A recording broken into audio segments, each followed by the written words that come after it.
The Reading Lantern presents The Picture of Dorian Gray by Oscar Wilde. The preface: the artist is the creator of beautiful things. To reveal art and conceal the artist is art's aim. The critic is he who can translate into another manner or a new material his impression of beautiful things. The highest as the lowest form of criticism is a mode of autobiography. Those who find ugly meanings in beautiful things are corrupt without being charming. This is a fault. Those who find beautiful meanings in beautiful things are the cultivated. For these there is hope. They are the elect to whom beautiful things mean only beauty. There is no such thing as a moral or an immoral book. Books are well written or badly written. That is all. The 19th century dislike of realism is the rage of Caliban seeing his own face in a glass. The 19th century dislike of romanticism is the rage of Caliban not seeing his own face in a glass. The moral life of man forms part of the subject matter of the artist, but the morality of art consists in the perfect use of an imperfect medium. No artist desires to prove anything. Even things that are true can be proved. No artist has ethical sympathies. An ethical sympathy in an artist is an unpardonable mannerism of style. No artist is ever morbid. The artist can express everything. Thought and language are to the artist instruments of an art. Vice and virtue are to the artist materials for an art. From the point of view of form, the type of all the arts is the art of the musician. From the point of view of feeling, the actor's craft is the type. All art is at once surface and symbol. Those who go beneath the surface do so at their peril. Those who read the symbol do so at their peril. It is the spectator, and not life, that art really mirrors. Diversity of opinion about a work of art shows that the work is new, complex, and vital. When critics disagree, the artist is in accord with himself. We can forgive a man for making a useful thing as long as he does not admire it. The only excuse for making a useless thing is that one admires it intensely. All art is quite useless. Oscar Wilde, Chapter 1. The studio was filled with the rich odor of roses, and when the light summer wind stirred amidst the trees of the garden, there came through the open door the heavy scent of the lilac, or the more delicate perfume of the pink flowering thorn. From the corner of the divan of Persian saddlebags on which he was lying, smoking, as was his custom, innumerable cigarettes, Lord Henry Wotton could just catch the gleam of the honey-sweet and honey-coloured blossoms of a laburnum, whose tremulous branches seemed hardly able to bear the burden of a beauty so flame-like as theirs. And now and then the fantastic shadows of birds in flight flitted across the long tussore silk curtains that were stretched in front of the huge window, producing a kind of momentary Japanese effect, and making him think of those pallid, jade-faced painters of Tokyo, who, through the medium of an art that is necessarily immobile, seek to convey the sense of swiftness and motion. The sullen murmur of the bees shouldering their way through the long unmown grass, or circling with monotonous insistence round the dusty gilt horns of the straggling woodbine, seemed to make the stillness more oppressive. The dim roar of London was like the bourdon note of a distant organ. In the centre of the room, clamped to an upright easel, stood the full-length portrait of a young man of extraordinary personal beauty, and in front of it, some little distance away, was sitting the artist himself, Basil Hallward, whose sudden disappearance some years ago caused, at the time, such public excitement and gave rise to so many strange conjectures. As the painter looked at the gracious and comely form he had so skillfully mirrored in his art, a smile of pleasure passed across his face, and seemed about to linger there. But he suddenly started up, and closing his eyes, placed his fingers upon the lids, as though he sought to imprison within his brain some curious dream from which he feared he might awake. "It is your best work, Basil, the best thing you have ever done," said Lord Henry languidly. "You must certainly send it next year to the Grosvenor. The Academy is too large and too vulgar. Whenever I have gone there, there have been either so many people that I have not been able to see the pictures, which was dreadful, or so many pictures that I have not been able to see the people, which was worse. The Grosvenor is really the only place. I don't think I shall send it anywhere," he answered, tossing his head back in that odd way that used to make his friends laugh at him at Oxford. "No, I won't send it anywhere." Lord Henry elevated his eyebrows and looked at him in amazement through the thin blue wreaths of smoke that curled up in such fanciful whirls from his heavy, opium-tainted cigarette. "Not send it anywhere? My dear fellow, why, have you any reason? What odd chaps you painters are. You do anything in the world to gain a reputation. As soon as you have one, you seem to want to throw it away. It is silly of you, for there is only one thing in the world worse than being talked about, and that is not being talked about. A portrait like this would set you far above all the young men in England, and make the old men quite jealous if old men are ever capable of any emotion. I know you will laugh at me," he replied, "but I really can't exhibit it. I have put too much of myself into it." Lord Henry stretched himself out on the divan and laughed. "Yes, I knew you would, but it is quite true all the same. Too much of yourself in it. Upon my word, Basil, I didn't know you were so vain. and I really can't see any resemblance between you, with your rugged, strong face and your coal-black hair, and this young Adonis, who looks as if he was made out of ivory and rose leaves. Why, my dear Basil, he is a Narcissus, and you, well, of course you have an intellectual expression and all that. But beauty, real beauty, ends where an intellectual expression begins. Intellect is in itself a mode of exaggeration, and destroys the harmony of any face. The moment one sits down to think, one becomes all nose or all forehead or something horrid. Look at the successful men in any of the learned professions. How perfectly hideous they are, except, of course, in the church. But then in the church they don't think. A bishop keeps on saying at the age of 80 what he was told to say when he was a boy of 18, and as a natural consequence, he always looks absolutely delightful. Your mysterious young friend, whose name you have never told me, but whose picture really fascinates me, never thinks. I feel quite sure of that. He is some brainless, beautiful creature who should be always here in winter when we have no flowers to look at, and always here in summer when we want something to chill our intelligence. Don't flatter yourself, Basil, you are not in the least like him. You don't understand me, Harry, answered the artist. Of course I am not like him, I know that perfectly well. Indeed, I should be sorry to look like him. You shrug your shoulders. I am telling you the truth. There is a fatality about all physical and intellectual distinction, the sort of fatality that seems to dog through history the faltering steps of kings. It is better not to be different from one's fellows. The ugly and the stupid have the best of it in this world. They can sit at their ease and gape at the play. If they know nothing of victory, they are at least spared the knowledge of defeat. They live as we all should live, undisturbed, indifferent, and without disquiet. They neither bring ruin upon others, nor ever receive it from alien hands. Your rank and wealth, Harry. My brains, such as they are, my art, whatever it may be worth, Dorian Gray's good looks, we shall all suffer for what the gods have given us, suffer terribly. Dorian Gray. Is that his name? Asked Lord Henry, walking across the studio towards Basil Hallward. Yes, that is his name. I didn't intend to tell it to you. But why not? Oh, I can't explain. When I like people immensely, I never tell their names to anyone. It is like surrendering a part of them. I have grown to love secrecy. It seems to be the one thing that can make modern life mysterious or marvelous to us. The commonest thing is delightful if one only hides it. When I leave town now, I never tell my people where I am going. If I did, I would lose all my pleasure. It is a silly habit, I dare say, but somehow it seems to bring a great deal of romance into one's life.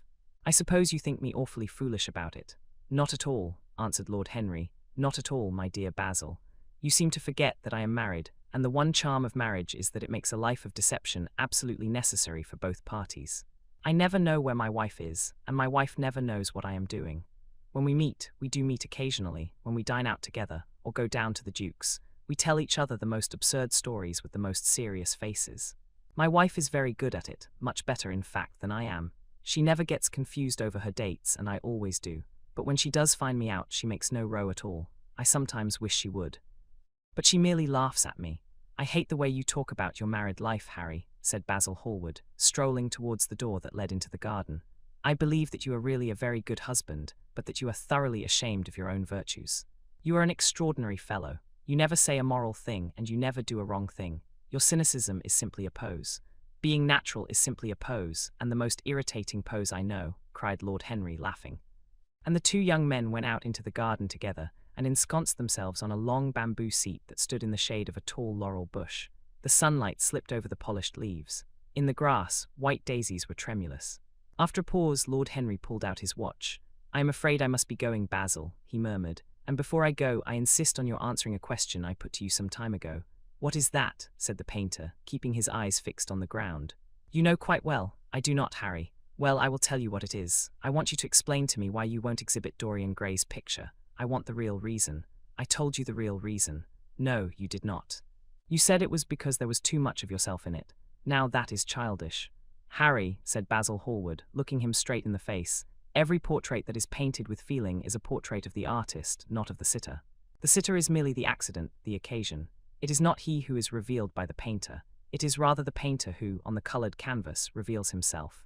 The reason I will not exhibit this picture is that I am afraid that I have shown in it the secret of my own soul. Lord Henry laughed. And what is that? He asked.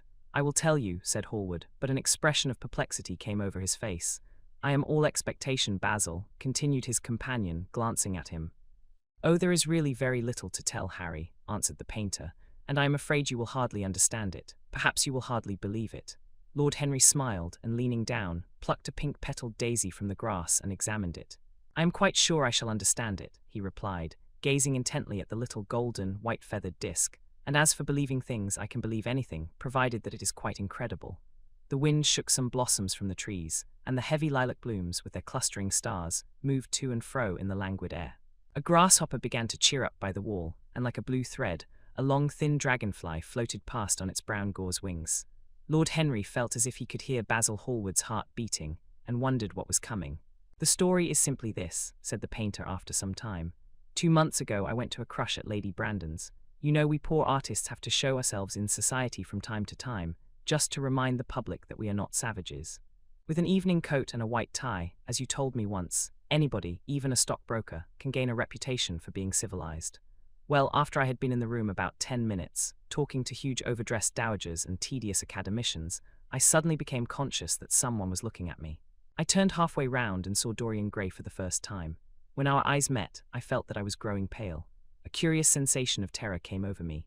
I knew that I had come face to face with someone whose mere personality was so fascinating that if I allowed it to do so, it would absorb my whole nature, my whole soul, my very art itself. I did not want any external influence in my life. You know yourself, Harry, how independent I am by nature.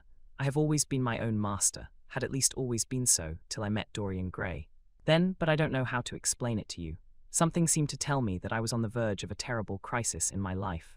I had a strange feeling that fate had in store for me exquisite joys and exquisite sorrows. I grew afraid and turned to quit the room. It was not conscience that made me do so, it was a sort of cowardice. I take no credit to myself for trying to escape. Conscience and cowardice are really the same things, Basil. Conscience is the trade name of the firm, that is all. I don't believe that, Harry, and I don't believe you do either. However, whatever was my motive, and it may have been pride, for I used to be very proud, I certainly struggled to the door. There, of course, I stumbled against Lady Brandon. "You are not going to run away so soon, Mr. Hallward," she screamed out. You know her curiously shrill voice. "Yes." "She is a peacock in everything but beauty," said Lord Henry, pulling the daisy to bits with his long, nervous fingers. "I could not get rid of her. She brought me up to royalties and people with stars and garters, and elderly ladies with gigantic tiaras and parrot noses. She spoke of me as her dearest friend. I had only met her once before, but she took it into her head to lionize me. I believe some picture of mine had made a great success at the time, at least had been chatted about in the penny newspapers, which is the 19th century standard of immortality. Suddenly I found myself face to face with the young man whose personality had so strangely stirred me. We were quite close, almost touching. Our eyes met again. It was reckless of me, but I asked Lady Brandon to introduce me to him.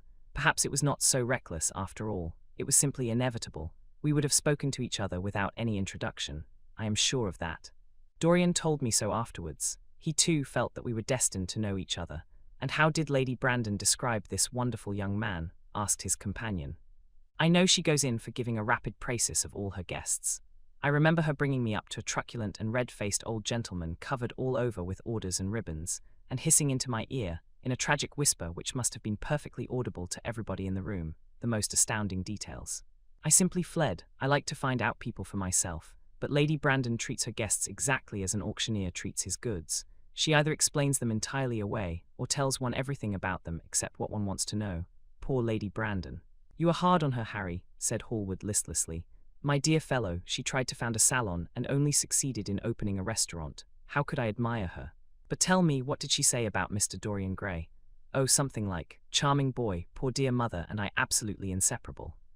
Quite forget what he does, afraid he doesn't do anything. Oh yes, plays the piano, or is it the violin, dear Mr. Gray?' Neither of us could help laughing, and we became friends at once." "Laughter is not at all a bad beginning for a friendship, and it is far the best ending for one," said the young lord, plucking another daisy. Hallward shook his head. "You don't understand what friendship is, Harry," he murmured, "or what enmity is for that matter. You like everyone, that is to say, you are indifferent to everyone." "How horribly unjust of you," cried Lord Henry, tilting his hat back and looking up at the little clouds that, like ravelled skeins of glossy white silk, were drifting across the hollowed turquoise of the summer sky. "Yes, horribly unjust of you. I make a great difference between people. I choose my friends for their good looks, my acquaintances for their good characters, and my enemies for their good intellects. A man cannot be too careful in the choice of his enemies. I have not got one who is a fool. They are all men of some intellectual power, and consequently they all appreciate me. Is that very vain of me?" "I think it is rather vain. I should think it was, Harry, but according to your category I must be merely an acquaintance. My dear old Basil, you are much more than an acquaintance. and much less than a friend.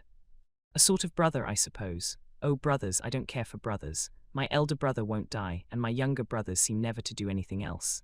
Harry, exclaimed Hallward, frowning, my dear fellow, I am not quite serious. But I can't help detesting my relations. I suppose it comes from the fact that none of us can stand other people having the same faults as ourselves.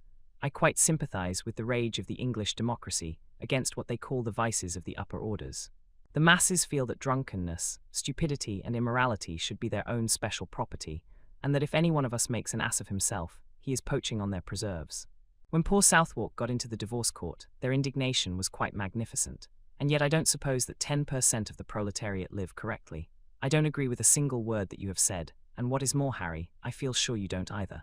Lord Henry stroked his pointed brown beard and tapped the toe of his patent leather boot with a tasselled ebony cane. How English you are, Basil. That is the second time you have made that observation. If one puts forward an idea to a true Englishman, always a rash thing to do, he never dreams of considering whether the idea is right or wrong. The only thing he considers of any importance is whether one believes it oneself. Now, the value of an idea has nothing whatsoever to do with the sincerity of the man who expresses it. Indeed, the probabilities are that the more insincere the man is, the more purely intellectual will the idea be, as in that case it will not be colored by either his wants, his desires, or his prejudices. However, I don't propose to discuss politics, sociology, or metaphysics with you. I like persons better than principles, and I like persons with no principles better than anything else in the world. Tell me more about Mr. Dorian Gray. How often do you see him? Every day. I couldn't be happy if I didn't see him every day. He is absolutely necessary to me. How extraordinary. I thought you would never care for anything but your art. He is all my art to me now, said the painter gravely. I sometimes think, Harry, that there are only two eras of any importance in the world's history. The first is the appearance of a new medium for art, and the second is the appearance of a new personality for art also. What the invention of all painting was to the Venetians, the face of Antinous was to late Greek sculpture, and the face of Dorian Gray will some day be to me. It is not merely that I paint from him, draw from him, sketch from him. Of course I have done all that, but he is much more to me than a model or a sitter. I won't tell you that I am dissatisfied with what I have done of him, or that his beauty is such that art cannot express it. There is nothing that art cannot express, and I know that the work I have done since I met Dorian Gray is good work, is the best work of my life. But in some curious way, I wonder will you understand me? His personality has suggested to me an entirely new manner in art, an entirely new mode of style. I see things differently, I think of them differently. I can now recreate life in a way that was hidden from me before. A dream of form and days of thought. Who is it who says that? I forget, but it is what Dorian Gray has been to me. The merely visible presence of this lad, for he seems to me little more than a lad, though he is really over 20, his merely visible presence. Ah, I wonder can you realize all that that means? Unconsciously he defines for me the lines of a fresh school, a school that is to have in it all the passion of the romantic spirit, all the perfection of the spirit that is Greek, the harmony of soul and body, how much that is. We in our madness have separated the two, and have invented a realism that is vulgar, an ideality that is void. Harry, if you only knew what Dorian Gray is to me, you remember that landscape of mine, for which Agnew offered me such a huge price but which I would not part with. It is one of the best things I have ever done. And why is it so? Because while I was painting it, Dorian Gray sat beside me. Some subtle influence passed from him to me, and for the first time in my life I saw in the plain woodland the wonder I had always looked for and always missed. Basil, this is extraordinary. I must see Dorian Gray. Hallward got up from the seat and walked up and down the garden. After some time he came back. Harry, he said, Dorian Gray is to me simply a motive in art. You might see nothing in him. I see everything in him. He is never more present in my work than when no image of him is there. He is a suggestion, as I have said, of a new manner.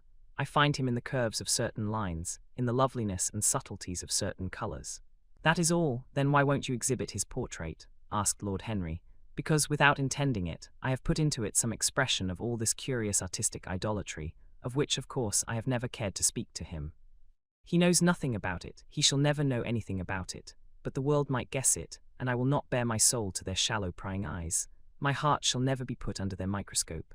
There is too much of myself in the thing, Harry, too much of myself. Poets are not so scrupulous as you are. They know how useful passion is for publication. Nowadays a broken heart will run to many editions. I hate them for it, cried Hallward.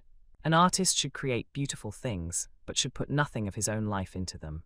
We live in an age when men treat art as if it were meant to be a form of autobiography. We have lost the abstract sense of beauty. Someday I will show the world what it is, and for that reason the world shall never see my portrait of Dorian Gray. I think you are wrong, Basil, but I won't argue with you. It is only the intellectually lost who ever argue. Tell me, is Dorian Gray very fond of you? The painter considered for a few moments. He likes me, he answered after a pause. I know he likes me. Of course I flatter him dreadfully. I find a strange pleasure in saying things to him that I know I shall be sorry for having said. As a rule, he is charming to me, and we sit in the studio and talk of 1,000 things. Now and then, however, he is horribly thoughtless, and seems to take a real delight in giving me pain. Then I feel, Harry, that I have given away my whole soul to someone who treats it as if it were a flower to put in his coat, a bit of decoration to charm his vanity, an ornament for a summer's day. Days in summer, Basil, are apt to linger, murmured Lord Henry. Perhaps you will tire sooner than he will. It is a sad thing to think of, but there is no doubt that genius lasts longer than beauty. That accounts for the fact that we all take such pains to overeducate ourselves. In the wild struggle for existence, we want to have something that endures, and so we fill our minds with rubbish and facts, in the silly hope of keeping our place. The thoroughly well-informed man, that is the modern ideal. And the mind of the thoroughly well-informed man is a dreadful thing. It is like a bric-a-brac shop, all monsters and dust, with everything priced above its proper value. I think you will tire first, all the same. Some day you will look at your friend, and he will seem to you to be a little out of drawing, or you won't like his tone of colour, or something. You will bitterly reproach him in your own heart, and seriously think that he has behaved very badly to you. The next time he calls, you will be perfectly cold and indifferent. It will be a great pity, for it will alter you. What you have told me is quite a romance of art one might call it, and the worst of having a romance of any kind is that it leaves one so unromantic. Harry, don't talk like that. As long as I live, the personality of Dorian Gray will dominate me. You can't feel what I feel, you change too often. Ah, my dear Basil, that is exactly why I can feel it. Those who are faithful know only the trivial side of love. It is the faithless who know love's tragedies.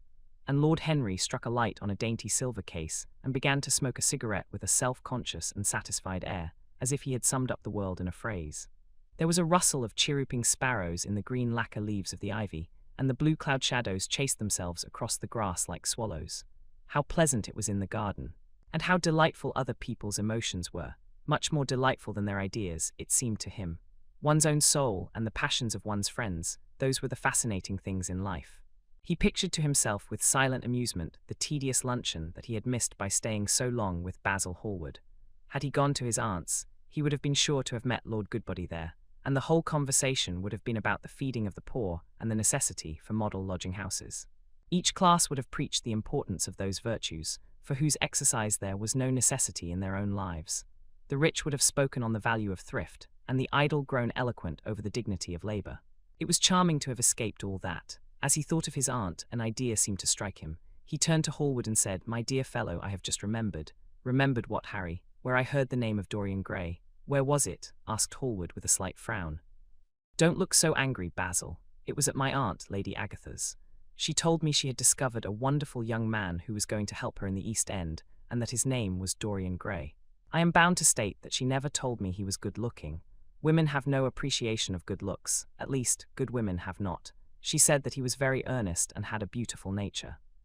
I at once pictured to myself a creature with spectacles and lank hair, horribly freckled and tramping about on huge feet. I wish I had known it was your friend. I am very glad you didn't, Harry. Why? I don't want you to meet him. You don't want me to meet him? No. Mr. Dorian Gray is in the studio, sir, said the butler, coming into the garden. You must introduce me now, cried Lord Henry, laughing. The painter turned to his servant, who stood blinking in the sunlight. Ask Mr. Gray to wait, Parker. I shall be in a few moments. The man bowed and went up the walk. Then he looked at Lord Henry. Dorian Gray is my dearest friend, he said. He has a simple and a beautiful nature. Your aunt was quite right in what she said of him. Don't spoil him. Don't try to influence him. Your influence would be bad. The world is wide and has many marvelous people in it. Don't take away from me the one person who gives to my art whatever charm it possesses. My life as an artist depends on him. Mind, Harry, I trust you. He spoke very slowly, and the words seemed wrung out of him almost against his will. What nonsense you talk, said Lord Henry, smiling, and taking Hallward by the arm, he almost led him into the house. Chapter 2. As they entered they saw Dorian Gray. He was seated at the piano, with his back to them, turning over the pages of a volume of Schumann's Forest Scenes. You must lend me these, Basil, he cried. I want to learn them. They are perfectly charming. That entirely depends on how you sit today, Dorian. Oh, I am tired of sitting, and I don't want a life-sized portrait of myself. answered the lad, swinging round on the music stool in a wilful, petulant manner. When he caught sight of Lord Henry, a faint blush coloured his cheeks for a moment, and he started up. "I beg your pardon, Basil, but I didn't know you had anyone with you. This is Lord Henry Wotton, Dorian, an old Oxford friend of mine. I have just been telling him what a capital sitter you were, and now you have spoiled everything." "You have not spoiled my pleasure in meeting you, Mr. Gray," said Lord Henry, stepping forward and extending his hand. "My aunt has often spoken to me about you. You are one of her favourites, and I am afraid, one of her victims also." "I am in Lady Agatha's black books at present," answered Dorian with a funny look of penitence. "I promised to go to a club in Whiteacapelle with her last Tuesday, and I really forgot all about it. We were to have played a duet together, 3 duets, I believe. I don't know what she will say to me. I am far too frightened to call. Oh, I will make your peace with my aunt. She is quite devoted to you, and I don't think it really matters about your not being there. The audience probably thought it was a duet. When Aunt Agatha sits down to the piano, she makes quite enough noise for 2 people. That is very horrid to her, and not very nice to me," answered Dorian, laughing. Lord Henry looked at him. Yes, he was certainly wonderfully handsome, with his finely curved scarlet lips, his frank blue eyes, his crisp gold hair. There was something in his face that made one trust him at once. All the candour of youth was there, as well as all youth's passionate purity. One felt that he had kept himself unspotted from the world. No wonder Basil Hallward worshipped him. "You are too charming to go in for philanthropy, Mr. Gray, far too charming." And Lord Henry flung himself down on the divan and opened his cigarette case. The painter had been busy mixing his colours and getting his brushes ready. He was looking worried, and when he heard Lord Henry's last remark, he glanced at him, hesitated for a moment, and then said, "Harry, I want to finish this picture today.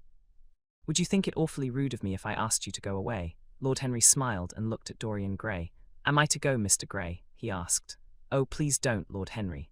I see that Basil is in one of his sulky moods, and I can't bear him when he sulks. Besides, I want you to tell me why I should not go in for philanthropy. I don't know that I shall tell you that, Mr. Gray. It is so tedious a subject that one would have to talk seriously about it, but I certainly shall not run away, now that you have asked me to stop. You don't really mind, Basil, do you? You have often told me that you liked your sitters to have someone to chat to."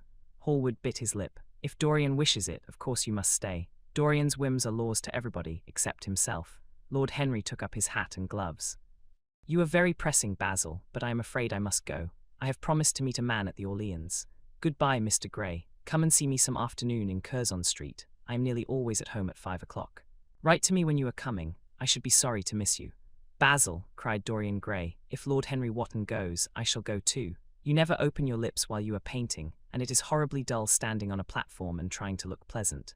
Ask him to stay, I insist upon it." "Stay, Harry, to oblige Dorian and to oblige me," said Hallward, gazing intently at his picture. "It is quite true. I never talk when I am working, and never listen either, and it must be dreadfully tedious for my unfortunate sitters. I beg you to stay, but what about my man at the Orleans?" The painter laughed. "I don't think there will be any difficulty about that. Sit down again, Harry. And now, Dorian, get up on the platform and don't move about too much, or pay any attention to what Lord Henry says. He has a very bad influence over all his friends, with the single exception of myself." Dorian Gray stepped up on the dais with the air of a young Greek martyr, and made a little moue of discontent to Lord Henry, to whom he had rather taken a fancy. He was so unlike Basil, they made a delightful contrast, and he had such a beautiful voice. After a few moments he said to him, "Have you really a very bad influence, Lord Henry?" "As bad as Basil says. There is no such thing as a good influence, Mr. Gray. All influence is immoral from the scientific point of view. Why? Because to influence a person is to give him one's own soul. He does not think his natural thoughts, or burn with his natural passions. His virtues are not real to him. His sins, if there are such things as sins, are borrowed. He becomes an echo of someone else's music, an actor of a part that has not been written for him. The aim of life is self-development. To realize one's nature perfectly, that is what each of us is here for. People are afraid of themselves nowadays. They have forgotten the highest of all duties, the duty that one owes to one's self. Of course, they are charitable. They feed the hungry and clothe the beggar, but their own souls starve and are naked. Courage has gone out of our race. Perhaps we never really had it. The terror of society, which is the basis of morals, the terror of God, which is the secret of religion, these are the two things that govern us. And yet, just turn your head a little more to the right, Dorian, like a good boy, said the painter, deep in his work and conscious only that a look had come into the lad's face that he had never seen there before. And yet, continued Lord Henry, in his low, musical voice, and with that graceful wave of the hand that was always so characteristic of him, and that he had even in his Eton days. I believe that if one man were to live out his life fully and completely, were to give form to every feeling, expression to every thought, reality to every dream, I believe that the world would gain such a fresh impulse of joy that we would forget all the maladies of medievalism and return to the Hellenic ideal, to something finer, richer than the Hellenic ideal, it may be. But the bravest man amongst us is afraid of himself. The mutilation of the savage has its tragic survival in the self-denial that mars our lives. We are punished for our refusals. Every impulse that we strive to strangle broods in the mind and poisons us. The body sins once and has done with its sin, for action is a mode of purification. Nothing remains then but the recollection of a pleasure or the luxury of a regret. The only way to get rid of a temptation is to yield to it. Resist it, and your soul grows sick with longing for the things it has forbidden to itself, with desire for what its monstrous laws have made monstrous and unlawful. It has been said that the great events of the world take place in the brain. It is in the brain, and the brain only, that the great sins of the world take place also. You, Mr. Gray, you yourself, with your rose-red youth and your rose-white boyhood, you have had passions that have made you afraid, thoughts that have filled you with terror, daydreams and sleeping dreams whose mere memory might stain your cheek with shame. Stop, faltered Dorian Gray, stop. You bewilder me, I don't know what to say. There is some answer to you, but I cannot find it. Don't speak. Let me think, or rather let me try not to think. For nearly 10 minutes he stood there motionless, with parted lips and eyes strangely bright. He was dimly conscious that entirely fresh influences were at work within him, yet they seemed to him to have come really from himself. The few words that Basil's friend had said to him, words spoken by chance, no doubt, and with willful paradox in them, had touched some secret chord that had never been touched before, but that he felt was now vibrating and throbbing to curious pulses.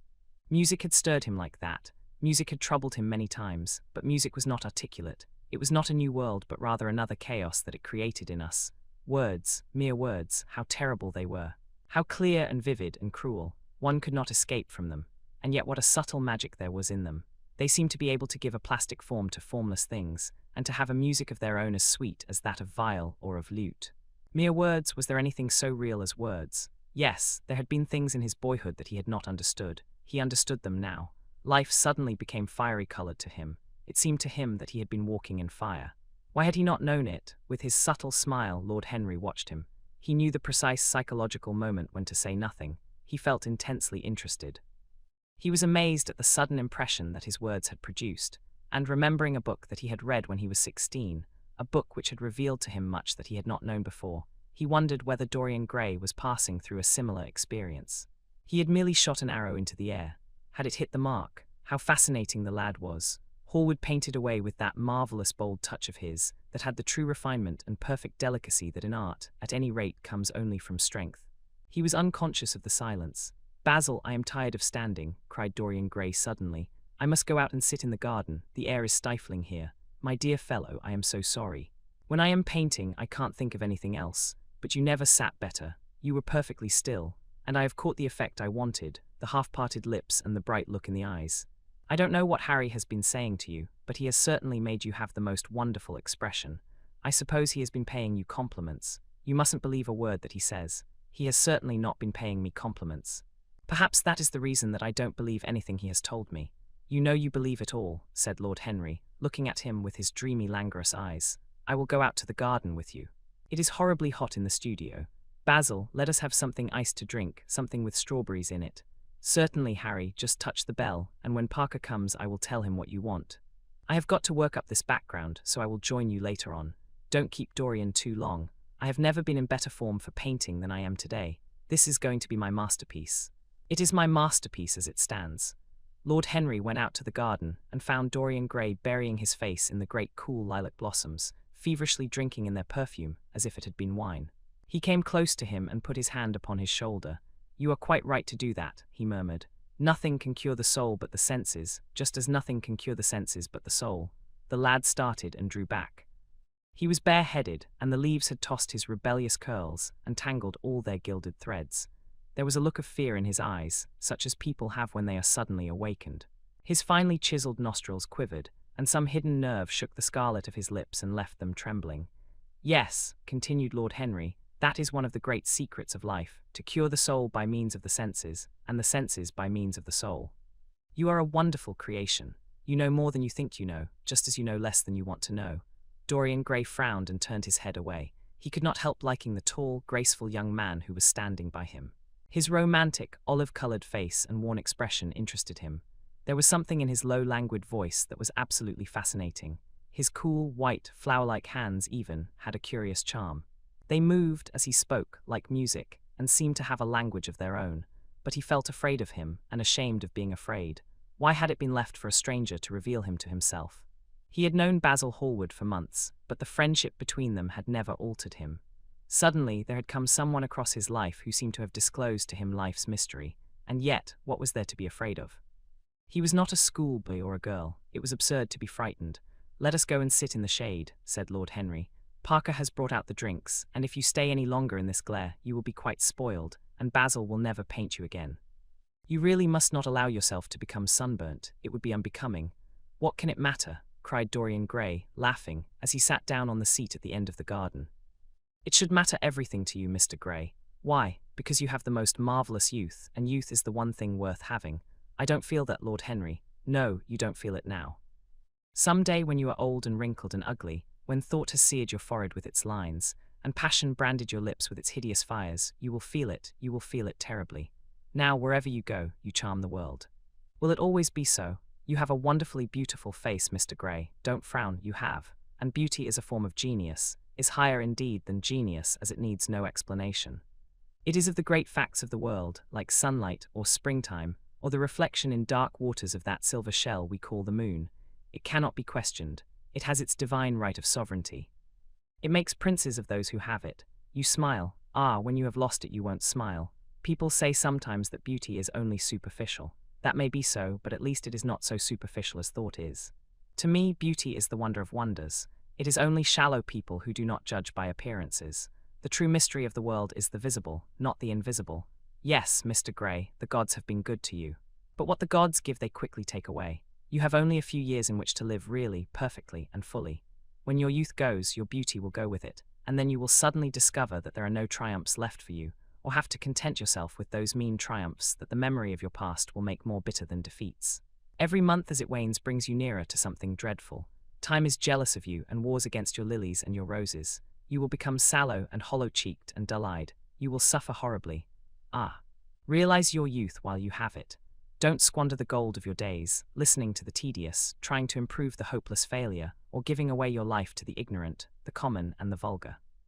These are the sickly aims, the false ideals of our age. Live the wonderful life that is in you. Let nothing be lost upon you. Be always searching for new sensations. Be afraid of nothing. A new hedonism, that is what our century wants. You might be its visible symbol. With your personality, there is nothing you could not do. The world belongs to you for a season. The moment I met you, I saw that you were quite unconscious of what you really are, of what you really might be. There was so much in you that charmed me that I felt I must tell you something about yourself. I thought how tragic it would be if you were wasted, for there is such a little time that your youth will last, such a little time. The common hill flowers wither, but they blossom again. The laburnum will be as yellow next June as it is now. In a month there will be purple stars on the clematis, and year after year the green night of its leaves will hold its purple stars. But we never get back our youth. The pulse of joy that beats in us at 20 becomes sluggish. Our limbs fail, our senses rot. We degenerate into hideous puppets, haunted by the memory of the passions of which we were too much afraid, and the exquisite temptations that we had not the courage to yield to. Youth, youth. There is absolutely nothing in the world but youth. Dorian Gray listened, open-eyed and wondering. The spray of lilac fell from his hand upon the gravel. A furry bee came and buzzed round it for a moment. Then it began to scramble all over the oval stellated globe of the tiny blossoms. He watched it with that strange interest in trivial things that we try to develop when things of high import make us afraid, or when we are stirred by some new emotion for which we cannot find expression, or when some thought that terrifies us lays sudden siege to the brain and calls on us to yield. After a time the bee flew away. He saw it creeping into the stained trumpet of a Tyrian convolvulus. The flower seemed to quiver, and then swayed gently to and fro. Suddenly the painter appeared at the door of the studio and made staccato signs for them to come in. They turned to each other and smiled. "I am waiting," he cried. "Do come in. The light is quite perfect, and you can bring your drinks." They rose up and sauntered down the walk together. 2 green and white butterflies fluttered past them, and in the pear tree at the corner of the garden a thrush began to sing. "You are glad you have met me, Mr. Gray," said Lord Henry, looking at him. "Yes, I am glad now. I wonder shall I always be glad? Always, that is a dreadful word. It makes me shudder when I hear it. Women are so fond of using it. They spoil every romance by trying to make it last forever. It is a meaningless word, too. The only difference between a caprice and a lifelong passion is that the caprice lasts a little longer. As they entered the studio, Dorian Gray put his hand upon Lord Henry's arm. "In that case, let our friendship be a caprice," he murmured, flushing at his own boldness, then stepped up on the platform and resumed his pose. Lord Henry flung himself into a large wicker armchair and watched him.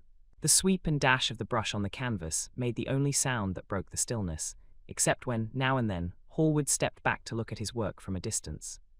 In the slanting beams that streamed through the open doorway, the dust danced and was golden.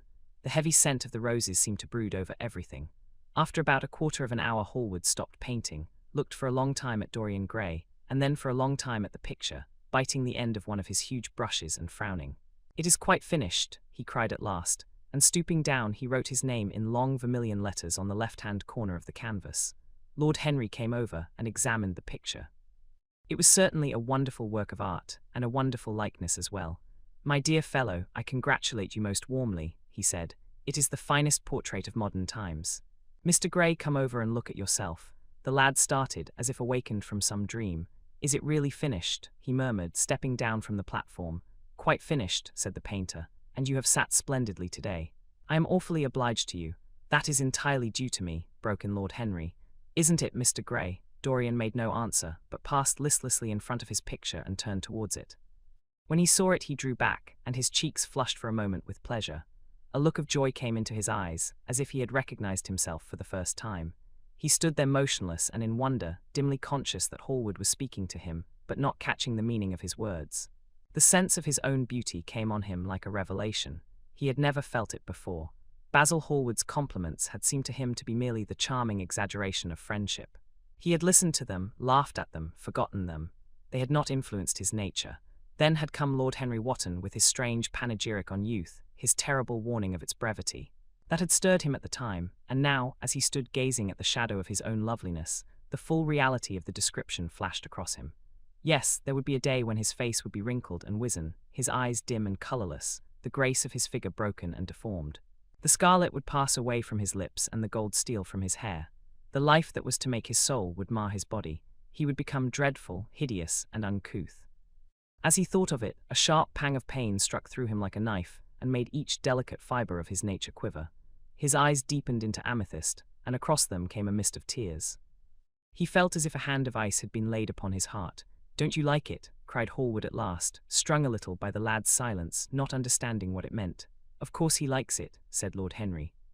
"Who wouldn't like it? It is one of the greatest things in modern art. I will give you anything you like to ask for it. I must have it."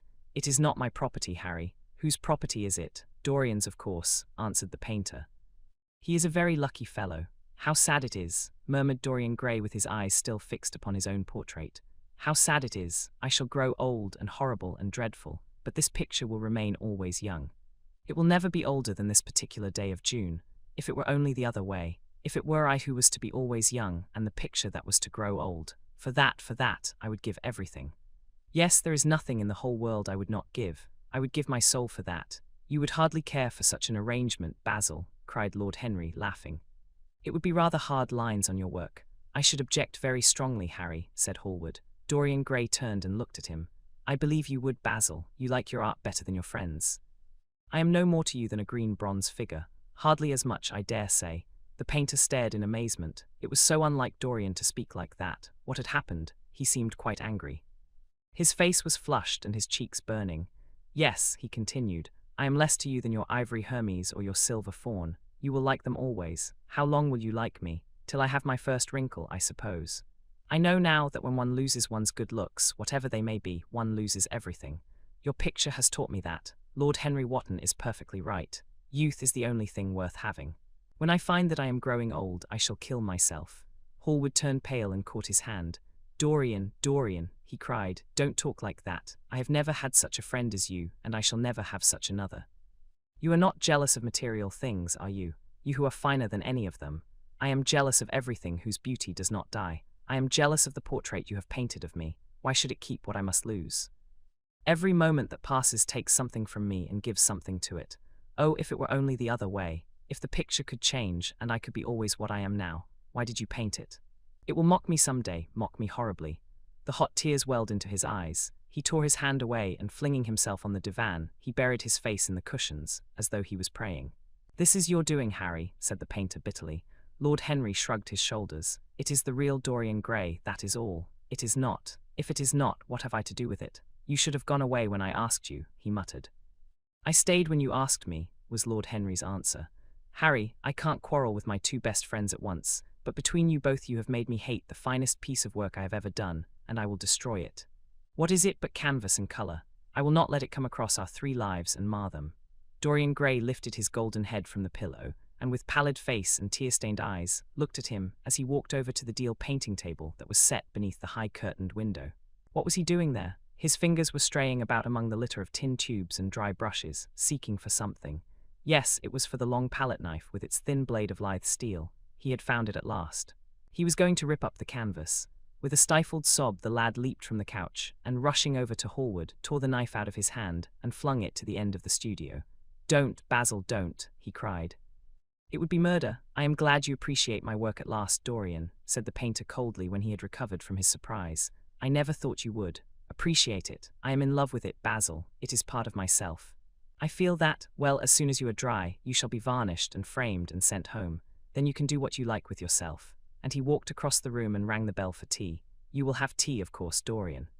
And so will you, Harry, or do you object to such simple pleasures? I adore simple pleasures, said Lord Henry. They are the last refuge of the complex, but I don't like scenes except on the stage. What absurd fellows you are, both of you. I wonder who it was defined man as a rational animal. It was the most premature definition ever given.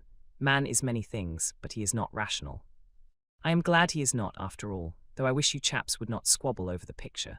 You had much better let me have it, Basil. This silly boy doesn't really want it, and I really do. If you let anyone have it but me, Basil, I shall never forgive you, cried Dorian Gray. And I don't allow people to call me a silly boy. You know the picture is yours, Dorian. I gave it to you before it existed. And you know you have been a little silly, Mr. Gray, and that you don't really object to being reminded that you are extremely young. I should have objected very strongly this morning, Lord Henry. Ah, this morning you have lived since then. There came a knock at the door, and the butler entered with a laden tea tray and set it down upon a small Japanese table. There was a rattle of cups and saucers, and the hissing of a fluted Georgian urn. 2 globe-shaped china dishes were brought in by a page. Dorian Gray went over and poured out the tea.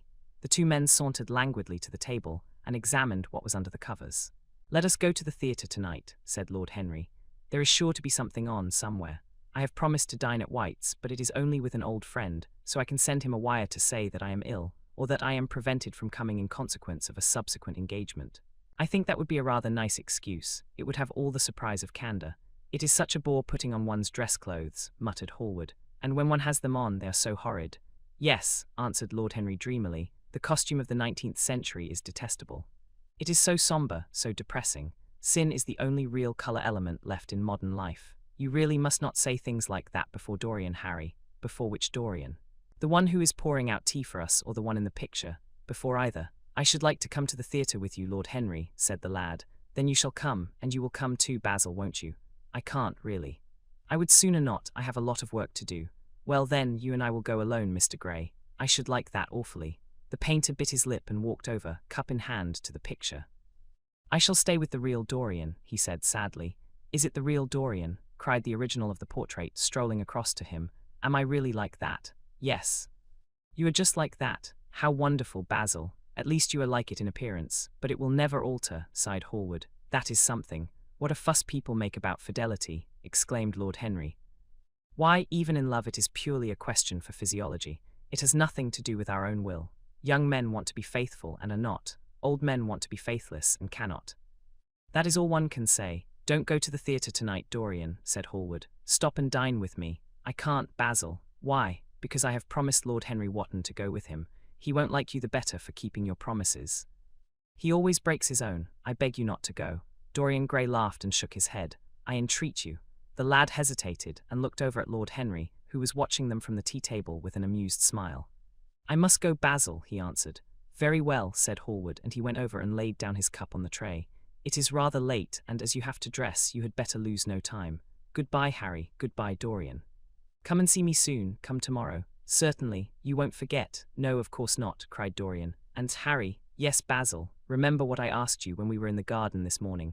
I have forgotten it. I trust you. I wish I could trust myself, said Lord Henry, laughing. Come, Mr. Gray, my hansom is outside, and I can drop you at your own place. Goodbye, Basil, it has been a most interesting afternoon. As the door closed behind them, the painter flung himself down on a sofa, and a look of pain came into his face. Chapter 3. At 12:30, next day Lord Henry Wotton strolled from Curzon Street over to the Albany to call on his uncle, Lord Fermor, a genial if somewhat rough-mannered old bachelor, whom the outside world called selfish because it derived no particular benefit from him, but who was considered generous by society as he fed the people who amused him. His father had been our ambassador at Madrid when Isabella was young and prim unthought of, but had retired from the diplomatic service in a capricious moment of annoyance on not being offered the embassy at Paris, a post to which he considered that he was fully entitled by reason of his birth, his indolence, the good English of his dispatches, and his inordinate passion for pleasure. The son, who had been his father's secretary, had resigned along with his chief, somewhat foolishly as was thought at the time, and on succeeding some months later to the title, had set himself to the serious study of the great aristocratic art of doing absolutely nothing. He had 2 large town houses, but preferred to live in chambers as it was less trouble, and took most of his meals at his club. He paid some attention to the management of his collieries in the Midland counties, excusing himself for this taint of industry on the ground that the one advantage of having coal was that it enabled a gentleman to afford the decency of burning wood on his own hearth. In politics he was a Tory, except when the Tories were in office, during which period he roundly abused them for being a pack of radicals. He was a hero to his valet, who bullied him, and a terror to most of his relations, whom he bullied in turn. Only England could have produced him, and he always said that the country was going to the dogs. His principles were out of date, but there was a good deal to be said for his prejudices. When Lord Henry entered the room, he found his uncle sitting in a rough shooting coat, smoking a cheroot and grumbling over the Times.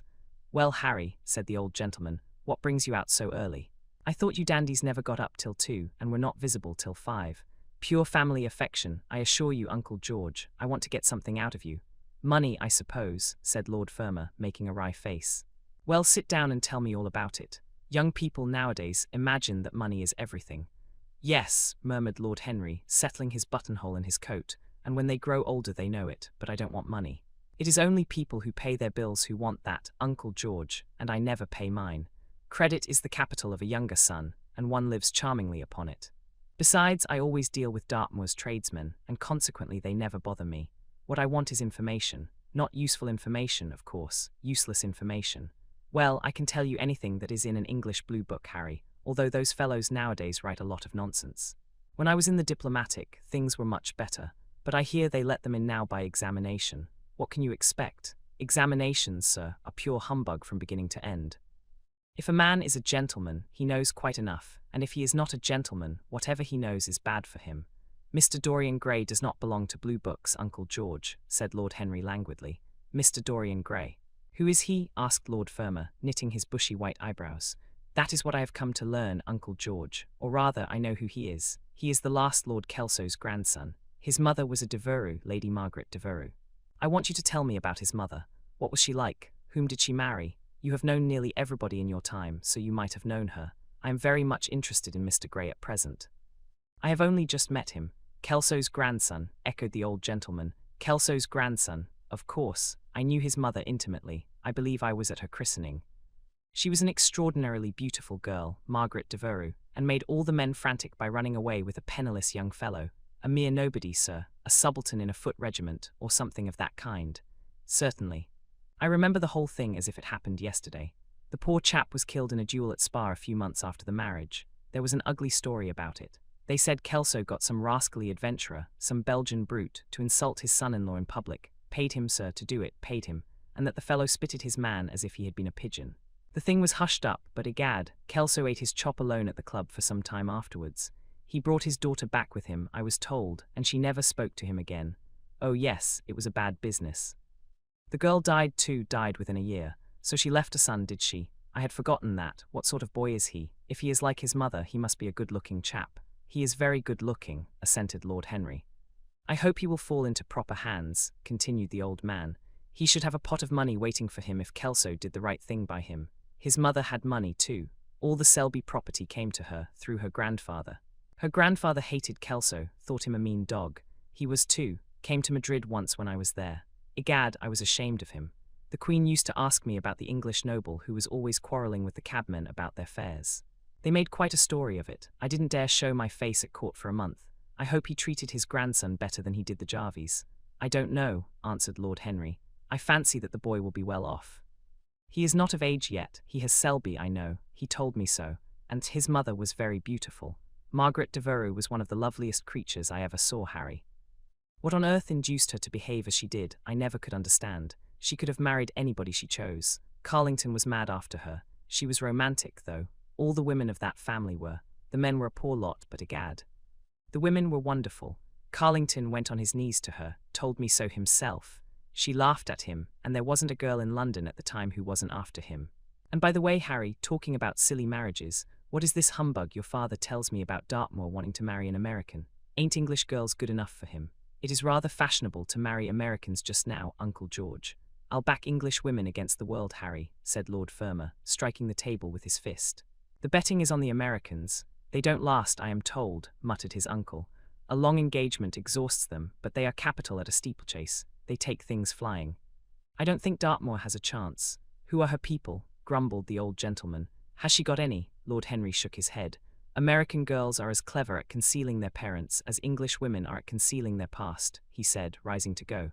They are pork packers, I suppose. I hope so, Uncle George, for Dartmoor's sake. I am told that pork packing is the most lucrative profession in America after politics. Is she pretty? She behaves as if she was beautiful. Most American women do. It is the secret of their charm. Why can't these American women stay in their own country? They are always telling us that it is the paradise for women. It is. That is the reason why, like Eve, they are so excessively anxious to get out of it, said Lord Henry. Goodbye, Uncle George. I shall be late for lunch if I stop any longer. Thanks for giving me the information I wanted. I always like to know everything about my new friends and nothing about my old ones. Where are you lunching, Harry? At Aunt Agatha's. I have asked myself and Mr. Gray. He is her latest protégé. Humph. Tell your Aunt Agatha, Harry, not to bother me any more with her charity appeals. I am sick of them. Why, the good woman thinks that I have nothing to do but to write checks for her silly fads. All right, Uncle George, I'll tell her, but it won't have any effect. Philanthropic people lose all sense of humanity. It is their distinguishing characteristic. The old gentleman growled approvingly and rang the bell for his servant. Lord Henry passed up the low arcade into Burlington Street and turned his steps in the direction of Berkeley Square. So that was the story of Dorian Gray's parentage. Crudely as it had been told to him, it had yet stirred him by its suggestion of a strange, almost modern romance, a beautiful woman risking everything for a mad passion. A few wild weeks of happiness cut short by a hideous, treacherous crime, months of voiceless agony, and then a child born in pain. The mother snatched away by death, the boy left to solitude and the tyranny of an old and loveless man. Yes, it was an interesting background. It posed the lad, made him more perfect, as it were. Behind every exquisite thing that existed, there was something tragic. Worlds had to be in travail that the meanest flower might blow. And how charming he had been at dinner the night before, as with startled eyes and lips parted in frightened pleasure, he had sat opposite to him at the club, the red candle-shades staining to a richer rose the wakening wonder of his face. Talking to him was like playing upon an exquisite violin. He answered to every touch and thrill of the bow. There was something terribly enthralling in the exercise of influence. No other activity was like it. To project one's soul into some gracious form, and let it tarry there for a moment. To hear one's own intellectual views echoed back to one with all the added music of passion and youth. To convey one's temperament into another as though it were a subtle fluid or a strange perfume. There was a real joy in that, perhaps the most satisfying joy left to us in an age so limited and vulgar as our own, an age grossly carnal in its pleasures, and grossly common in its aims. He was a marvellous type too, this lad, whom by so curious a chance he had met in Basil's studio, or could be fashioned into a marvellous type at any rate. Grace was his, and the white purity of boyhood, and beauty such as old Greek marbles kept for us. There was nothing that one could not do with him. He could be made a Titan or a toy. What a pity it was that such beauty was destined to fade. And Basil, from a psychological point of view, how interesting he was. The new manner in art, the fresh mode of looking at life, suggested so strangely by the merely visible presence of one who was unconscious of it all. The silent spirit that dwelt in dim woodland, and walked unseen in open field, suddenly showing herself, dryad-like and not afraid, because in his soul who sought for her there had been wakened that wonderful vision to which alone are wonderful things revealed. The mere shapes and patterns of things becoming, as it were, refined, and gaining a kind of symbolical value, as though they were themselves patterns of some other and more perfect form whose shadow they made real. How strange it all was. He remembered something like it in history. Was it not Plato, that artist in thought, who had first analyzed it? Was it not Buonarroti who had carved it in the colored marbles of a sonnet sequence? But in our own century it was strange. Yes, he would try to be to Dorian Gray what, without knowing it, the lad was to the painter who had fashioned the wonderful portrait. He would seek to dominate him, had already indeed half done so. He would make that wonderful spirit his own. There was something fascinating in this son of love and death. Suddenly he stopped and glanced up at the houses. He found that he had passed his aunt's some distance, and smiling to himself, turned back. When he entered the somewhat sombre hall, the butler told him that they had gone in to lunch. He gave one of the footmen his hat and stick and passed into the dining room. "Late as usual, Harry," cried his aunt, shaking her head at him. He invented a facile excuse, and having taken the vacant seat next to her, looked round to see who was there. Dorian bowed to him shyly from the end of the table, a flush of pleasure stealing into his cheek. Opposite was the Duchess of Harley, a lady of admirable good nature and good temper, much liked by everyone who knew her, and of those ample architectural proportions that in women who are not duchesses are described by contemporary historians as stoutness. Next to her sat, on her right, Sir Thomas Burden, a radical member of Parliament, who followed his leader in public life and in private life followed the best cooks, dining with the Tories and thinking with the Liberals, in accordance with a wise and well-known rule. The post on her left was occupied by Mr. Erskine of Treadley, an old gentleman of considerable charm and culture, who had fallen, however, into bad habits of silence, having, as he explained once to Lady Agatha, said everything that he had to say before he was 30. His own neighbour was Mrs. Vandeleur, one of his aunt's oldest friends, a perfect saint amongst women, but so dreadfully dowdy that she reminded one of a badly bound hymn book. Fortunately for him, she had on the other side Lord Fordle, a most intelligent middle-aged mediocrity, as bald as a ministerial statement in the House of Commons, with whom she was conversing in that intensely earnest manner which is the one unpardonable error, as he remarked once himself, that all really good people fall into, and from which none of them ever quite escape. "We are talking about poor Dartmoor, Lord Henry," cried the Duchess, nodding pleasantly to him across the table. "Do you think he will really marry this fascinating young person?" "I believe she has made up her mind to propose to him, Duchess." "How dreadful!" exclaimed Lady Agatha. "Really, someone should interfere. I am told, on excellent authority, that her father keeps an American dry goods store," said Sir Thomas Burden, looking supercilious. "My uncle has already suggested pork packing, Sir Thomas."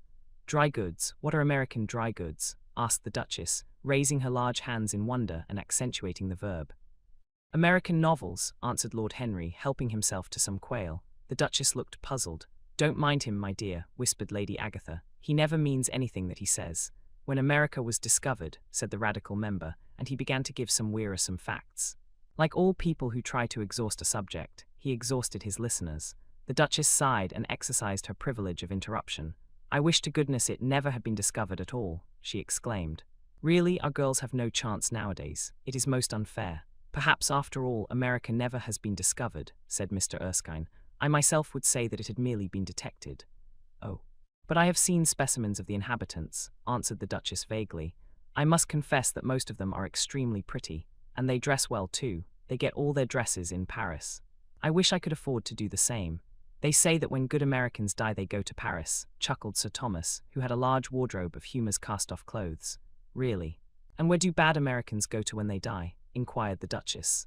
"They go to America," murmured Lord Henry. Sir Thomas frowned. "I am afraid that your nephew is prejudiced against that great country," he said to Lady Agatha. "I have travelled all over it in cars provided by the directors, who, in such matters, are extremely civil. I assure you that it is an education to visit it." "But must we really see Chicago in order to be educated?" asked Mr. Erskine plaintively. "I don't feel up to the journey." Sir Thomas waved his hand. "Mr. Erskine of Treadley has the world on his shelves. We practical men like to see things, not to read about them. The Americans are an extremely interesting people. They are absolutely reasonable. I think that is their distinguishing characteristic. Yes, Mr. Erskine, an absolutely reasonable people. I assure you there is no nonsense about the Americans." "How dreadful!" cried Lord Henry. "I can stand brute force, but brute reason is quite unbearable. There is something unfair about its use. It is hitting below the intellect." "I do not understand you," said Sir Thomas, growing rather red.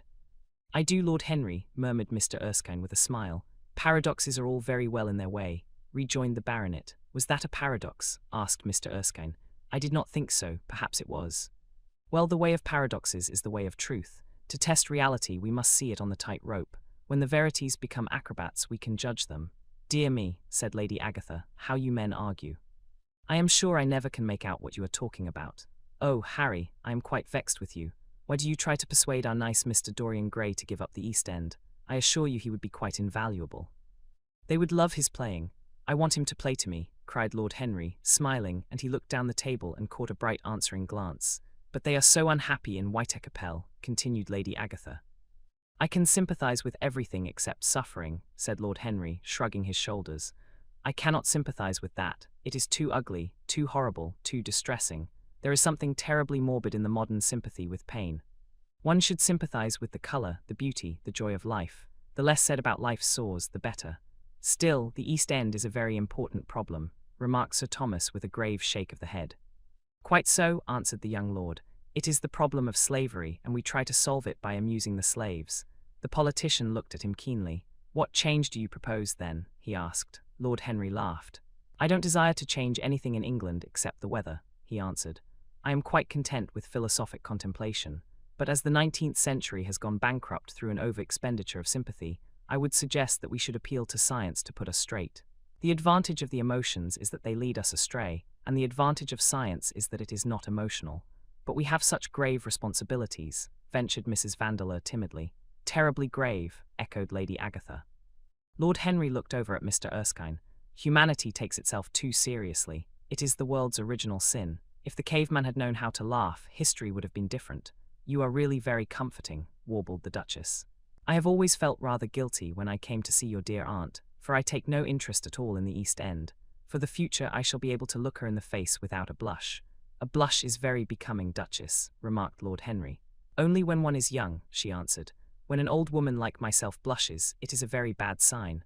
Ah, Lord Henry, I wish you would tell me how to become young again. He thought for a moment. Can you remember any great error that you committed in your early days, Duchess? He asked, looking at her across the table.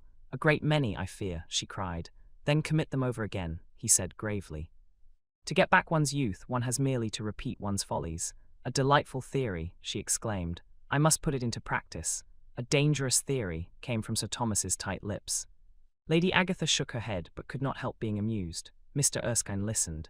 Yes, he continued, that is one of the great secrets of life. Nowadays most people die of a sort of creeping common sense, and discover when it is too late that the only things one never regrets are one's mistakes. A laugh ran round the table. He played with the idea and grew willful, tossed it into the air and transformed it, let it escape and recaptured it, made it iridescent with fancy and winged it with paradox. The praise of folly, as he went on, soared into a philosophy, and philosophy herself became young, and catching the mad music of pleasure, wearing, one might fancy, her wine-stained robe and wreath of ivy, danced like a bacchant over the hills of life and mocked the slow Silenus for being sober. Facts fled before her like frightened forest things. Her white feet trod the huge press at which wise Omar sits, till the seething grape juice rose round her bare limbs in waves of purple bubbles, or crawled in red foam over the vat's black, dripping, sloping sides. It was an extraordinary improvisation. He felt that the eyes of Dorian Gray were fixed on him, and the consciousness that amongst his audience there was one whose temperament he wished to fascinate seemed to give his wit keenness and to lend colour to his imagination. He was brilliant, fantastic, irresponsible. He charmed his listeners out of themselves, and they followed his pipe, laughing. Dorian Gray never took his gaze off him, but sat like one under spell, smiles chasing each other over his lips and wonder growing grave in his darkening eyes. At last, liveried in the costume of the age, reality entered the room in the shape of a servant to tell the Duchess that her carriage was waiting. She wrung her hands in mock despair. How annoying, she cried. I must go. I have to call for my husband at the club, to take him to some absurd meeting at Willis's rooms, where he is going to be in the chair. If I am late, he is sure to be furious, and I couldn't have a scene in this bonnet. It is far too fragile. A harsh word would ruin it. No, I must go, dear Agatha. Goodbye, Lord Henry. You are quite delightful and dreadfully demoralizing. I am sure I don't know what to say about your views. You must come and dine with us some night. Tuesday? Are you disengaged Tuesday? For you I would throw over anybody, Duchess, said Lord Henry with a bow. Ah, that is very nice and very wrong of you, she cried. So mind you come. And she swept out of the room, followed by Lady Agatha and the other ladies. When Lord Henry had sat down again, Mr. Erskine moved round, and taking a chair close to him, placed his hand upon his arm. You talk books away, he said. Why don't you write one? I am too fond of reading books to care to write them, Mr. Erskine. I should like to write a novel, certainly, a novel that would be as lovely as a Persian carpet and as unreal. But there is no literary public in England for anything except newspapers, primers, and encyclopedias. Of all people in the world, the English have the least sense of the beauty of literature. I fear you are right, answered Mr. Erskine. I myself used to have literary ambitions, but I gave them up long ago.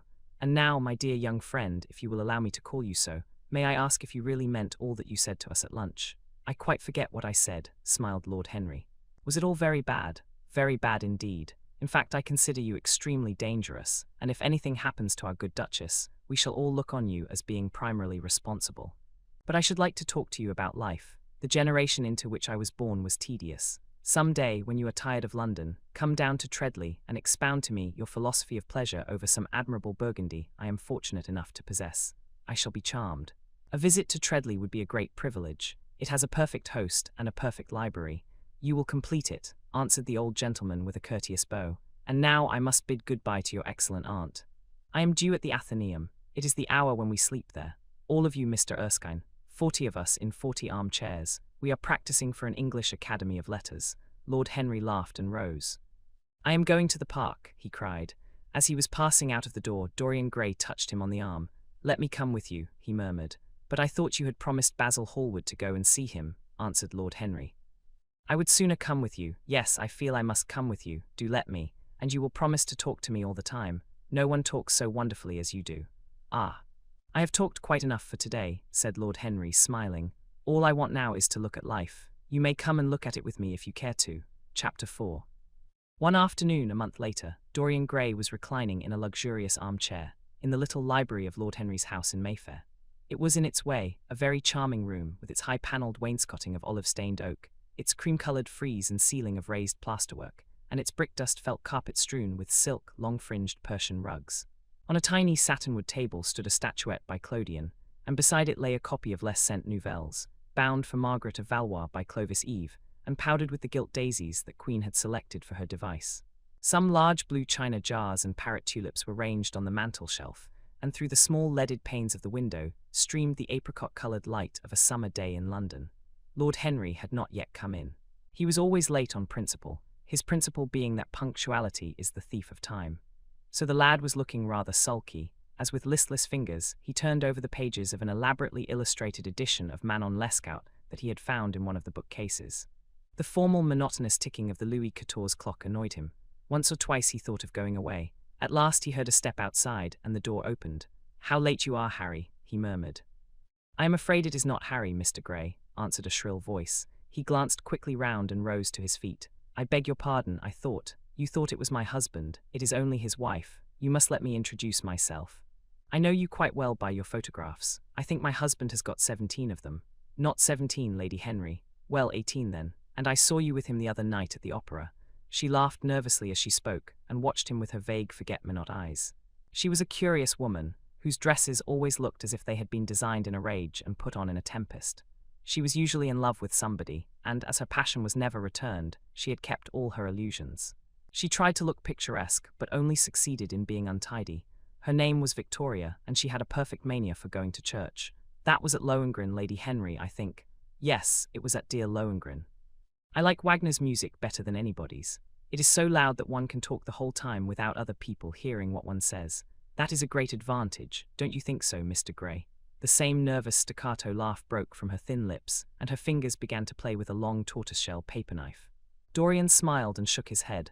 "I am afraid I don't think so, Lady Henry. I never talk during music, at least during good music. If one hears bad music, it is one's duty to drown it in conversation." "Ah. That is one of Harry's views, isn't it, Mr. Gray? I always hear Harry's views from his friends. It is the only way I get to know of them. But you must not think I don't like good music. I adore it, but I am afraid of it. It makes me too romantic. I have simply worshipped pianists, 2 at a time sometimes, Harry tells me. I don't know what it is about them. Perhaps it is that they are foreigners. They all are, ain't they? Even those that are born in England become foreigners after a time, don't they? It is so clever of them, and such a compliment to art. Makes it quite cosmopolitan, doesn't it? You have never been to any of my parties, have you, Mr. Gray? You must come. I can't afford orchids, but I spare no expense in foreigners. They make one's rooms look so picturesque. But here is Harry. Harry, I came in to look for you, to ask you something. I forget what it was, and I found Mr. Gray here. We have had such a pleasant chat about music. We have quite the same ideas. No, I think our ideas are quite different. But he has been most pleasant. I am so glad I've seen him. I am charmed, my love, quite charmed, said Lord Henry, elevating his dark, crescent-shaped eyebrows and looking at them both with an amused smile. So sorry I am late, Dorian. I went to look after a piece of old brocade in Wardour Street and had to bargain for hours for it. Nowadays people know the price of everything and the value of nothing. I am afraid I must be going, exclaimed Lady Henry, breaking an awkward silence with her silly sudden laugh. I have promised to drive with the Duchess. Goodbye, Mr. Gray. Goodbye, Harry. You are dining out, I suppose. So am I. Perhaps I shall see you at Lady Thornbury's.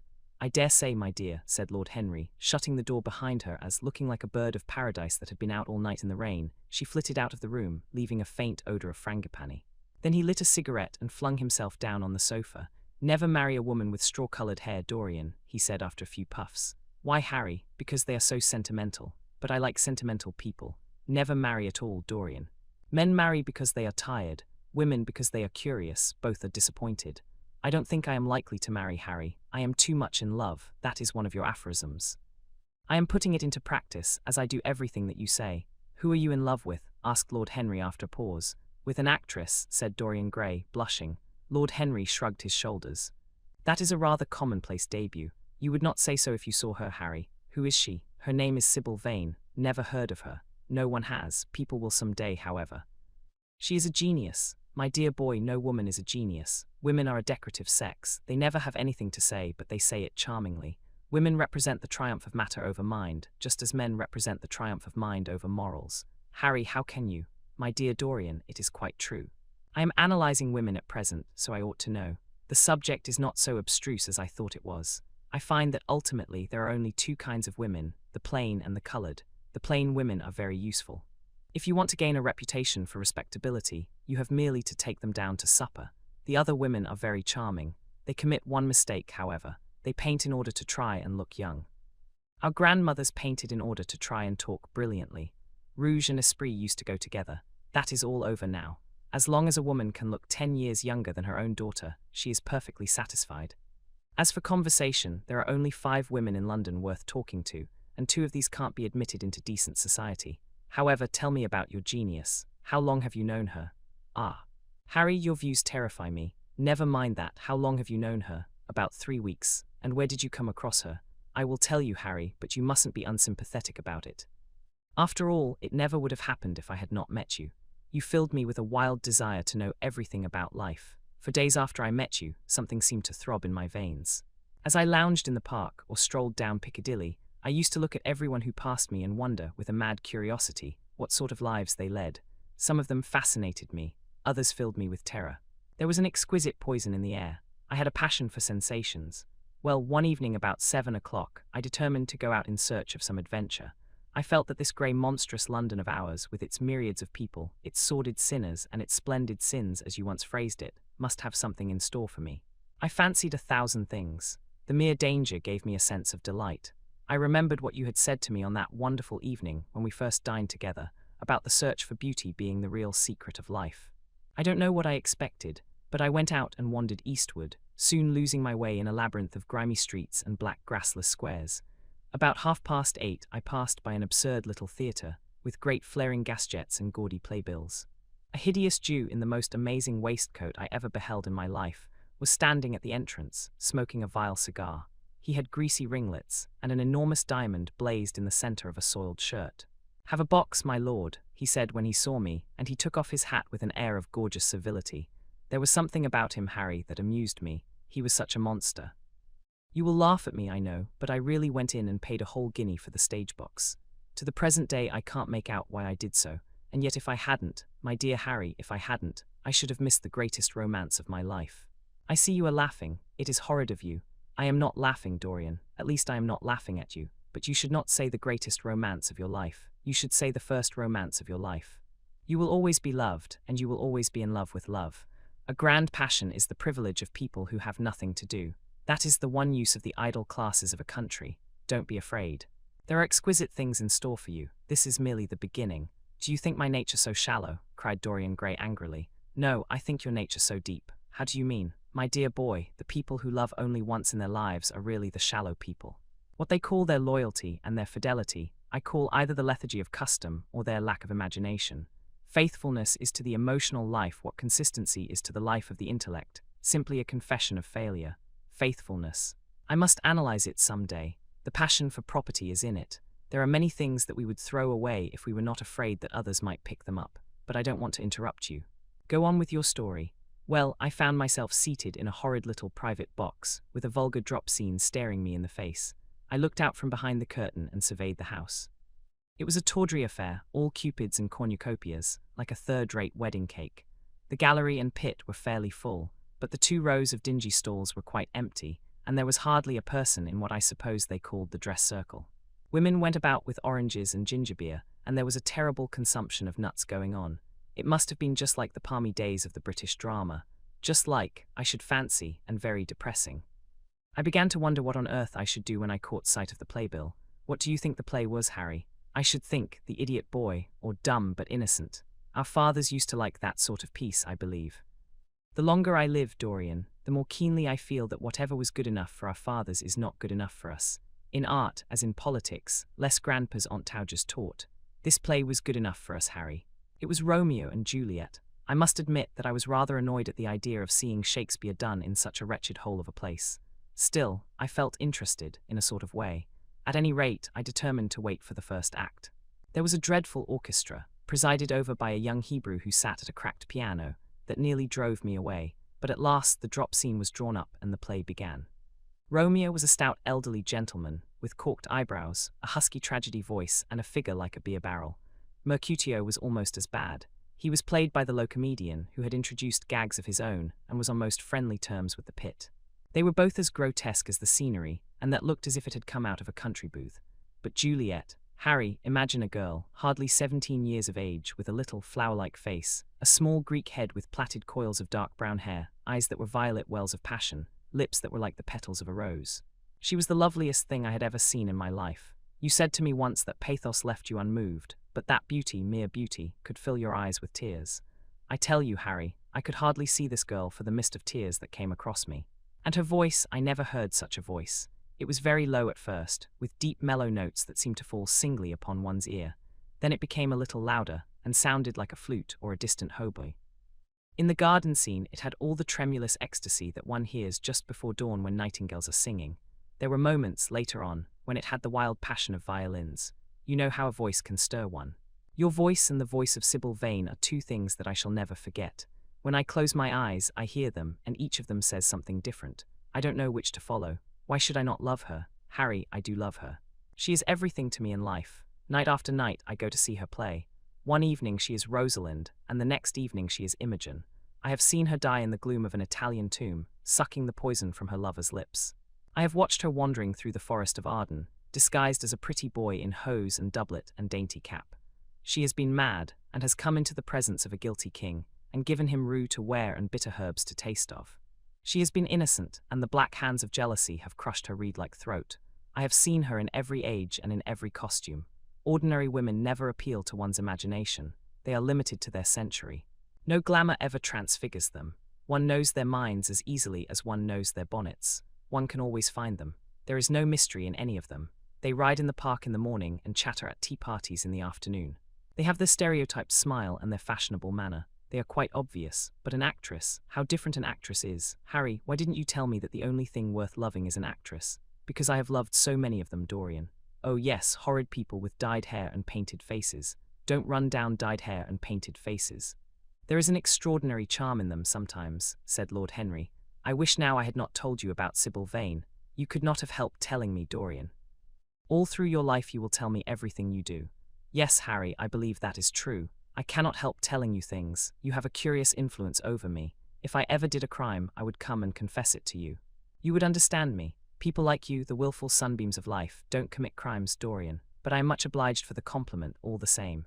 And now tell me, reach me the matches like a good boy. Thanks. What are your actual relations with Sybil Vane? Dorian Gray leaped to his feet, with flushed cheeks and burning eyes. Harry, Sybil Vane is sacred. It is only the sacred things that are worth touching, Dorian, said Lord Henry, with a strange touch of pathos in his voice. But why should you be annoyed? I suppose she will belong to you some day.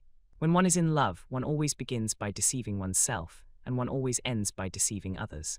That is what the world calls a romance. You know her at any rate, I suppose. Of course I know her. On the first night I was at the theatre, the horrid old Jew came round to the box after the performance was over and offered to take me behind the scenes and introduce me to her. I was furious with him and told him that Juliet had been dead for hundreds of years and that her body was lying in a marble tomb in Verona. I think, from his blank look of amazement, that he was under the impression that I had taken too much champagne or something. I am not surprised. Then he asked me if I wrote for any of the newspapers. I told him I never even read them. He seemed terribly disappointed at that and confided to me that all the dramatic critics were in a conspiracy against him and that they were every one of them to be bought. I should not wonder if he was quite right there. But on the other hand, judging from their appearance, most of them cannot be at all expensive.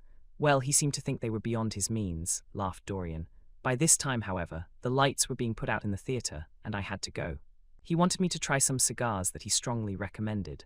I declined. The next night, of course, I arrived at the place again. When he saw me, he made me a low bow and assured me that I was a munificent patron of art. He was a most offensive brute, though he had an extraordinary passion for Shakespeare. He told me once, with an air of pride, that his 5 bankruptcies were entirely due to the bard, as he insisted on calling him. He seemed to think it a distinction. It was a distinction, my dear Dorian, a great distinction. Most people become bankrupt through having invested too heavily in the prose of life. To have ruined oneself over poetry is an honor. But when did you first speak to Miss Sybil Vane? The third night. She had been playing Rosalind. I could not help going round. I had thrown her some flowers and she had looked at me. At least I fancied that she had. The old Jew was persistent. He seemed determined to take me behind, so I consented. It was curious my not wanting to know her, wasn't it? No, I don't think so. My dear Harry, why? I will tell you some other time. Now I want to know about the girl. Sybil, oh, she was so shy and so gentle. There is something of a child about her. Her eyes opened wide in exquisite wonder when I told her what I thought of her performance, and she seemed quite unconscious of her power. I think we were both rather nervous. The old Jew stood grinning at the doorway of the dusty green room, making elaborate speeches about us both, while we stood looking at each other like children. He would insist on calling me my lord, so I had to assure Sybil that I was not anything of the kind. She said quite simply to me, "You look more like a prince. I must call you Prince Charming." Upon my word, Dorian, Miss Sybil knows how to pay compliments. You don't understand her, Harry. She regarded me merely as a person in a play. She knows nothing of life. She lives with her mother, a faded, tired woman who played Lady Capulet in a sort of magenta dressing wrapper on the first night, and looks as if she had seen better days. I know that look. It depresses me, murmured Lord Henry, examining his rings. The Jew wanted to tell me her history, but I said it did not interest me. You were quite right. There is always something infinitely mean about other people's tragedies. Sybil is the only thing I care about. What is it to me where she came from? From her little head to her little feet, she is absolutely and entirely divine. Every night of my life I go to see her act, and every night she is more marvelous. That is the reason, I suppose, that you never dine with me now. I thought you must have some curious romance on hand. You have, but it is not quite what I expected. My dear Harry, we either lunch or sup together every day, and I have been to the opera with you several times, said Dorian, opening his blue eyes in wonder. You always come dreadfully late. Well, I can't help going to see Sybil play, he cried. Even if it is only for a single act, I get hungry for her presence. And when I think of the wonderful soul that is hidden away in that little ivory body, I am filled with awe. You can dine with me tonight, Dorian, can't you? He shook his head. Tonight she is Imogen, he answered, and tomorrow night she will be Juliet. When is she Sybil Vane? Never. I congratulate you. How horrid you are. She is all the great heroines of the world in one. She is more than an individual. You laugh, but I tell you she has genius. I love her, and I must make her love me. You, who know all the secrets of life, tell me how to charm Sybil Vane to love me. I want to make Romeo jealous. I want the dead lovers of the world to hear our laughter and grow sad. I want a breath of our passion to stir their dust into consciousness, to wake their ashes into pain. My God, Harry, how I worship her. He was walking up and down the room as he spoke. Hectic spots of red burned on his cheeks. He was terribly excited. Lord Henry watched him with a subtle sense of pleasure. How different he was now from the shy, frightened boy he had met in Basil Hallward's studio. His nature had developed like a flower, had borne blossoms of scarlet flame. Out of its secret hiding place had crept his soul, and desire had come to meet it on the way. "And what do you propose to do?" said Lord Henry at last. "I want you and Basil to come with me some night and see her act.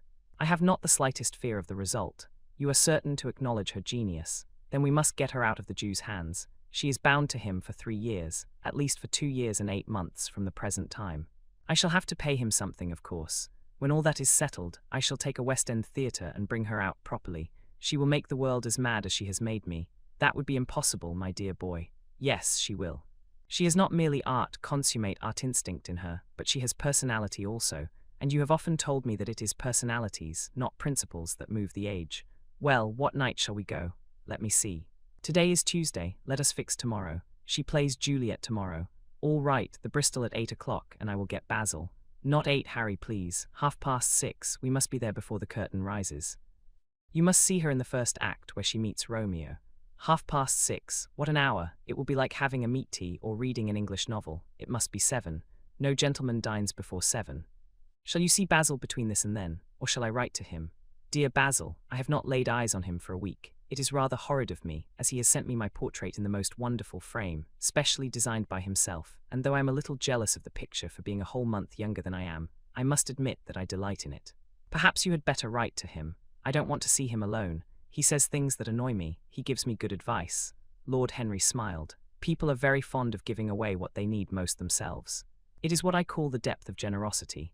Oh, Basil is the best of fellows, but he seems to me to be just a bit of a Philistine. Since I have known you, Harry, I have discovered that. Basil, my dear boy, puts everything that is charming in him into his work. The consequence is that he has nothing left for life but his prejudices, his principles, and his common sense. The only artists I have ever known who are personally delightful are bad artists. Good artists exist simply in what they make, and consequently are perfectly uninteresting in what they are. A great poet, a really great poet, is the most unpoetical of all creatures, but inferior poets are absolutely fascinating. The worse their rhymes are, the more picturesque they look. The mere fact of having published a book of second-rate sonnets makes a man quite irresistible. He lives the poetry that he cannot write. The others write the poetry that they dare not realize. I wonder, is that really so, Harry? Said Dorian Gray, putting some perfume on his handkerchief out of a large, gold-topped bottle that stood on the table. It must be if you say it, and now I am off. Imogen is waiting for me. Don't forget about tomorrow. Goodbye. As he left the room, Lord Henry's heavy eyelids drooped, and he began to think. Certainly few people had ever interested him so much as Dorian Gray, and yet the lad's mad adoration of someone else caused him not the slightest pang of annoyance or jealousy. He was pleased by it. It made him a more interesting study. He had been always enthralled by the methods of natural science, but the ordinary subject matter of that science had seemed to him trivial and of no import. And so he had begun by vivisecting himself, as he had ended by vivisecting others. Human life, that appeared to him the one thing worth investigating. Compared to it, there was nothing else of any value.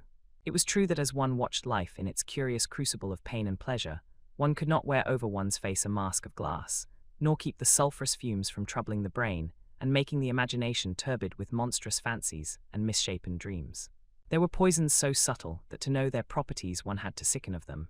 There were maladies so strange that one had to pass through them if one sought to understand their nature. And yet, what a great reward one received. How wonderful the whole world became to one. To note the curious hard logic of passion and the emotional colored life of the intellect, to observe where they met and where they separated, at what point they were in unison, and at what point they were at discord, there was a delight in that. What matter what the cost was? One could never pay too high a price for any sensation. He was conscious, and the thought brought a gleam of pleasure into his brown agate eyes, that it was through certain words of his, musical words said with musical utterance, that Dorian Gray's soul had turned to this white girl and bowed in worship before her. To a large extent the lad was his own creation. He had made him premature. That was something. Ordinary people waited till life disclosed to them its secrets, but to the few, to the elect, the mysteries of life were revealed before the veil was drawn away. Sometimes this was the effect of art, and chiefly of the art of literature, which dealt immediately with the passions and the intellect. But now and then a complex personality took the place and assumed the office of art, was indeed in its way a real work of art, life having its elaborate masterpieces, just as poetry has, or sculpture, or painting. Yes, the lad was premature. He was gathering his harvest while it was yet spring. The pulse and passion of youth were in him, but he was becoming self-conscious. It was delightful to watch him. With his beautiful face and his beautiful soul, he was a thing to wonder at. It was no matter how it all ended, or was destined to end. He was like one of those gracious figures in a pageant or a play, whose joys seem to be remote from one, but whose sorrows stir one's sense of beauty, and whose wounds are like red roses. Soul and body, body and soul, how mysterious they were. There was animalism in the soul, and the body had its moments of spirituality. The senses could refine, and the intellect could degrade. Who could say where the fleshly impulse ceased, or the psychical impulse began? How shallow were the arbitrary definitions of ordinary psychologists, and yet how difficult to decide between the claims of the various schools. Was the soul a shadow seated in the house of sin, or was the body really in the soul, as Giordano Bruno thought? The separation of spirit from matter was a mystery, and the union of spirit with matter was a mystery also. He began to wonder whether we could ever make psychology so absolute a science that each little spring of life would be revealed to us.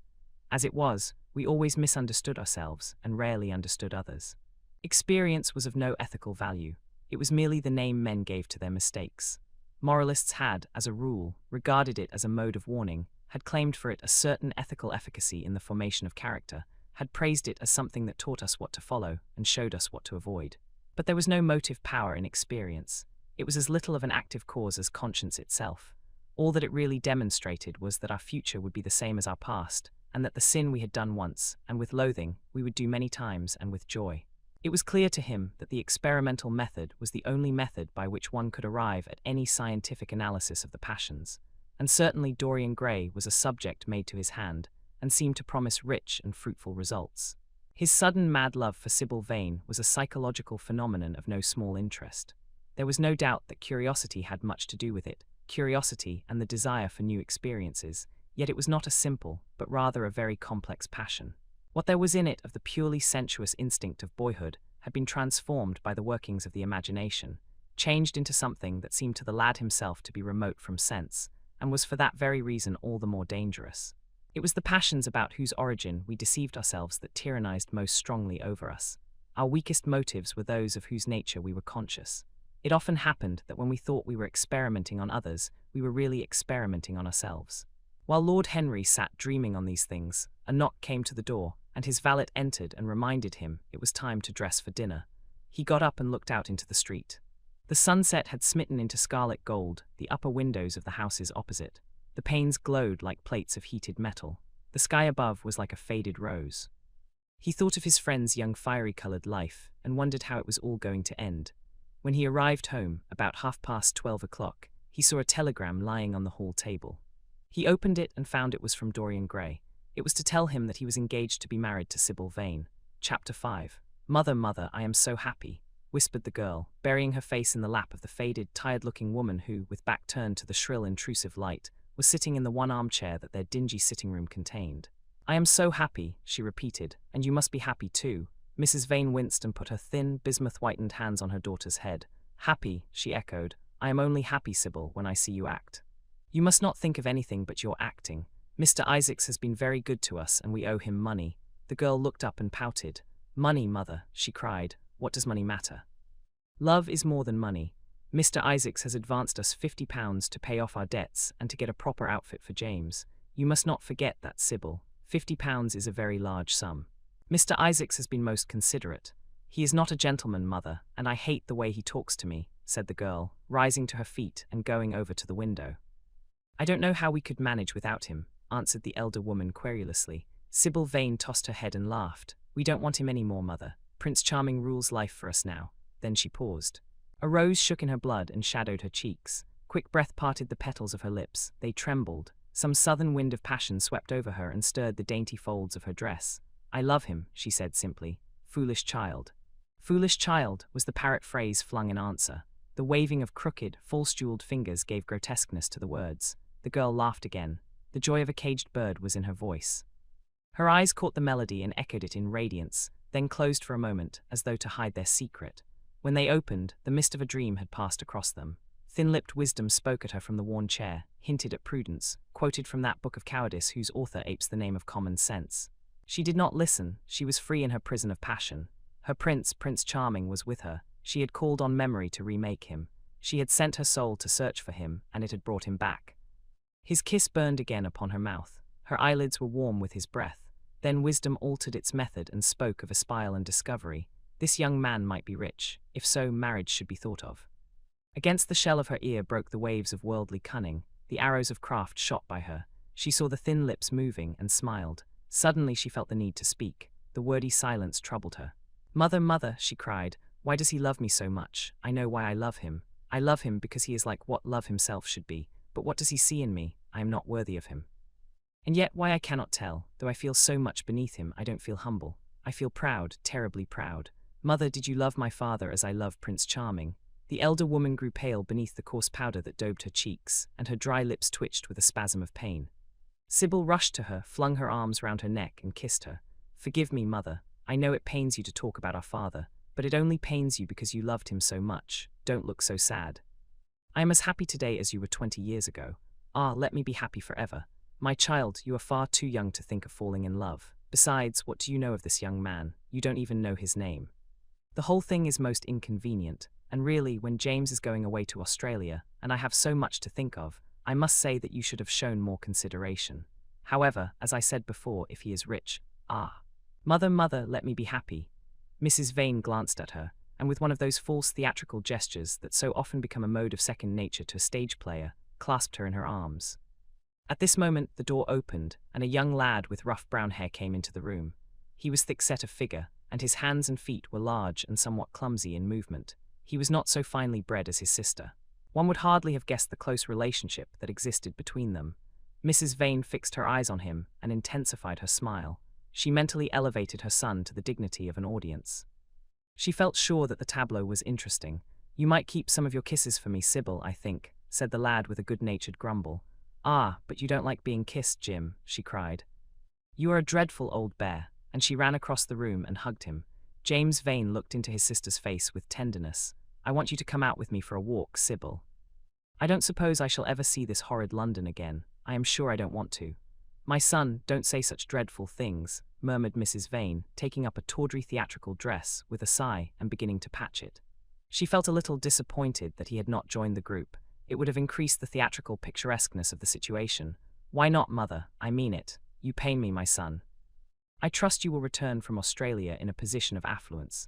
I believe there is no society of any kind in the colonies, nothing that I would call society, so when you have made your fortune, you must come back and assert yourself in London. Society, muttered the lad. I don't want to know anything about that. I should like to make some money to take you and Sybil off the stage. I hate it. Oh, Jim, said Sybil, laughing. How unkind of you. But are you really going for a walk with me? That will be nice. I was afraid you were going to say goodbye to some of your friends, to Tom Hardy, who gave you that hideous pipe, or Ned Langton, who makes fun of you for smoking it.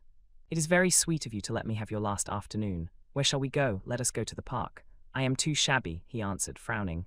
Only swell people go to the park. Nonsense, Jim, she whispered, stroking the sleeve of his coat. He hesitated for a moment. Very well, he said at last, but don't be too long dressing. She danced out of the door. One could hear her singing as she ran upstairs. Her little feet pattered overhead. He walked up and down the room 2 or 3 times. Then he turned to the still figure in the chair.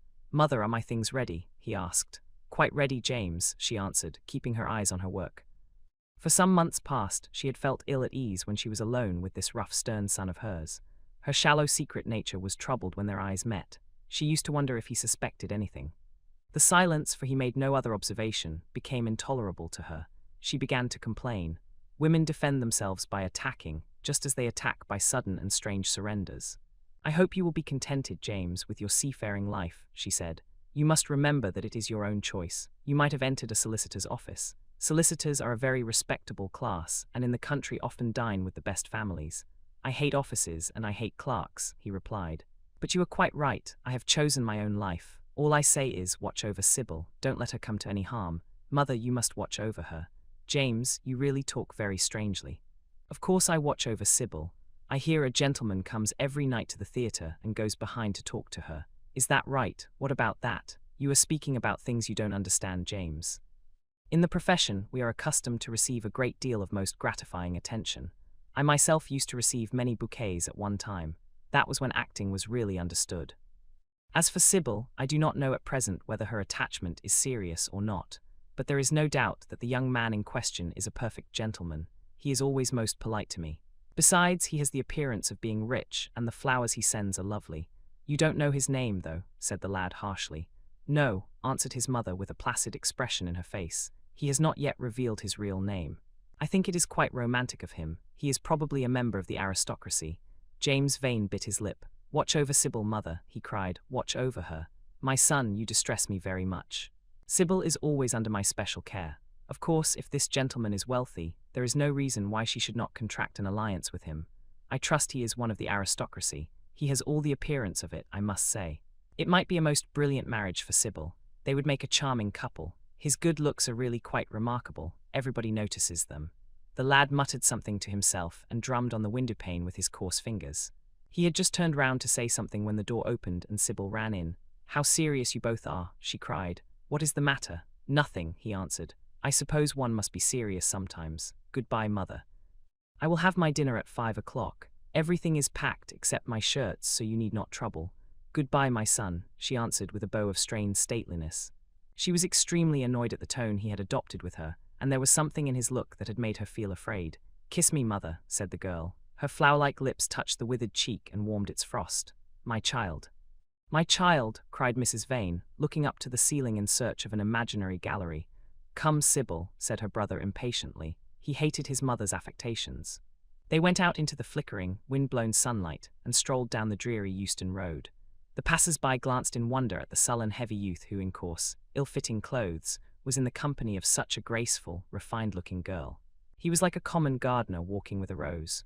Jim frowned from time to time when he caught the inquisitive glance of some stranger. He had that dislike of being stared at, which comes on geniuses late in life and never leaves the commonplace. Sybil, however, was quite unconscious of the effect she was producing. Her love was trembling in laughter on her lips.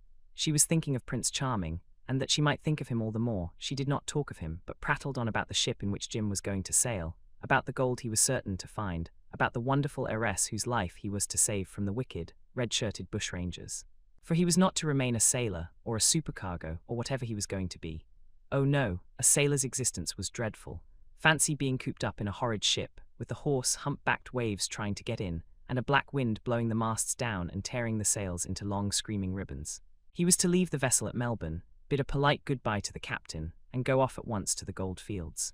Before a week was over, he was to come across a large nugget of pure gold, the largest nugget that had ever been discovered, and bring it down to the coast in a wagon guarded by 6 mounted policemen. The bushrangers were to attack them 3 times and be defeated with immense slaughter. Or no, he was not to go to the gold fields at all. They were horrid places, where men got intoxicated and shot each other in barrooms and used bad language. He was to be a nice sheep farmer, and one evening, as he was riding home, he was to see the beautiful heiress being carried off by a robber on a black horse, and give chase and rescue her. Of course, she would fall in love with him and he with her, and they would get married and come home and live in an immense house in London. Yes, there were delightful things in store for him. But he must be very good and not lose his temper or spend his money foolishly. She was only a year older than he was, but she knew so much more of life. He must be sure also to write to her by every mail, and to say his prayers each night before he went to sleep. God was very good and would watch over him. She would pray for him too, and in a few years he would come back quite rich and happy. The lad listened sulkily to her and made no answer. He was heartsick at leaving home. Yet it was not this alone that made him gloomy and morose. Inexperienced though he was, he had still a strong sense of the danger of Sybil's position. This young dandy who was making love to her could mean her no good. He was a gentleman, and he hated him for that, hated him through some curious race instinct for which he could not account, and which for that reason was all the more dominant within him. He was conscious also of the shallowness and vanity of his mother's nature, and in that saw infinite peril for Sybil and Sybil's happiness. Children begin by loving their parents. As they grow older they judge them. Sometimes they forgive them. His mother, he had something on his mind to ask of her, something that he had brooded on for many months of silence. A chance phrase that he had heard at the theatre, a whispered sneer that had reached his ears one night as he waited at the stage door, had set loose a train of horrible thoughts. He remembered it as if it had been the lash of a hunting crop across his face. His brows knit together into a wedge-like furrow, and with a twitch of pain he bit his underlip. "You are not listening to a word I am saying, Jim," cried Sybil, "and I am making the most delightful plans for your future. Do say something. What do you want me to say?" "Oh, that you will be a good boy and not forget us," she answered, smiling at him. He shrugged his shoulders. "You are more likely to forget me than I am to forget you, Sybil." She flushed. "What do you mean, Jim?" she asked. "You have a new friend, I hear. Who is he? Why have you not told me about him? He means you no good." "Stop, Jim," she exclaimed. "You must not say anything against him." "I love him. Why, you don't even know his name," answered the lad. "Who is he? I have a right to know." "He is called Prince Charming. Don't you like the name?" "Oh, you silly boy, you should never forget it. If you only saw him, you would think him the most wonderful person in the world. Some day you will meet him when you come back from Australia. You will like him so much. Everybody likes him, and I love him. I wish you could come to the theatre tonight. He is going to be there and I am to play Juliet. Oh, how I shall play it. Fancy Jim to be in love and play Juliet, to have him sitting there, to play for his delight. I am afraid I may frighten the company, frighten or enthrall them. To be in love is to surpass oneself. Poor dreadful Mr. Isaacs will be shouting genius to his loafers at the bar. He has preached me as a dogma. Tonight he will announce me as a revelation. I feel it. And it is all his only, Prince Charming, my wonderful lover, my god of graces. But I am poor beside him. Poor, what does that matter? When poverty creeps in at the door, love flies in through the window. Our proverbs want rewriting. They were made in winter, and it is summer now. Springtime for me, I think, a very dance of blossoms in blue skies. He is a gentleman, said the lad sullenly. A prince, she cried musically. What more do you want? He wants to enslave you. I shudder at the thought of being free. I want you to beware of him. To see him is to worship him. To know him is to trust him. Sybil, you are mad about him. She laughed and took his arm. You dear old Jim, you talk as if you were 100. Some day you will be in love yourself, then you will know what it is. Don't look so sulky. Surely you should be glad to think that, though you are going away, you leave me happier than I have ever been before. Life has been hard for us both, terribly hard and difficult, but it will be different now. You are going to a new world, and I have found one. Here are 2 chairs. Let us sit down and see the smart people go by. They took their seats amidst a crowd of watchers. The tulip beds across the road flamed like throbbing rings of fire. A white dust, tremulous cloud of orris root it seemed, hung in the panting air. The brightly coloured parasols danced and dipped like monstrous butterflies. She made her brother talk of himself, his hopes, his prospects. He spoke slowly and with effort. They passed words to each other as players at a game pass counters. Sybil felt oppressed. She could not communicate her joy. A faint smile curving that sullen mouth was all the echo she could win. After some time she became silent. Suddenly she caught a glimpse of golden hair and laughing lips, and in an open carriage with 2 ladies Dorian Gray drove past. She started to her feet. There he is, she cried. Who? Said Jim Vane. Prince Charming, she answered, looking after the Victoria. He jumped up and seized her roughly by the arm. Show him to me. Which is he? Point him out. I must see him, he exclaimed. But at that moment the Duke of Berwick's 4-in-hand came between, and when it had left the space clear, the carriage had swept out of the park. He is gone, murmured Sybil sadly. I wish you had seen him. I wish I had, for as sure as there is a God in heaven, if he ever does you any wrong, I shall kill him. She looked at him in horror. He repeated his words. They cut the air like a dagger. The people round began to gape. A lady standing close to her tittered. Come away, Jim, come away, she whispered. He followed her doggedly as she passed through the crowd. He felt glad at what he had said. When they reached the Achilles statue, she turned round. There was pity in her eyes that became laughter on her lips. She shook her head at him. You are foolish, Jim, utterly foolish. A bad-tempered boy, that is all. How can you say such horrible things? You don't know what you are talking about. You are simply jealous and unkind. Ah, I wish you would fall in love. Love makes people good, and what you said was wicked. I am 16, he answered, and I know what I am about. Mother is no help to you. She doesn't understand how to look after you. I wish now that I was not going to Australia at all. I have a great mind to chuck the whole thing up. I would if my articles hadn't been signed. Oh, don't be so serious, Jim. You are like one of the heroes of those silly melodramas Mother used to be so fond of acting in. I am not going to quarrel with you. I have seen him, and oh, to see him is perfect happiness. We won't quarrel. I know you would never harm anyone I love, would you? Not as long as you love him, I suppose, was the sullen answer. I shall love him forever, she cried. And he, forever too, he had better. She shrank from him. Then she laughed and put her hand on his arm. He was merely a boy. At the Marble Arch they hailed an omnibus, which left them close to their shabby home in the Euston Road. It was after 5 o'clock, and Sybil had to lie down for a couple of hours before acting. Jim insisted that she should do so. He said that he would sooner part with her when their mother was not present. She would be sure to make a scene, and he detested scenes of every kind. In Sybil's own room they parted. There was jealousy in the lad's heart, and a fierce murderous hatred of the stranger who, as it seemed to him, had come between them. Yet when her arms were flung round his neck and her fingers strayed through his hair, he softened and kissed her with real affection. There were tears in his eyes as he went downstairs. His mother was waiting for him below. She grumbled at his unpunctuality as he entered. He made no answer, but sat down to his meagre meal. The flies buzzed round the table and crawled over the stained cloth. Through the rumble of omnibuses and the clatter of street cabs, he could hear the droning voice devouring each minute that was left to him. After some time, he thrust away his plate and put his head in his hands. He felt that he had a right to know. It should have been told to him before if it was as he suspected. Leaden with fear, his mother watched him. Words dropped mechanically from her lips. A tattered lace handkerchief twitched in her fingers. When the clock struck 6, he got up and went to the door. Then he turned back and looked at her.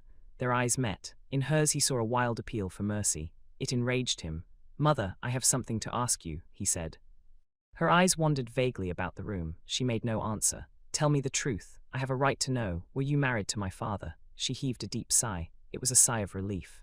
The terrible moment, the moment that night and day, for weeks and months she had dreaded, had come at last, and yet she felt no terror. Indeed, in some measure it was a disappointment to her. The vulgar directness of the question called for a direct answer. The situation had not been gradually led up to. It was crude. It reminded her of a bad rehearsal. "No," she answered, wondering at the harsh simplicity of life. "My father was a scoundrel then," cried the lad, clenching his fists. She shook her head. "I knew he was not free. We loved each other very much. If he had lived, he would have made provision for us. Don't speak against him, my son. He was your father, and a gentleman. Indeed, he was highly connected." An oath broke from his lips. "I don't care for myself," he exclaimed, "but don't let Sybil." "It is a gentleman, isn't it, who is in love with her, or says he is? Highly connected, too, I suppose." For a moment, a hideous sense of humiliation came over the woman. Her head drooped. She wiped her eyes with shaking hands. "Sybil has a mother," she murmured. "I had none." The lad was touched. He went towards her and, stooping down, he kissed her. "I am sorry if I have pained you by asking about my father," he said, "but I could not help it. I must go now. Goodbye. Don't forget that you will have only one child now to look after. And believe me that if this man wrongs my sister, I will find out who he is, track him down, and kill him like a dog." I swear it. The exaggerated folly of the threat, the passionate gesture that accompanied it, the mad melodramatic words, made life seem more vivid to her. She was familiar with the atmosphere. She breathed more freely, and for the first time for many months she really admired her son. She would have liked to have continued the scene on the same emotional scale, but he cut her short. Trunks had to be carried down and mufflers looked for. The lodging-house drudge bustled in and out. There was the bargaining with the cabman. The moment was lost in vulgar details. It was with a renewed feeling of disappointment that she waved the tattered lace handkerchief from the window as her son drove away. She was conscious that a great opportunity had been wasted. She consoled herself by telling Sybil how desolate she felt her life would be, now that she had only one child to look after. She remembered the phrase. It had pleased her. Of the threat she said nothing. It was vividly and dramatically expressed. She felt that they would all laugh at it some day. Chapter 6. "I suppose you have heard the news, Basil," said Lord Henry that evening as Hallward was shown into a little private room at the Bristol, where dinner had been laid for 3. "No, Harry," answered the artist, giving his hat and coat to the bowing waiter. "What is it? Nothing about politics, I hope. They don't interest me. There is hardly a single person in the House of Commons worth painting, though many of them would be the better for a little whitewashing." "Dorian Gray is engaged to be married," said Lord Henry, watching him as he spoke. Hallward started and then frowned. "Dorian engaged to be married," he cried. "Impossible. It is perfectly true. To whom? To some little actress or other. I can't believe it. Dorian is far too sensible. Dorian is far too wise not to do foolish things now and then, my dear Basil. Marriage is hardly a thing that one can do now and then, Harry." "Except in America," rejoined Lord Henry languidly. "But I didn't say he was married. I said he was engaged to be married. There is a great difference. I have a distinct remembrance of being married, but I have no recollection at all of being engaged. I am inclined to think that I never was engaged. But think of Dorian's birth and position and wealth. It would be absurd for him to marry so much beneath him. If you want to make him marry this girl, tell him that, Basil. He is sure to do it then. Whenever a man does a thoroughly stupid thing, it is always from the noblest motives. I hope the girl is good, Harry. I don't want to see Dorian tied to some vile creature who might degrade his nature and ruin his intellect." "Oh, she is better than good. She is beautiful," murmured Lord Henry, sipping a glass of vermouth and orange bitters. "Dorian says she is beautiful, and he is not often wrong about things of that kind. Your portrait of him has quickened his appreciation of the personal appearance of other people. It has had that excellent effect, amongst others. We are to see her tonight, if that boy doesn't forget his appointment. Are you serious? Quite serious, Basil. I should be miserable if I thought I should ever be more serious than I am at the present moment. But do you approve of it, Harry?" asked the painter, walking up and down the room and biting his lip. "You can't approve of it, possibly. It is some silly infatuation. I never approve or disapprove of anything now. It is an absurd attitude to take towards life. We are not sent into the world to air our moral prejudices. I never take any notice of what common people say, and I never interfere with what charming people do. If a personality fascinates me, whatever mode of expression that personality selects is absolutely delightful to me. Dorian Gray falls in love with a beautiful girl who acts Juliet and proposes to marry her. Why not? If he wedded Messalina, he would be none the less interesting. You know I am not a champion of marriage. The real drawback to marriage is that it makes one unselfish, and unselfish people are colorless. They lack individuality. Still, there are certain temperaments that marriage makes more complex. They retain their egotism and add to it many other egos. They are forced to have more than one life. They become more highly organized, and to be highly organized is, I should fancy, the object of man's existence. Besides, every experience is of value, and whatever one may say against marriage, it is certainly an experience. I hope that Dorian Gray will make this girl his wife, passionately adore her for 6 months, and then suddenly become fascinated by someone else. He would be a wonderful study. You don't mean a single word of all that, Harry. You know you don't. If Dorian Gray's life was spoiled, no one would be sorrier than yourself. You are much better than you pretend to be. Lord Henry laughed. The reason we all like to think so well of others is that we are all afraid for ourselves. The basis of optimism is sheer terror. We think that we are generous because we credit our neighbor with the possession of those virtues that are likely to be a benefit to us. We praise the banker that we may overdraw our account, and find good qualities in the highwayman in the hope that he may spare our pockets. I mean everything that I have said. I have the greatest contempt for optimism. As for a spoiled life, no life is spoiled but one whose growth is arrested. If you want to mar nature, you have merely to reform it. As for marriage, of course that would be silly, but there are other and more interesting bonds between men and women. I will certainly encourage them. They have the charm of being fashionable, but here is Dorian himself. He will tell you more than I can. My dear Harry, my dear Basil, you must both congratulate me, said the lad, throwing off his evening cape with its satin-lined wings and shaking each of his friends by the hand in turn. I have never been so happy. Of course, it is sudden, all really delightful things are, and yet it seems to me to be the one thing I have been looking for all my life. He was flushed with excitement and pleasure, and looked extraordinarily handsome. I hope you will always be very happy, Dorian, said Hallward, but I don't quite forgive you for not having let me know of your engagement. You let Harry know. And I don't forgive you for being late for dinner, broke in Lord Henry, putting his hand on the lad's shoulder and smiling as he spoke. Come, let us sit down and try what the new chef here is like, and then you will tell us how it all came about. There is really not much to tell, cried Dorian as they took their seats at the small round table. What happened was simply this. After I left you yesterday evening, Harry, I dressed, had some dinner at that little Italian restaurant in Rupert Street you introduced me to, and went down at 8 o'clock to the theatre. Sybil was playing Rosalind. Of course, the scenery was dreadful and the Orlando absurd, but Sybil, you should have seen her. When she came on in her boy's clothes, she was perfectly wonderful. She wore a moss-coloured velvet jerkin with cinnamon sleeves, slim, brown, cross-gartered hose, a dainty little green cap with a hawk's feather caught in a jewel, and a hooded cloak lined with dull red. She had never seemed to me more exquisite. She had all the delicate grace of that Tanagra figurine that you have in your studio, Basil. Her hair clustered round her face like dark leaves round a pale rose. As for her acting, well, you shall see her tonight. She is simply a born artist. I sat in the dingy box absolutely enthralled. I forgot that I was in London and in the 19th century. I was away with my love in a forest that no man had ever seen. After the performance was over, I went behind and spoke to her. As we were sitting together, suddenly there came into her eyes a look that I had never seen there before. My lips moved towards hers. We kissed each other. I can't describe to you what I felt at that moment. It seemed to me that all my life had been narrowed to one perfect point of rose-coloured joy. She trembled all over and shook like a white narcissus. Then she flung herself on her knees and kissed my hands. I feel that I should not tell you all this, but I can't help it. Of course, our engagement is a dead secret. She has not even told her own mother. I don't know what my guardians will say. Lord Radley is sure to be furious. I don't care. I shall be of age in less than a year, and then I can do what I like. I have been right, Basil, haven't I, to take my love out of poetry, and to find my wife in Shakespeare's plays. Lips that Shakespeare taught to speak have whispered their secret in my ear. I have had the arms of Rosalind around me, and kissed Juliet on the mouth. Yes, Dorian, I suppose you were right, said Hallward slowly. Have you seen her today? Asked Lord Henry. Dorian Gray shook his head. I left her in the forest of Arden. I shall find her in an orchard in Verona. Lord Henry sipped his champagne in a meditative manner. At what particular point did you mention the word marriage, Dorian? And what did she say in answer? Perhaps you forgot all about it. My dear Harry, I did not treat it as a business transaction, and I did not make any formal proposal. I told her that I loved her, and she said she was not worthy to be my wife. Not worthy. Why, the whole world is nothing to me compared with her. Women are wonderfully practical, murmured Lord Henry, much more practical than we are.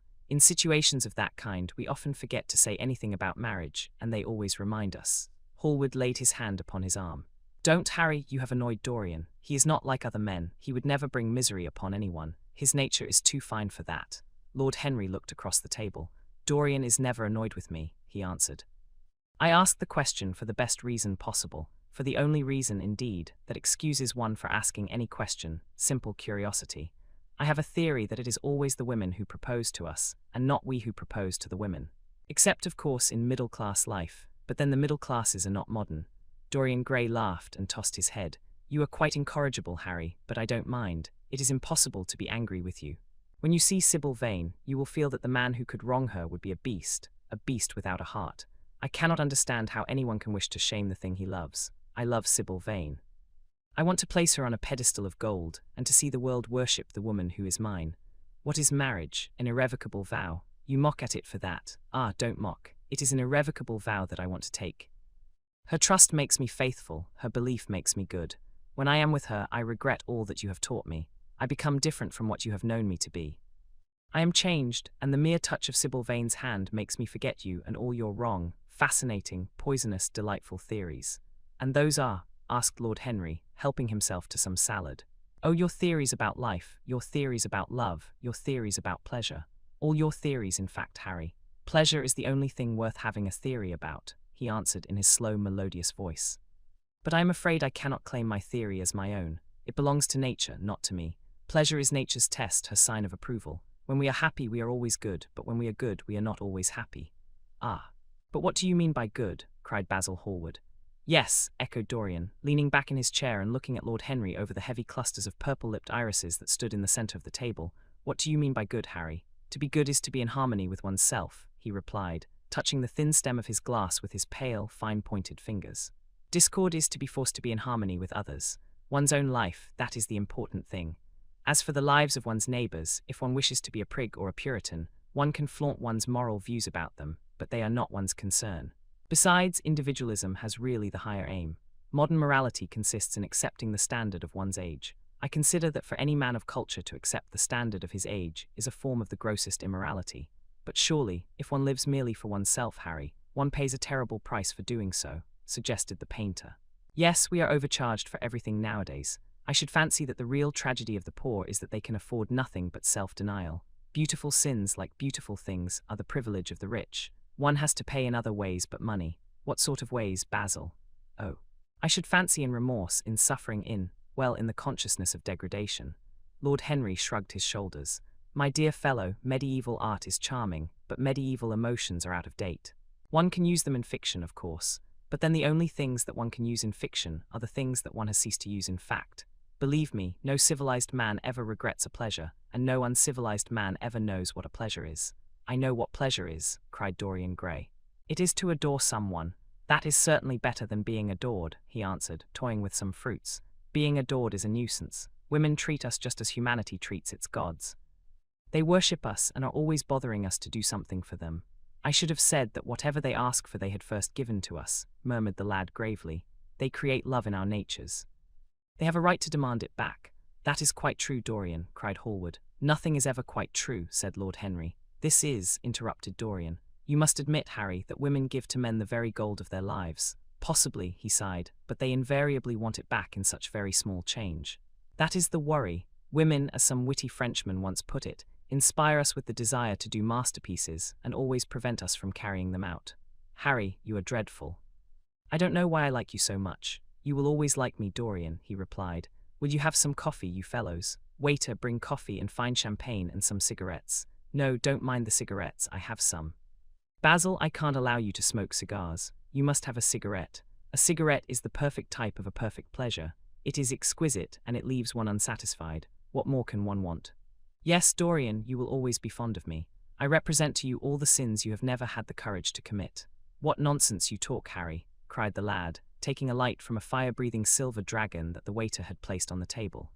Let us go down to the theatre. When Sybil comes on the stage, you will have a new ideal of life. She will represent something to you that you have never known. I have known everything, said Lord Henry, with a tired look in his eyes, but I am always ready for a new emotion. I am afraid, however, that for me at any rate there is no such thing.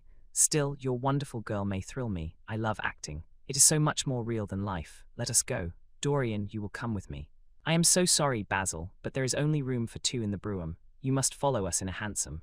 They got up and put on their coats, sipping their coffee standing. The painter was silent and preoccupied. There was a gloom over him. He could not bear this marriage, and yet it seemed to him to be better than many other things that might have happened. After a few minutes, they all passed downstairs. He drove off by himself, as had been arranged, and watched the flashing lights of the little brougham in front of him.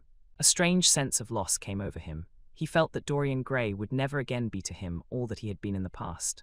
Life had come between them. His eyes darkened, and the crowded flaring streets became blurred to his eyes. When the cab drew up at the theatre, it seemed to him that he had grown years older. Chapter 7. For some reason or other, the house was crowded that night, and the fat Jew manager who met them at the door was beaming from ear to ear with an oily, tremulous smile. He escorted them to their box with a sort of pompous humility, waving his fat, jeweled hands and talking at the top of his voice. Dorian Gray loathed him more than ever. He felt as if he had come to look for Miranda and had been met by Caliban. Lord Henry, upon the other hand, rather liked him.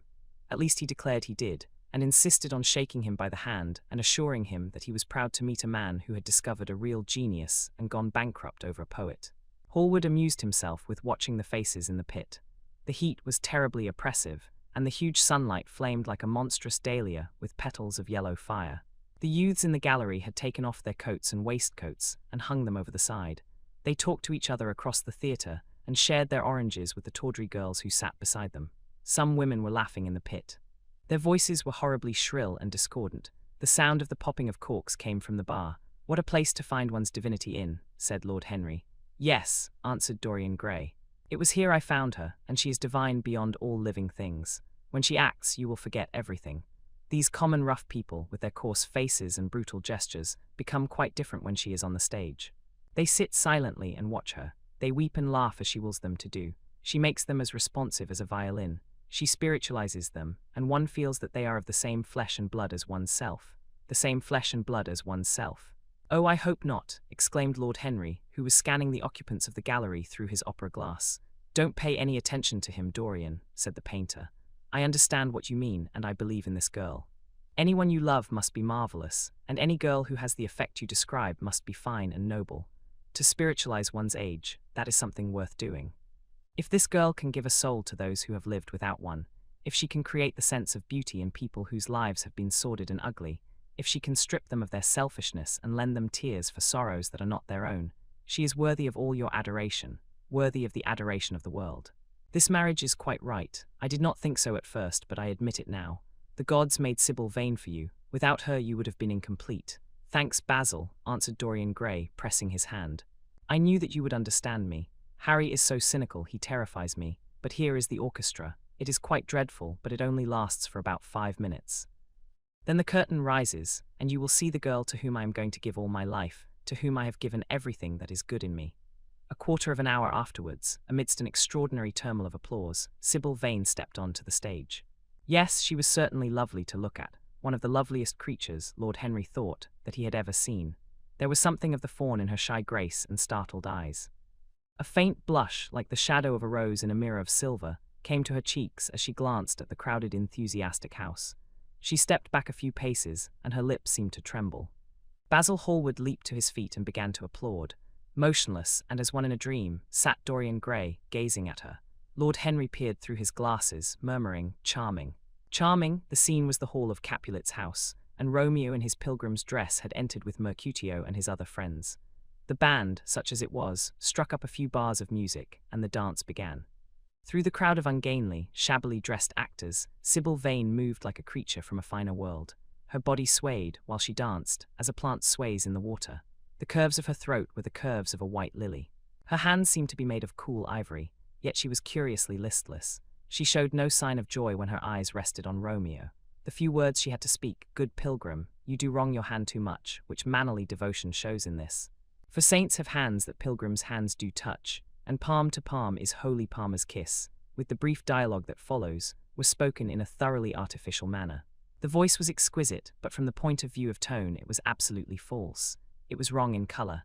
It took away all the life from the verse. It made the passion unreal. Dorian Gray grew pale as he watched her.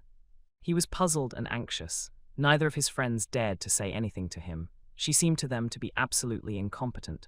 They were horribly disappointed, yet they felt that the true test of any Juliet is the balcony scene of the second act. They waited for that. If she failed there was nothing in her. She looked charming as she came out in the moonlight. That could not be denied, but the staginess of her acting was unbearable and grew worse as she went on. Her gestures became absurdly artificial. She overemphasized everything that she had to say. The beautiful passage, "Thou knowest the mask of night is on my face, else would a maiden blush bepaint my cheek, for that which thou hast heard me speak tonight," was declaimed with the painful precision of a schoolgirl who has been taught to recite by some second-rate professor of elocution. When she leaned over the balcony and came to those wonderful lines, "Although I joy in thee, I have no joy of this contract tonight. It is too rash, too unadvised, too sudden. Too like the lightning, which doth cease to be ere one can say, it lightens. Sweet good night. This bud of love by summer's ripening breath may prove a beauteous flower when next we meet." She spoke the words as though they conveyed no meaning to her. It was not nervousness. Indeed, so far from being nervous, she was absolutely self-contained. It was simply bad art. She was a complete failure. Even the common, uneducated audience of the pit and gallery lost their interest in the play. They got restless and began to talk loudly and to whistle. The Jew manager, who was standing at the back of the dress circle, stamped and swore with rage. The only person unmoved was the girl herself. When the second act was over, there came a storm of hisses, and Lord Henry got up from his chair and put on his coat. "She is quite beautiful, Dorian," he said, "but she can't act." "Let us go, I am going to see the play through," answered the lad in a hard, bitter voice. "I am awfully sorry that I have made you waste an evening, Harry. I apologize to you both." "My dear Dorian, I should think Miss Vane was ill," interrupted Hallward. "We will come some other night. I wish she were ill," he rejoined, "but she seems to me to be simply callous and cold. She has entirely altered. Last night she was a great artist. This evening she is merely a commonplace, mediocre actress. Don't talk like that about anyone you love, Dorian. Love is a more wonderful thing than art. They are both simply forms of imitation," remarked Lord Henry. "But do let us go. Dorian, you must not stay here any longer. It is not good for one's morals to see bad acting. Besides, I don't suppose you will want your wife to act, so what does it matter if she plays Juliet like a wooden doll? She is very lovely, and if she knows as little about life as she does about acting, she will be a delightful experience. There are only two kinds of people who are really fascinating: people who know absolutely everything, and people who know absolutely nothing. Good heavens, my dear boy, don't look so tragic. The secret of remaining young is never to have an emotion that is unbecoming.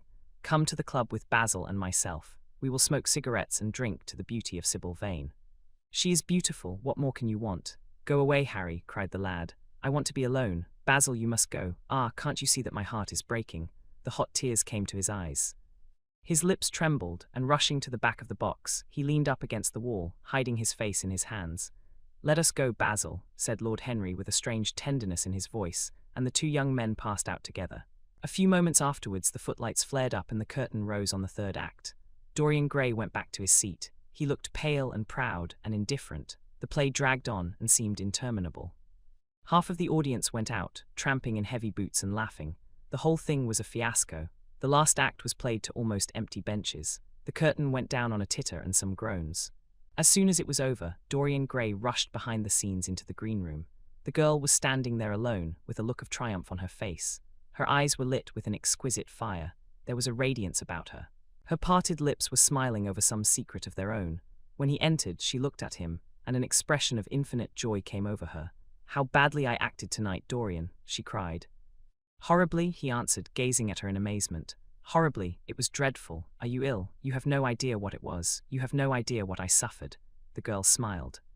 "Dorian," she answered, lingering over his name with long-drawn music in her voice, as though it were sweeter than honey to the red petals of her mouth. "Dorian, you should have understood." "But you understand now, don't you?" "Understand what?" he asked angrily. "Why I was so bad tonight, why I shall always be bad, why I shall never act well again." He shrugged his shoulders. "You are ill, I suppose. When you are ill you shouldn't act. You make yourself ridiculous. My friends were bored, I was bored." She seemed not to listen to him. She was transfigured with joy. An ecstasy of happiness dominated her. "Dorian, Dorian," she cried, "before I knew you, acting was the one reality of my life. If you enjoyed this story, It was only in the don't theatre forget that to I lived. follow the I reading thought that it was all lantern true. and let its I was light Rosalind guide you one to night your and next Portia great the other. tale. The joy of Beatrice was my joy, and the sorrows of Cordelia were mine also. I believed in everything. The common people who acted with me seemed to me to be godlike. The painted scenes were my world. I knew nothing but shadows, and I thought them real. You came, oh my beautiful love, and you freed my soul from prison. You taught me what reality really is. Tonight, for the first time in my life, I saw through the hollowness, the sham, the silliness of the empty pageant in which I had always played. Tonight, for the first time, I became conscious that the Romeo was hideous and old and painted, that the moonlight in the orchard was false, that the scenery was vulgar, and that the words I had to speak were unreal, were not my words, were not what I wanted to say. You had brought me something higher, something of which all art is but a reflection. You had made me understand what love really is. My love, Prince Charming, Prince of Life, I have grown sick of shadows. You are more to me than all art can ever be. What have I to do with the puppets of a play? When I came on tonight, I could not understand how it was that everything had gone from me. I thought that I was going to be wonderful. I found that I could do nothing. Suddenly it dawned on my soul what it all meant. The knowledge was exquisite to me. I heard them hissing, and I smiled. What could they know of love such as ours? Take me away, Dorian, take me away with you, where we can be quite alone. I hate the stage. I might mimic a passion that I do not feel, but I cannot mimic one that burns me like fire. Oh, Dorian, Dorian, you understand now what it signifies. Even if I could do it, it would be profanation for me to play at being in love. You have made me see that. He flung himself down on the sofa and turned away his face. You have killed my love, he muttered. She looked at him in wonder and laughed. He made no answer. She came across to him, and with her little fingers stroked his hair. She knelt down and pressed his hands to her lips. He drew them away, and a shudder ran through him. Then he leaped up and went to the door. Yes, he cried, you have killed my love. You used to stir my imagination. Now you don't even stir my curiosity. You simply produce no effect. I loved you because you were marvelous, because you had genius and intellect, because you realized the dreams of great poets and gave shape and substance to the shadows of art. You have thrown it all away. You are shallow and stupid. My God, how mad I was to love you. What a fool I have been. You are nothing to me now. I will never see you again. I will never think of you. I will never mention your name. You don't know what you were to me once. Why once? Oh, I can't bear to think of it. I wish I had never laid eyes upon you. You have spoiled the romance of my life. How little you can know of love if you say it mars your art. Without your art, you are nothing. I would have made you famous, splendid, magnificent. The world would have worshipped you, and you would have borne my name. What are you now? A third-rate actress with a pretty face. The girl grew white and trembled. She clenched her hands together, and her voice seemed to catch in her throat. You are not serious, Dorian, she murmured. You are acting. Acting, I leave that to you. You do it so well, he answered bitterly. She rose from her knees and with a piteous expression of pain in her face came across the room to him. She put her hand upon his arm and looked into his eyes. He thrust her back. Don't touch me, he cried. A low moan broke from her, and she flung herself at his feet and lay there like a trampled flower. Dorian, Dorian, don't leave me, she whispered. I am so sorry I didn't act well. I was thinking of you all the time. But I will try, indeed, I will try. It came so suddenly across me, my love for you. I think I should never have known it if you had not kissed me, if we had not kissed each other. Kiss me again, my love. Don't go away from me. I couldn't bear it. Oh, don't go away from me. My brother, no, never mind, he didn't mean it. He was in jest. But you, oh, can't you forgive me for tonight? I will work so hard and try to improve. Don't be cruel to me, because I love you better than anything in the world. After all, it is only once that I have not pleased you. But you are quite right, Dorian. I should have shown myself more of an artist. It was foolish of me, and yet I couldn't help it. Oh, don't leave me, don't leave me. A fit of passionate sobbing choked her. She crouched on the floor like a wounded thing, and Dorian Gray, with his beautiful eyes, looked down at her, and his chiseled lips curled in exquisite disdain. There is always something ridiculous about the emotions of people whom one has ceased to love. Sybil Vane seemed to him to be absurdly melodramatic. Her tears and sobs annoyed him. I am going, he said at last in his calm, clear voice. I don't wish to be unkind, but I can't see you again. You have disappointed me. She wept silently and made no answer, but crept nearer. Her little hands stretched blindly out and appeared to be seeking for him. He turned on his heel and left the room. In a few moments he was out of the theatre. Where he went he hardly knew. He remembered wandering through dimly lit streets, past gaunt, black-shadowed archways and evil-looking houses. Women with hoarse voices and harsh laughter had called after him. Drunkards had reeled by, cursing and chattering to themselves like monstrous apes. He had seen grotesque children huddled upon doorsteps and heard shrieks and oaths from gloomy courts. As the dawn was just breaking, he found himself close to Covent Garden. The darkness lifted, and flushed with faint fires, the sky hollowed itself into a perfect pearl. Huge carts filled with nodding lilies rumbled slowly down the polished, empty street. The air was heavy with the perfume of the flowers, and their beauty seemed to bring him an anodyne for his pain. He followed into the market and watched the men unloading their wagons. A white-smocked carter offered him some cherries. He thanked him, wondered why he refused to accept any money for them, and began to eat them listlessly. They had been plucked at midnight, and the coldness of the moon had entered into them. A long line of boys carrying crates of striped tulips and of yellow and red roses defiled in front of him, threading their way through the huge, jade-green piles of vegetables. Under the portico, with its grey, sun-bleached pillars, loitered a troop of draggled, bare-headed girls, waiting for the auction to be over. Others crowded round the swinging doors of the coffee house in the piazza. The heavy cart horses slipped and stamped upon the rough stones, shaking their bells and trappings. Some of the drivers were lying asleep on a pile of sacks. Iris-necked and pink-footed, the pigeons ran about picking up seeds. After a little while he hailed a hansom and drove home. For a few moments he loitered upon the doorstep, looking round at the silent square, with its blank, close-shuttered windows and its staring blinds. The sky was pure opal now, and the roofs of the houses glistened like silver against it. From some chimney opposite a thin wreath of smoke was rising. It curled, a violet riband, through the nacre-coloured air. In the huge gilt Venetian lantern, spoil of some doge's barge, that hung from the ceiling of the great, oak-panelled hall of entrance, lights were still burning from 3 flickering jets. Thin blue petals of flame they seemed, rimmed with white fire. He turned them out, and having thrown his hat and cape on the table, passed through the library towards the door of his bedroom, a large octagonal chamber on the ground floor that, in his newborn feeling for luxury, he had just decorated for himself and hung with some curious Renaissance tapestries that had been discovered stored in a disused attic at Selby Royal. As he was turning the handle of the door, his eye fell upon the portrait Basil Hallward had painted of him. He started back as if in surprise. Then he went on into his own room, looking somewhat puzzled. After he had taken the buttonhole out of his coat, he seemed to hesitate. Finally, he came back, went over to the picture, and examined it. In the dim arrested light that struggled through the cream-coloured silk blinds, the face appeared to him to be a little changed. The expression looked different. One would have said that there was a touch of cruelty in the mouth. It was certainly strange. He turned round and, walking to the window, drew up the blind. The bright dawn flooded the room and swept the fantastic shadows into dusky corners, where they lay shuddering. But the strange expression that he had noticed in the face of the portrait seemed to linger there, to be more intensified even. The quivering ardent sunlight showed him the lines of cruelty round the mouth, as clearly as if he had been looking into a mirror after he had done some dreadful thing. He winced, and taking up from the table an oval glass framed in ivory cupids, one of Lord Henry's many presents to him, glanced hurriedly into its polished depths. No line like that warped his red lips. What did it mean? He rubbed his eyes and came close to the picture and examined it again.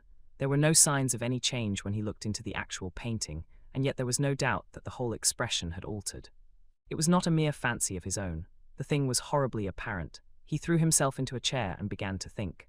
Suddenly there flashed across his mind what he had said in Basil Hallward's studio the day the picture had been finished. Yes, he remembered it perfectly. He had uttered a mad wish that he himself might remain young, and the portrait grow old, that his own beauty might be untarnished, and the face on the canvas bear the burden of his passions and his sins. That the painted image might be seared with the lines of suffering and thought, and that he might keep all the delicate bloom and loveliness of his then just conscious boyhood. Surely his wish had not been fulfilled. Such things were impossible. It seemed monstrous even to think of them, and yet there was the picture before him, with the touch of cruelty in the mouth. Cruelty, had he been cruel, it was the girl's fault, not his. He had dreamed of her as a great artist, had given his love to her because he had thought her great. Then she had disappointed him. She had been shallow and unworthy. And yet a feeling of infinite regret came over him, as he thought of her lying at his feet sobbing like a little child. He remembered with what callousness he had watched her. Why had he been made like that? Why had such a soul been given to him? But he had suffered also. During the 3 terrible hours that the play had lasted, he had lived centuries of pain, eon upon eon of torture. His life was well worth hers. She had marred him for a moment if he had wounded her for an age. Besides, women were better suited to bear sorrow than men. They lived on their emotions. They only thought of their emotions. When they took lovers, it was merely to have someone with whom they could have scenes. Lord Henry had told him that, and Lord Henry knew what women were. Why should he trouble about Sybil Vane? She was nothing to him now, but the picture. What was he to say of that? It held the secret of his life and told his story. It had taught him to love his own beauty. Would it teach him to loathe his own soul? Would he ever look at it again? No. It was merely an illusion wrought on the troubled senses. The horrible night that he had passed had left phantoms behind it. Suddenly there had fallen upon his brain that tiny scarlet speck that makes men mad. The picture had not changed. It was folly to think so, yet it was watching him with its beautiful marred face and its cruel smile. Its bright hair gleamed in the early sunlight. Its blue eyes met his own. A sense of infinite pity, not for himself, but for the painted image of himself, came over him. It had altered already and would alter more. Its gold would wither into grey, its red and white roses would die. For every sin that he committed, a stain would fleck and wreck its fairness. But he would not sin. The picture, changed or unchanged, would be to him the visible emblem of conscience. He would resist temptation. He would not see Lord Henry any more, would not, at any rate, listen to those subtle poisonous theories that in Basil Hallward's garden had first stirred within him the passion for impossible things. He would go back to Sybil Vane, make her amends, marry her, try to love her again. Yes, it was his duty to do so. She must have suffered more than he had. Poor child, he had been selfish and cruel to her. The fascination that she had exercised over him would return. They would be happy together. His life with her would be beautiful and pure. He got up from his chair and drew a large screen right in front of the portrait, shuddering as he glanced at it. How horrible, he murmured to himself, and he walked across to the window and opened it. When he stepped out onto the grass, he drew a deep breath. The fresh morning air seemed to drive away all his somber passions. He thought only of Sybil. A faint echo of his love came back to him. He repeated her name over and over again. The birds that were singing in the dew-drenched garden seemed to be telling the flowers about her. Chapter 8. It was long past noon when he awoke. His valet had crept several times on tiptoe into the room to see if he was stirring, and had wondered what made his young master sleep so late. Finally his bell sounded, and Victor came in softly with a cup of tea and a pile of letters on a small tray of old Sevres china, and drew back the olive satin curtains with their shimmering blue lining that hung in front of the 3 tall windows. "Monsieur has well slept this morning," he said, smiling. "What o'clock is it, Victor?" asked Dorian Gray drowsily. 1 hour and a quarter, monsieur. How late it was. He sat up and, having sipped some tea, turned over his letters. One of them was from Lord Henry and had been brought by hand that morning. He hesitated for a moment and then put it aside. The others he opened listlessly. They contained the usual collection of cards, invitations to dinner, tickets for private views, programs of charity concerts, and the like that are showered on fashionable young men every morning during the season. There was a rather heavy bill for a chaste silver Louis Quinze toilet set that he had not yet had the courage to send on to his guardians, who were extremely old-fashioned people, and did not realize that we live in an age when unnecessary things are our only necessities. And there were several very courteously worded communications from German street money lenders, offering to advance any sum of money at a moment's notice, and at the most reasonable rates of interest. After about 10 minutes he got up, and throwing on an elaborate dressing gown of silk-embroidered cashmere wool, passed into the onyx-paved bathroom. The cool water refreshed him after his long sleep. He seemed to have forgotten all that he had gone through. A dim sense of having taken part in some strange tragedy came to him once or twice, but there was the unreality of a dream about it. As soon as he was dressed, he went into the library and sat down to a light French breakfast that had been laid out for him on a small round table close to the open window. It was an exquisite day. The warm air seemed laden with spices. A bee flew in and buzzed round the blue dragon bowl that, filled with sulphur-yellow roses, stood before him. He felt perfectly happy. Suddenly his eye fell on the screen that he had placed in front of the portrait, and he started. "Too cold for monsieur?" asked his valet, putting an omelette on the table. "I shut the window." Dorian shook his head. "I am not cold," he murmured. Was it all true? Had the portrait really changed? Or had it been simply his own imagination that had made him see a look of evil where there had been a look of joy? Surely a painted canvas could not alter. The thing was absurd. It would serve as a tale to tell Basil some day. It would make him smile. And yet how vivid was his recollection of the whole thing. First in the dim twilight, and then in the bright dawn, he had seen the touch of cruelty round the warped lips. He almost dreaded his valet leaving the room. He knew that when he was alone he would have to examine the portrait. He was afraid of certainty. When the coffee and cigarettes had been brought and the man turned to go, he felt a wild desire to tell him to remain. As the door was closing behind him, he called him back. The man stood waiting for his orders. Dorian looked at him for a moment. "I am not at home to anyone, Victor," he said with a sigh. The man bowed and retired. Then he rose from the table, lit a cigarette, and flung himself down on a luxuriously cushioned couch that stood facing the screen. The screen was an old one, of gilt Spanish leather, stamped and wrought with a rather florid Louis XIV pattern. He scanned it curiously, wondering if ever before it had concealed the secret of a man's life. Should he move it aside after all? Why not let it stay there? What was the use of knowing? If the thing was true, it was terrible. If it was not true, why trouble about it? But what if, by some fate or deadlier chance, eyes other than his spied behind and saw the horrible change? What should he do if Basil Hallward came and asked to look at his own picture? Basil would be sure to do that. No, the thing had to be examined, and at once. Anything would be better than this dreadful state of doubt. He got up and locked both doors. At least he would be alone when he looked upon the mask of his shame. Then he drew the screen aside and saw himself face to face. It was perfectly true. The portrait had altered. As he often remembered afterwards, and always with no small wonder, he found himself at first gazing at the portrait with a feeling of almost scientific interest.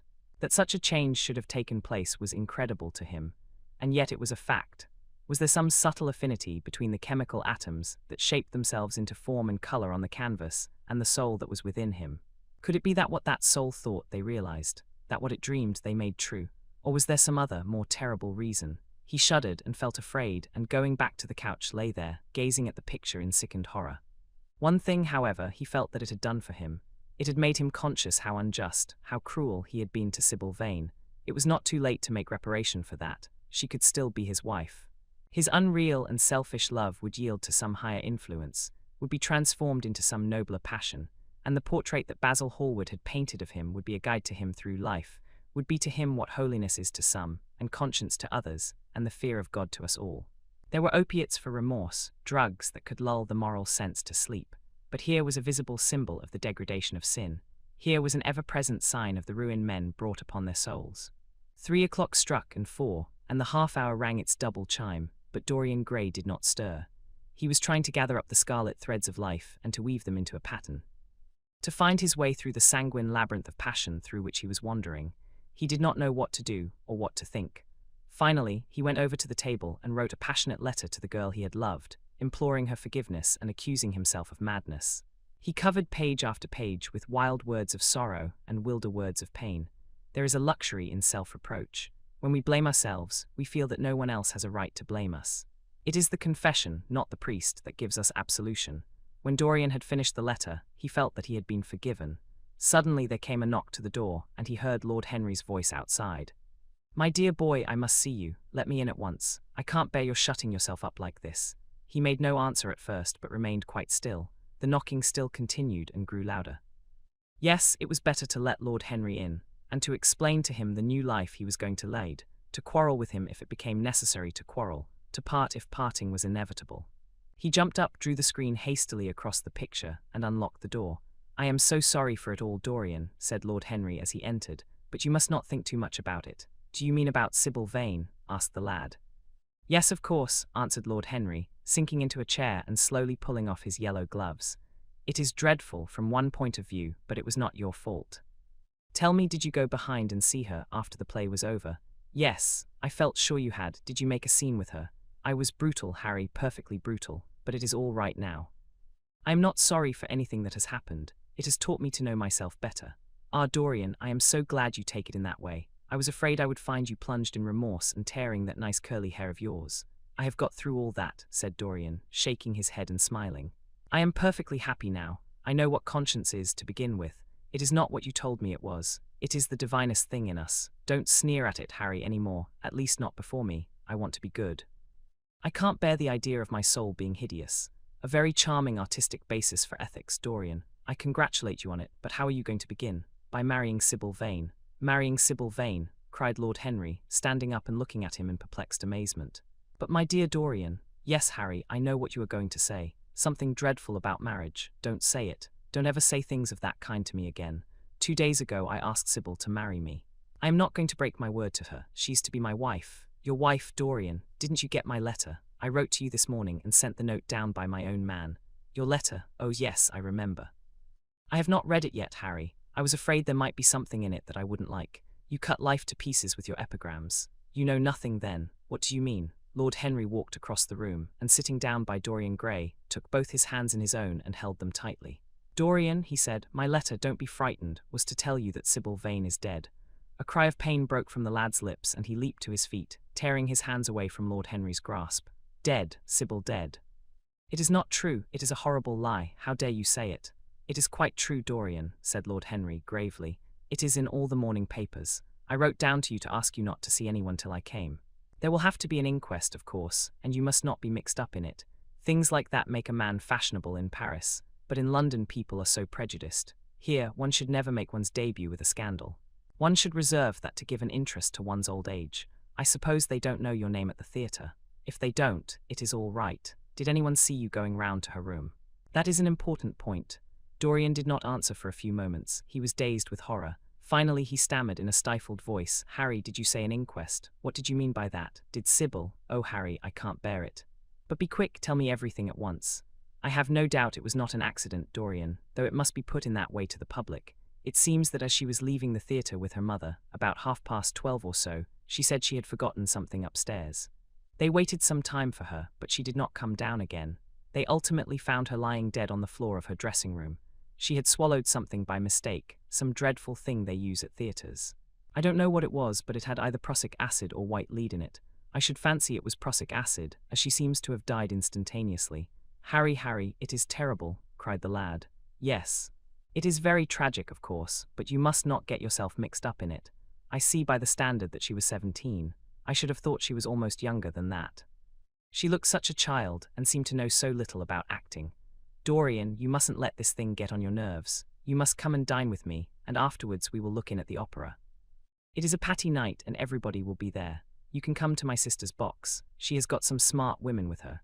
"So I have murdered Sybil Vane," said Dorian Gray, half to himself, "murdered her as surely as if I had cut her little throat with a knife. Yet the roses are not less lovely for all that. The birds sing just as happily in my garden. And tonight I am to dine with you and then go on to the opera and sup somewhere, I suppose, afterwards. How extraordinarily dramatic life is. If I had read all this in a book, Harry, I think I would have wept over it. Somehow, now that it has happened actually, and to me, it seems far too wonderful for tears. Here is the first passionate love letter I have ever written in my life. Strange that my first passionate love letter should have been addressed to a dead girl. Can they feel, I wonder, those white silent people we call the dead? Sybil. Can she feel or know or listen? Oh, Harry, how I loved her once. It seems years ago to me now. She was everything to me. Then came that dreadful night, was it really only last night, when she played so badly and my heart almost broke. She explained it all to me. It was terribly pathetic, but I was not moved a bit. I thought her shallow. Suddenly something happened that made me afraid. I can't tell you what it was, but it was terrible. I said I would go back to her. I felt I had done wrong, and now she is dead. My God, Harry, what shall I do? You don't know the danger I am in, and there is nothing to keep me straight. She would have done that for me. She had no right to kill herself. It was selfish of her. My dear Dorian, answered Lord Henry, taking a cigarette from his case and producing a gold Latin matchbox, the only way a woman can ever reform a man is by boring him so completely that he loses all possible interest in life. If you had married this girl, you would have been wretched. Of course, you would have treated her kindly. One can always be kind to people about whom one cares nothing, but she would have soon found out that you were absolutely indifferent to her. And when a woman finds that out about her husband, she either becomes dreadfully dowdy, or wears very smart bonnets that some other woman's husband has to pay for. I say nothing about the social mistake, which would have been abject, which of course I would not have allowed, but I assure you that in any case the whole thing would have been an absolute failure. I suppose it would, muttered the lad, walking up and down the room and looking horribly pale. But I thought it was my duty. It is not my fault that this terrible tragedy has prevented my doing what was right. I remember your saying once that there is a fatality about good resolutions, that they are always made too late. Mine certainly were. Good resolutions are useless attempts to interfere with scientific laws. Their origin is pure vanity. Their result is absolutely nil. They give us, now and then, some of those luxurious sterile emotions that have a certain charm for the weak. That is all that can be said for them. They are simply checks that men draw on a bank where they have no account. Harry, cried Dorian Gray, coming over and sitting down beside him, why is it that I cannot feel this tragedy as much as I want to? I don't think I am heartless, do you? You have done too many foolish things during the last fortnight to be entitled to give yourself that name, Dorian, answered Lord Henry with his sweet melancholy smile. The lad frowned. I don't like that explanation, Harry, he rejoined, but I am glad you don't think I am heartless. I am nothing of the kind. I know I am not. And yet I must admit that this thing that has happened does not affect me as it should. It seems to me to be simply like a wonderful ending to a wonderful play. It has all the terrible beauty of a Greek tragedy, a tragedy in which I took a great part, but by which I have not been wounded. It is an interesting question, said Lord Henry, who found an exquisite pleasure in playing on the lad's unconscious egotism, an extremely interesting question. I fancy that the true explanation is this. It often happens that the real tragedies of life occur in such an inartistic manner that they hurt us by their crude violence, their absolute incoherence, their absurd want of meaning, their entire lack of style. They affect us just as vulgarity affects us. They give us an impression of sheer brute force, and we revolt against that.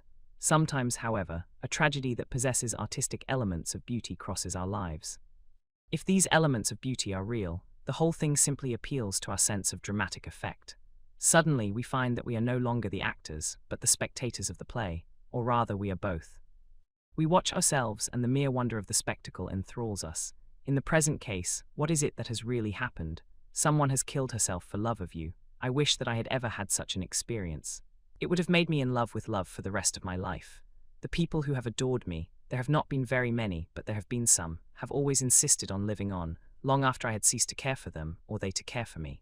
They have become stout and tedious, and when I meet them, they go in at once for reminiscences. That awful memory of woman, what a fearful thing it is, and what an utter intellectual stagnation it reveals. One should absorb the colour of life, but one should never remember its details. Details are always vulgar. I must sow poppies in my garden, sighed Dorian. There is no necessity, rejoined his companion. Life has always poppies in her hands. Of course, now and then things linger. I once wore nothing but violets all through one season, as a form of artistic mourning for a romance that would not die. Ultimately, however, it did die. I forget what killed it. I think it was her proposing to sacrifice the whole world for me. That is always a dreadful moment. It fills one with the terror of eternity. Well, would you believe it? A week ago at Lady Hampshire's, I found myself seated at dinner next the lady in question, and she insisted on going over the whole thing again and digging up the past and raking up the future. I had buried my romance in a bed of asphodel. She dragged it out again and assured me that I had spoiled her life. I am bound to state that she ate an enormous dinner, so I did not feel any anxiety, but what a lack of taste she showed. The one charm of the past is that it is the past, but women never know when the curtain has fallen. They always want a sixth act, and as soon as the interest of the play is entirely over, they propose to continue it. If they were allowed their own way, every comedy would have a tragic ending, and every tragedy would culminate in a farce. They are charmingly artificial, but they have no sense of art. You are more fortunate than I am. I assure you, Dorian, that not one of the women I have known would have done for me what Sybil Vane did for you. Ordinary women always console themselves. Some of them do it by going in for sentimental colours. Never trust a woman who wears mauve, whatever her age may be, or a woman over 35 who is fond of pink ribbons. It always means that they have a history. Others find a great consolation in suddenly discovering the good qualities of their husbands. They flaunt their conjugal felicity in one's face, as if it were the most fascinating of sins. Religion consoles some. Its mysteries have all the charm of a flirtation, a woman once told me, and I can quite understand it. Besides, nothing makes one so vain as being told that one is a sinner. Conscience makes egotists of us all. Yes, there is really no end to the consolations that women find in modern life. Indeed, I have not mentioned the most important one. What is that, Harry? Said the lad listlessly. Oh, the obvious consolation. Taking someone else's admirer when one loses one's own. In good society that always whitewashes a woman. But really, Dorian, how different Sybil Vane must have been from all the women one meets. There is something to me quite beautiful about her death. I am glad I am living in a century when such wonders happen. They make one believe in the reality of the things we all play with, such as romance, passion, and love. I was terribly cruel to her. You forget that. I am afraid that women appreciate cruelty, downright cruelty, more than anything else. They have wonderfully primitive instincts. We have emancipated them, but they remain slaves looking for their masters, all the same. They love being dominated. I am sure you were splendid. I have never seen you really and absolutely angry, but I can fancy how delightful you looked. And after all, you said something to me the day before yesterday that seemed to me at the time to be merely fanciful, but that I see now was absolutely true, and it holds the key to everything. What was that, Harry? You said to me that Sybil Vane represented to you all the heroines of romance, that she was Desdemona one night and Ophelia the other. That if she died as Juliet, she came to life as Imogen. She will never come to life again now, muttered the lad, burying his face in his hands. No, she will never come to life. She has played her last part.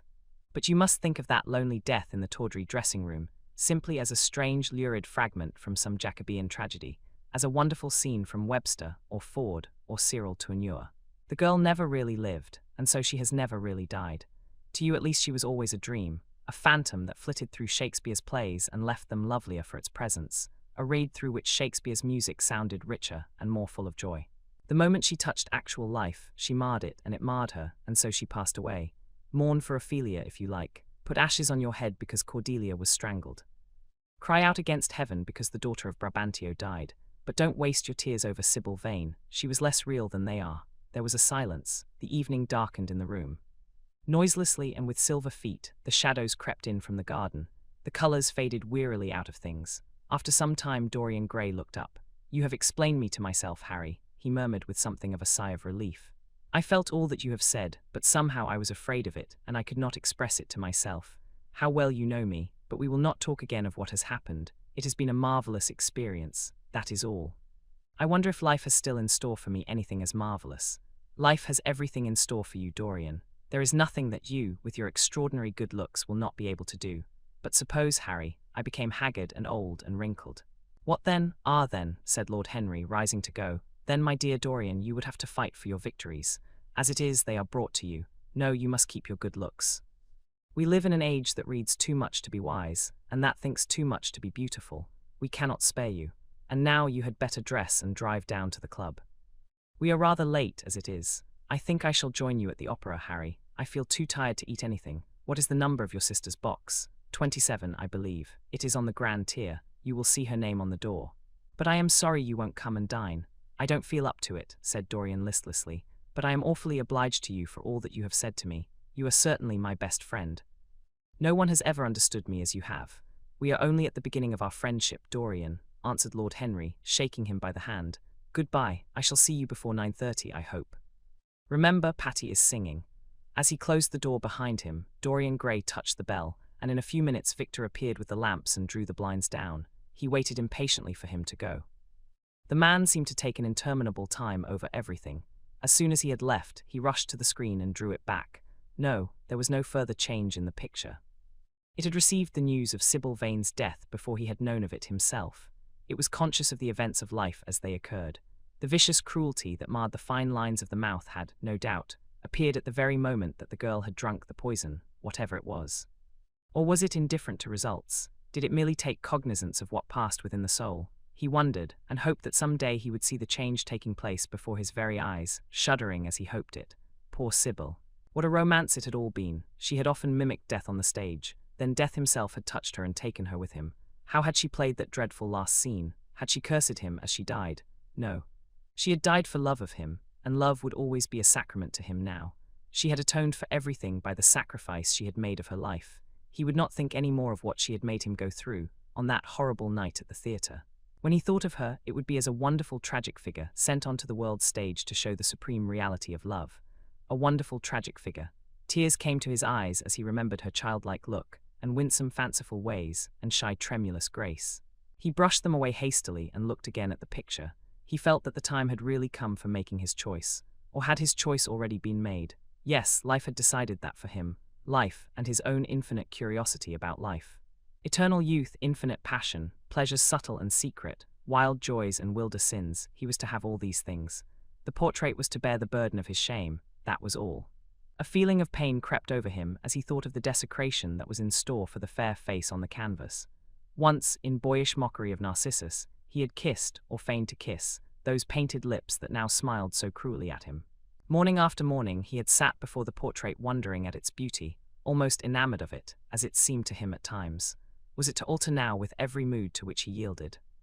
Was it to become a monstrous and loathsome thing, to be hidden away in a locked room, to be shut out from the sunlight that had so often touched to brighter gold the waving wonder of its hair?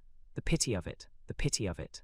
For a moment he thought of praying that the horrible sympathy that existed between him and the picture might cease.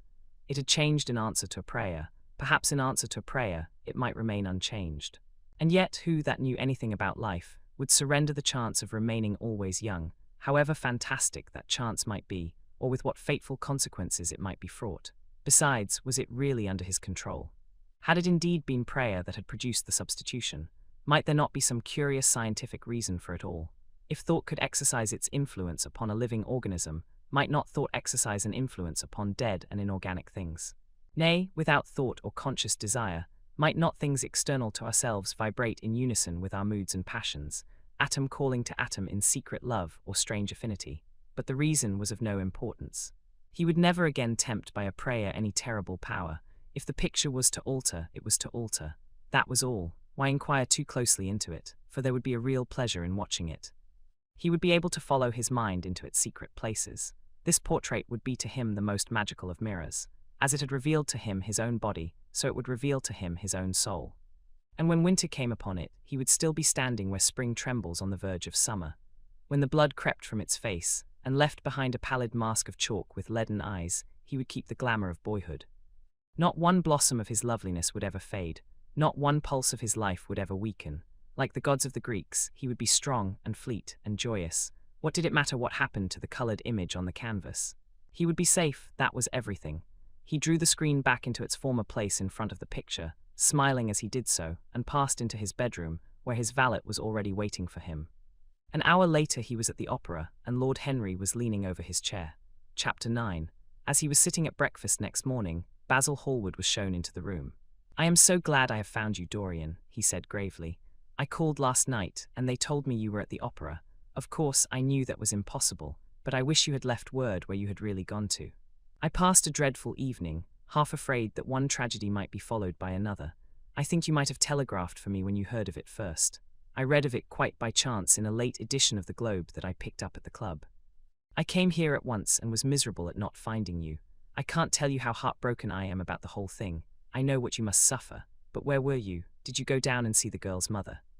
"For a moment I thought of following you there. They gave the address in the paper. Somewhere in the Euston Road, isn't it? But I was afraid of intruding upon a sorrow that I could not lighten. Poor woman, what a state she must be in. And her only child too. What did she say about it all?" "My dear Basil, how do I know?" murmured Dorian Gray, sipping some pale yellow wine from a delicate, gold-beaded bubble of Venetian glass and looking dreadfully bored. "I was at the opera. You should have come on there. I met Lady Gwendolen, Harry's sister, for the first time. We were in her box. She is perfectly charming, and Patty sang divinely. Don't talk about horrid subjects. If one doesn't talk about a thing, it has never happened. It is simply expression, as Harry says, that gives reality to things. I may mention that she was not the woman's only child. There is a son, a charming fellow, I believe. But he is not on the stage. He is a sailor or something. And now tell me about yourself and what you are painting." "You went to the opera," said Hallward, speaking very slowly and with a strained touch of pain in his voice. "You went to the opera while Sybil Vane was lying dead in some sordid lodging. You can talk to me of other women being charming, and of Patty singing divinely, before the girl you loved has even the quiet of a grave to sleep in. Why, man, there are horrors in store for that little white body of hers." "Stop, Basil, I won't hear it," cried Dorian, leaping to his feet. "You must not tell me about things. What is done is done. What is past is past. You call yesterday the past. What has the actual lapse of time got to do with it? It is only shallow people who require years to get rid of an emotion. A man who is master of himself can end a sorrow as easily as he can invent a pleasure. I don't want to be at the mercy of my emotions. I want to use them, to enjoy them, and to dominate them. Dorian, this is horrible. Something has changed you completely. You look exactly the same wonderful boy who, day after day, used to come down to my studio to sit for his picture. But you were simple, natural, and affectionate then. You were the most unspoiled creature in the whole world. Now I don't know what has come over you. You talk as if you had no heart, no pity in you. It is all Harry's influence." "I see that." The lad flushed up and, going to the window, looked out for a few moments on the green, flickering, sun-lashed garden. "I owe a great deal to Harry, Basil," he said at last, "more than I owe to you. You only taught me to be vain. Well, I am punished for that, Dorian, or shall be some day. I don't know what you mean, Basil," he exclaimed, turning round. "I don't know what you want." "What do you want?" "I want the Dorian Gray I used to paint," said the artist sadly. "Basil," said the lad, going over to him and putting his hand on his shoulder, "you have come too late. Yesterday when I heard that Sybil Vane had killed herself, good heavens, is there no doubt about that?" cried Hallward, looking up at him with an expression of horror. "My dear Basil, surely you don't think it was a vulgar accident? Of course she killed herself." The elder man buried his face in his hands. "How fearful," he muttered, and a shudder ran through him. "No," said Dorian Gray, "there is nothing fearful about it. It is one of the great romantic tragedies of the age. As a rule, people who act lead the most commonplace lives. They are good husbands or faithful wives or something tedious. You know what I mean, middle-class virtue and all that kind of thing. How different Sybil was. She lived her finest tragedy. She was always a heroine. The last night she played, the night you saw her, she acted badly because she had known the reality of love. When she knew its unreality, she died, as Juliet might have died. She passed again into the sphere of art. There is something of the martyr about her. Her death has all the pathetic uselessness of martyrdom, all its wasted beauty. But as I was saying, you must not think I have not suffered. If you had come in yesterday at a particular moment, about 5:30 perhaps, or 5:45, you would have found me in tears. Even Harry, who was here, who brought me the news, in fact, had no idea what I was going through. I suffered immensely. Then it passed away. I cannot repeat an emotion. No one can, except sentimentalists. And you are awfully unjust, Basil. You come down here to console me. That is charming of you. You find me consoled and you are furious. How like a sympathetic person. You remind me of a story Harry told me about a certain philanthropist who spent 20 years of his life in trying to get some grievance redressed, or some unjust law altered. I forget exactly what it was. Finally he succeeded, and nothing could exceed his disappointment. He had absolutely nothing to do, almost died of ennui, and became a confirmed misanthrope. And besides, my dear old Basil, if you really want to console me, teach me rather to forget what has happened, or to see it from a proper artistic point of view. Was it not Gautier who used to write about La Consolation des Arts? I remember picking up a little vellum-covered book in your studio one day and chancing on that delightful phrase. Well, I am not like that young man you told me of when we were down at Marlow together, the young man who used to say that yellow satin could console one for all the miseries of life. I love beautiful things that one can touch and handle. Old brocades, green bronzes, lacquerwork, carved ivories, exquisite surroundings, luxury, pomp, there is much to be got from all these. But the artistic temperament that they create, or at any rate reveal, is still more to me. To become the spectator of one's own life, as Harry says, is to escape the suffering of life. I know you are surprised at my talking to you like this. You have not realized how I have developed. I was a schoolboy when you knew me. I am a man now. I have new passions, new thoughts, new ideas. I am different, but you must not like me less. I am changed, but you must always be my friend. Of course, I am very fond of Harry, but I know that you are better than he is. You are not stronger, you are too much afraid of life, but you are better. And how happy we used to be together. Don't leave me, Basil, and don't quarrel with me. I am what I am. There is nothing more to be said. The painter felt strangely moved. The lad was infinitely dear to him, and his personality had been the great turning point in his art. He could not bear the idea of reproaching him any more. After all, his indifference was probably merely a mood that would pass away. There was so much in him that was good, so much in him that was noble. Well, Dorian, he said at length, with a sad smile, I won't speak to you again about this horrible thing after today. I only trust your name won't be mentioned in connection with it. The inquest is to take place this afternoon. Have they summoned you? Dorian shook his head, and a look of annoyance passed over his face at the mention of the word inquest. There was something so crude and vulgar about everything of the kind. They don't know my name, he answered. But surely she did. Only my Christian name, and that I am quite sure she never mentioned to anyone. She told me once that they were all rather curious to learn who I was, and that she invariably told them my name was Prince Charming. It was pretty of her. You must do me a drawing of Sybil, Basil. I should like to have something more of her than the memory of a few kisses and some broken, pathetic words. I will try and do something, Dorian, if it would please you. But you must come and sit to me yourself again. I can't get on without you. I can never sit to you again, Basil. It is impossible, he exclaimed, starting back. The painter stared at him. My dear boy, what nonsense, he cried. Do you mean to say you don't like what I did of you? Where is it? Why have you pulled the screen in front of it? Let me look at it. It is the best thing I have ever done. Do take the screen away, Dorian. It is simply disgraceful of your servant hiding my work like that. I felt the room looked different as I came in. My servant has nothing to do with it, Basil. You don't imagine I let him arrange my room for me. He settles my flowers for me sometimes, that is all. No, I did it myself. The light was too strong on the portrait. Too strong, surely not, my dear fellow. It is an admirable place for it. Let me see it, and Hallward walked towards the corner of the room. A cry of terror broke from Dorian Gray's lips, and he rushed between the painter and the screen. Basil, he said, looking very pale, you must not look at it. I don't wish you to. Not look at my own work. You are not serious. Why shouldn't I look at it? Exclaimed Hallward, laughing. If you try to look at it, Basil, on my word of honor, I will never speak to you again as long as I live. I am quite serious. I don't offer any explanation, and you are not to ask for any. But remember, if you touch this screen, everything is over between us. Hallward was thunderstruck. He looked at Dorian Gray in absolute amazement. He had never seen him like this before. The lad was actually pallid with rage. His hands were clenched, and the pupils of his eyes were like discs of blue fire. He was trembling all over. Dorian, don't speak, but what is the matter? Of course I won't look at it if you don't want me to, he said, rather coldly, turning on his heel and going over towards the window. But really, it seems rather absurd that I shouldn't see my own work, especially as I am going to exhibit it in Paris in the autumn. I shall probably have to give it another coat of varnish before that, so I must see it some day, and why not today? To exhibit it? You want to exhibit it? Exclaimed Dorian Gray, a strange sense of terror creeping over him. Was the world going to be shown his secret? Were people to gape at the mystery of his life? That was impossible. Something, he did not know what, had to be done at once. Yes, I don't suppose you will object to that. Georges Petit is going to collect all my best pictures for a special exhibition in the Rue de Sèze, which will open the first week in October. The portrait will only be away a month. I should think you could easily spare it for that time.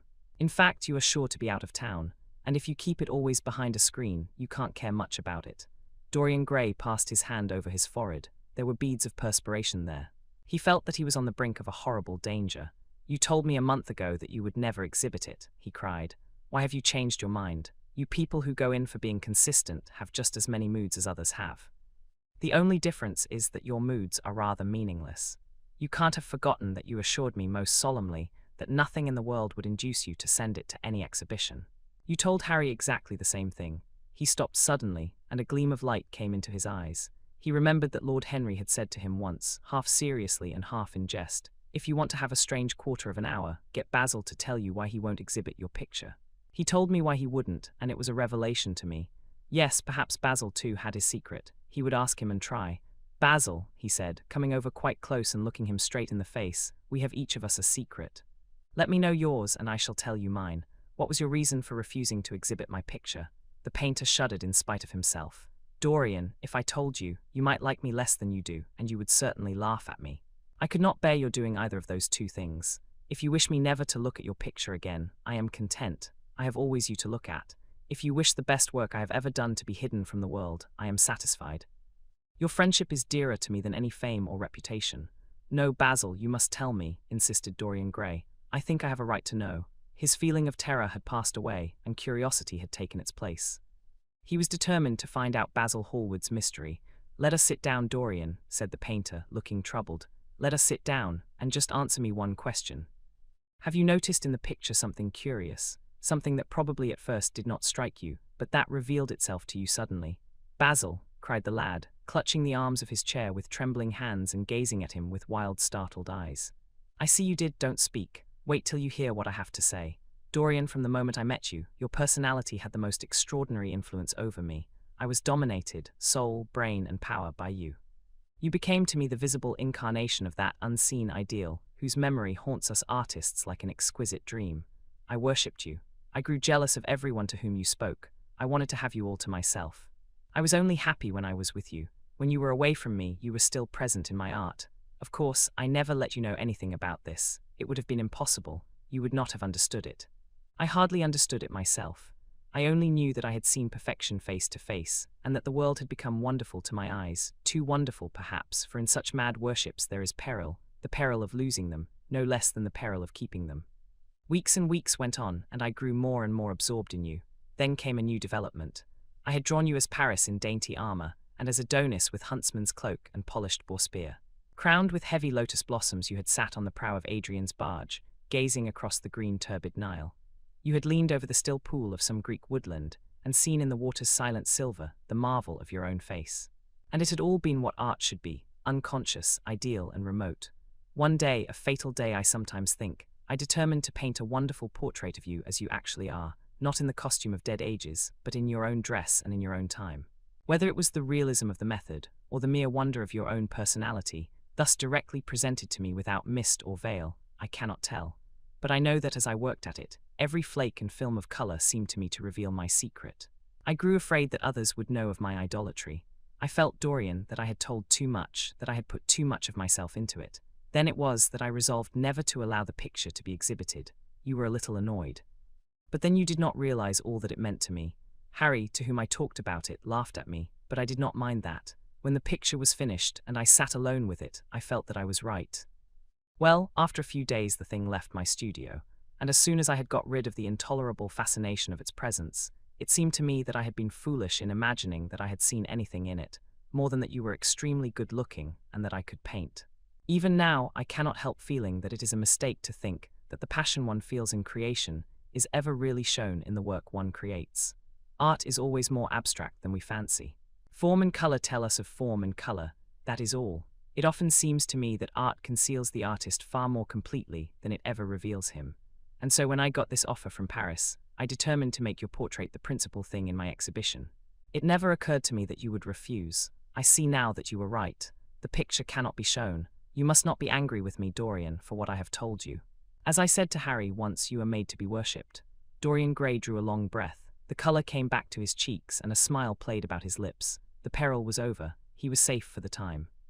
Yet he could not help feeling infinite pity for the painter who had just made this strange confession to him, and wondered if he himself would ever be so dominated by the personality of a friend. Lord Henry had the charm of being very dangerous, but that was all. He was too clever and too cynical to be really fond of. Would there ever be someone who would fill him with a strange idolatry?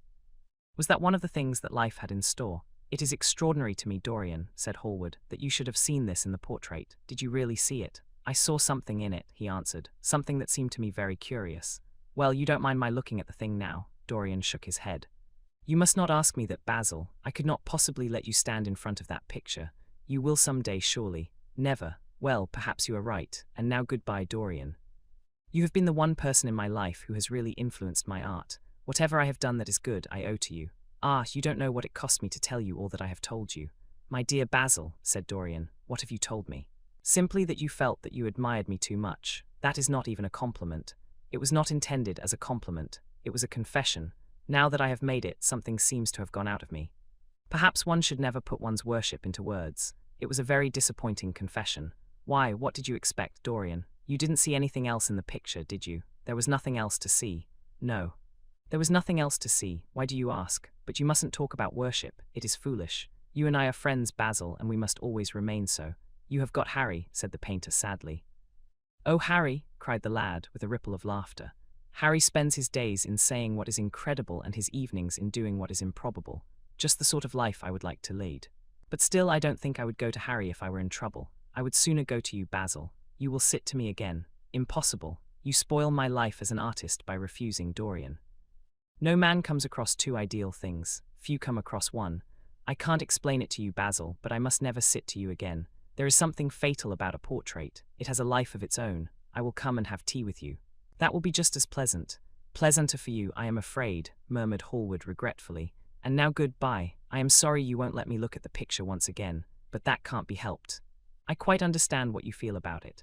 As he left the room, Dorian Gray smiled to himself. Poor Basil, how little he knew of the true reason, and how strange it was that instead of having been forced to reveal his own secret, he had succeeded, almost by chance, in wresting a secret from his friend. How much that strange confession explained to him. The painter's absurd fits of jealousy, his wild devotion, his extravagant panegyrics, his curious reticences. He understood them all now, and he felt sorry. There seemed to him to be something tragic in a friendship so coloured by romance. He sighed and touched the bell. The portrait must be hidden away at all costs. He could not run such a risk of discovery again. It had been mad of him to have allowed the thing to remain, even for an hour, in a room to which any of his friends had access. Chapter 10. When his servant entered, he looked at him steadfastly and wondered if he had thought of peering behind the screen. The man was quite impassive and waited for his orders. Dorian lit a cigarette and walked over to the glass and glanced into it. He could see the reflection of Victor's face perfectly. It was like a placid mask of civility. There was nothing to be afraid of there, yet he thought it best to be on his guard. Speaking very slowly, he told him to tell the housekeeper that he wanted to see her, and then to go to the frame-maker and ask him to send 2 of his men round at once. It seemed to him that as the man left the room his eyes wandered in the direction of the screen. Or was that merely his own fancy? After a few moments, in her black silk dress, with old-fashioned thread mittens on her wrinkled hands, Mrs. Leaf bustled into the library. He asked her for the key of the schoolroom. "The old schoolroom, Mr. Dorian," she exclaimed. "Why, it is full of dust. I must get it arranged and put straight before you go into it. It is not fit for you to see, sir." "It is not indeed. I don't want it put straight, Leaf. I only want the key." "Well, sir, you'll be covered with cobwebs if you go into it. Why, it hasn't been opened for nearly 5 years, not since his lordship died." He winced at the mention of his grandfather. He had hateful memories of him. "That does not matter," he answered. "I simply want to see the place, that is all. Give me the key."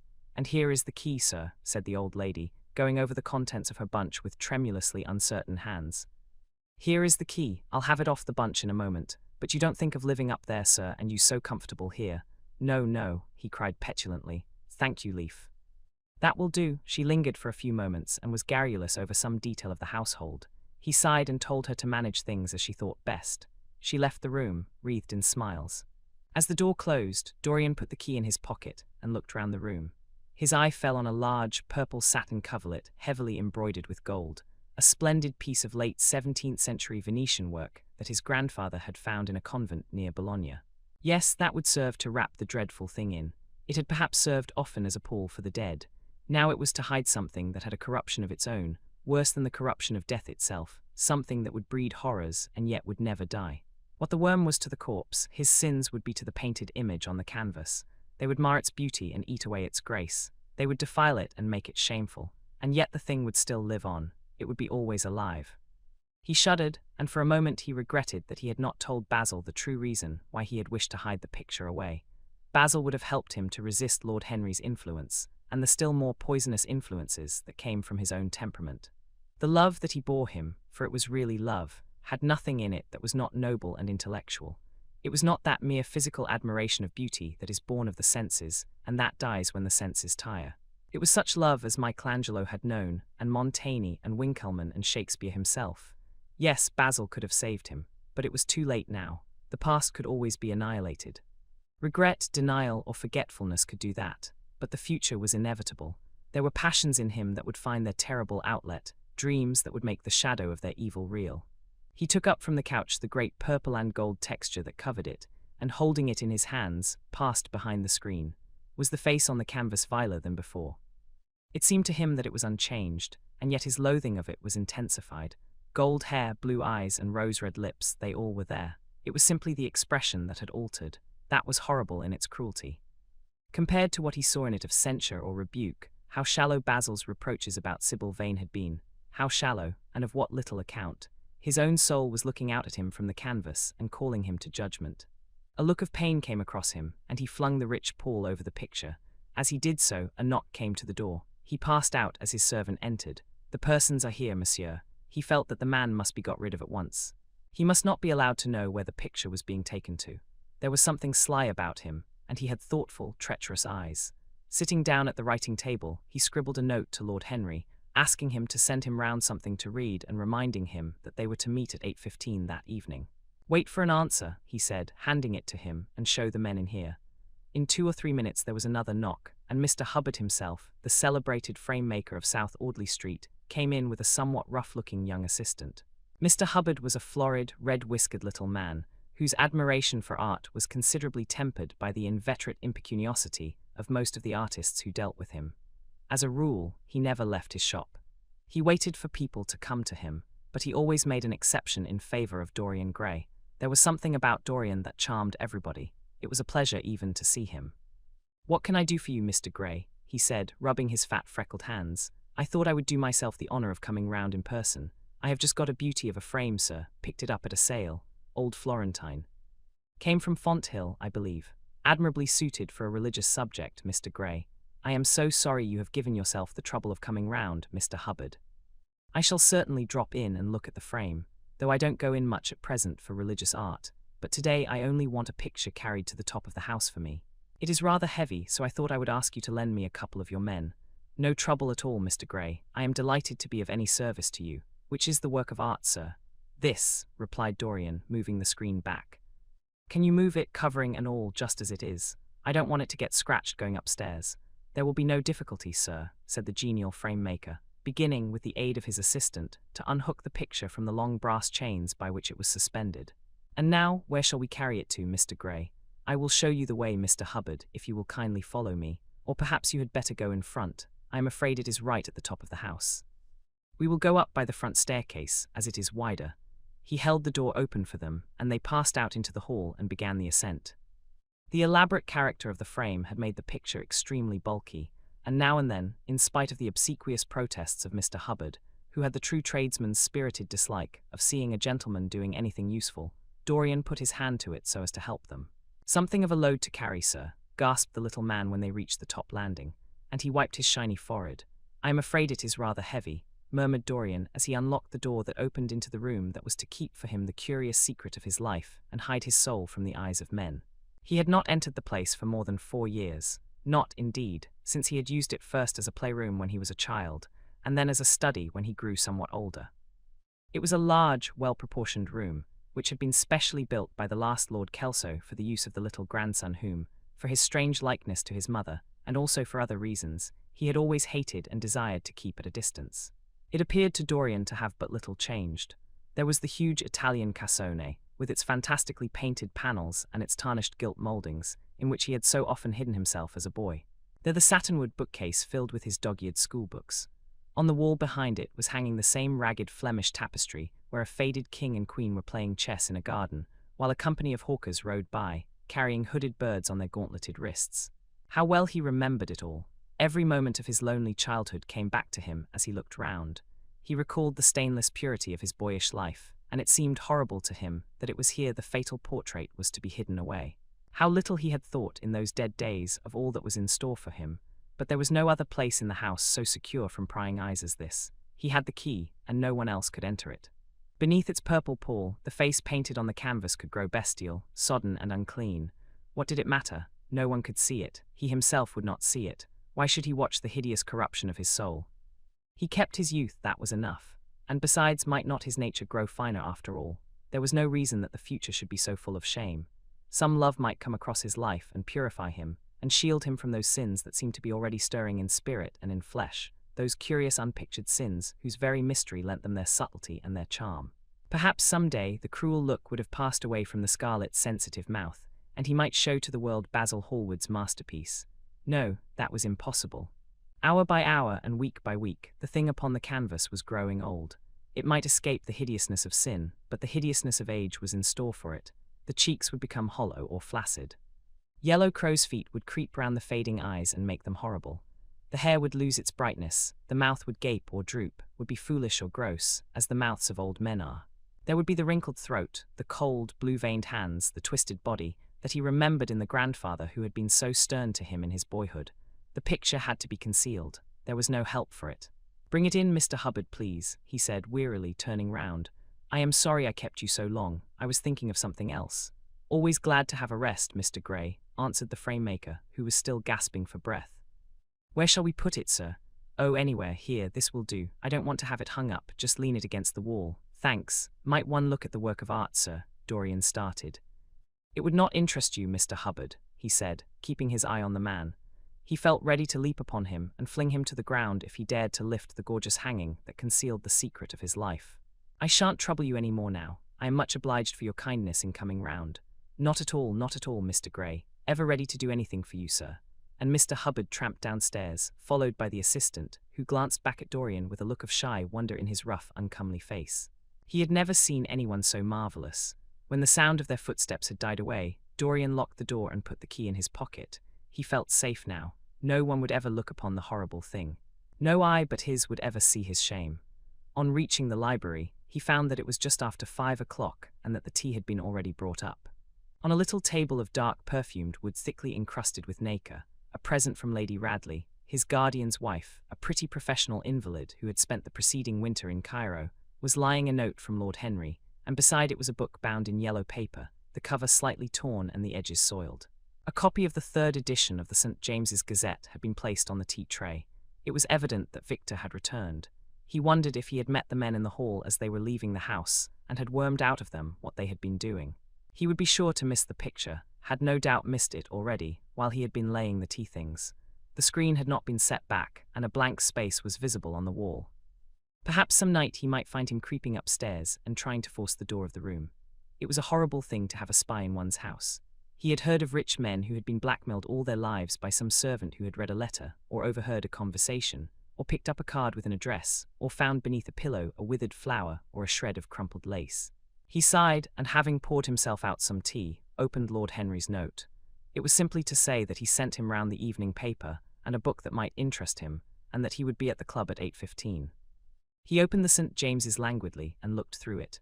A red pencil mark on the 5th page caught his eye. It drew attention to the following paragraph: "Inquest on an actress. An inquest was held this morning at the Bell Tavern, Hoxton Road, by Mr. Danby, the district coroner, on the body of Sybil Vane, a young actress recently engaged at the Royal Theatre, Holborn. A verdict of death by misadventure was returned.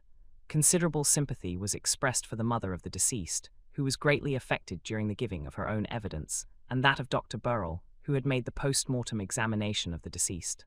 He frowned, and tearing the paper in two, went across the room and flung the pieces away. How ugly it all was, and how horribly real ugliness made things. He felt a little annoyed with Lord Henry for having sent him the report. And it was certainly stupid of him to have marked it with red pencil. Victor might have read it. The man knew more than enough English for that. Perhaps he had read it and had begun to suspect something. And yet, what did it matter? What had Dorian Gray to do with Sybil Vane's death? There was nothing to fear. Dorian Gray had not killed her. His eye fell on the yellow book that Lord Henry had sent him. What was it, he wondered. He went towards the little, pearl-coloured octagonal stand that had always looked to him like the work of some strange Egyptian bees that wrought in silver, and taking up the volume, flung himself into an armchair and began to turn over the leaves. After a few minutes he became absorbed. It was the strangest book that he had ever read. It seemed to him that in exquisite raiment, and to the delicate sound of flutes, the sins of the world were passing in dumb show before him. Things that he had dimly dreamed of were suddenly made real to him. Things of which he had never dreamed were gradually revealed. It was a novel without a plot and with only one character, being indeed simply a psychological study of a certain young Parisian who spent his life trying to realize in the 19th century all the passions and modes of thought that belonged to every century except his own, and to sum up, as it were, in himself the various moods through which the world spirit had ever passed, loving for their mere artificiality those renunciations that men have unwisely called virtue, as much as those natural rebellions that wise men still call sin. The style in which it was written was that curious jeweled style, vivid and obscure at once, full of argot and of archaisms, of technical expressions and of elaborate paraphrases, that characterizes the work of some of the finest artists of the French school of symbolists. There were in it metaphors as monstrous as orchids, and as subtle in color. The life of the senses was described in the terms of mystical philosophy. One hardly knew at times whether one was reading the spiritual ecstasies of some medieval saint or the morbid confessions of a modern sinner. It was a poisonous book.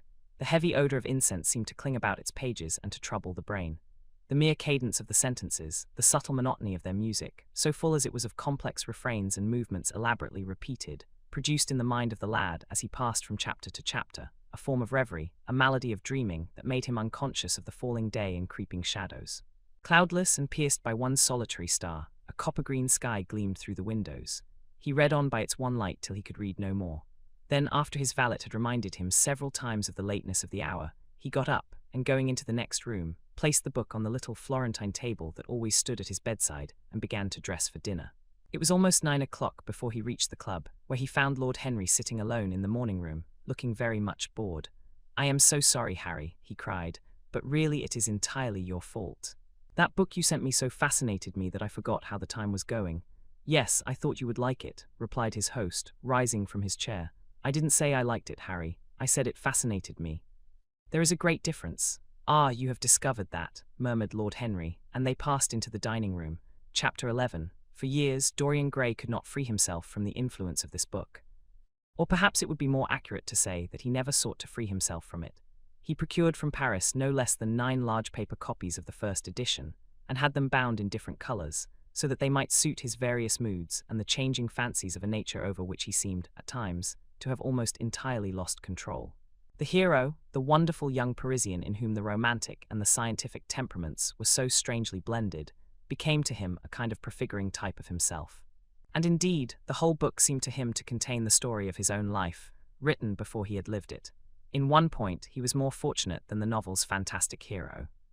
He never knew, never indeed had any cause to know, that somewhat grotesque dread of mirrors, and polished metal surfaces, and still water which came upon the young Parisian so early in his life, and was occasioned by the sudden decay of a beau that had once, apparently, been so remarkable. It was with an almost cruel joy, and perhaps in nearly every joy, as certainly in every pleasure, cruelty has its place, that he used to read the latter part of the book, with its really tragic, if somewhat overemphasized, account of the sorrow and despair of one who had himself lost what in others, and the world, he had most dearly valued. For the wonderful beauty that had so fascinated Basil Hallward, and many others besides him, seemed never to leave him. Even those who had heard the most evil things against him, and from time to time, strange rumors about his mode of life crept through London and became the chatter of the clubs, could not believe anything to his dishonor when they saw him. He had always the look of one who had kept himself unspotted from the world. Men who talked grossly became silent when Dorian Gray entered the room.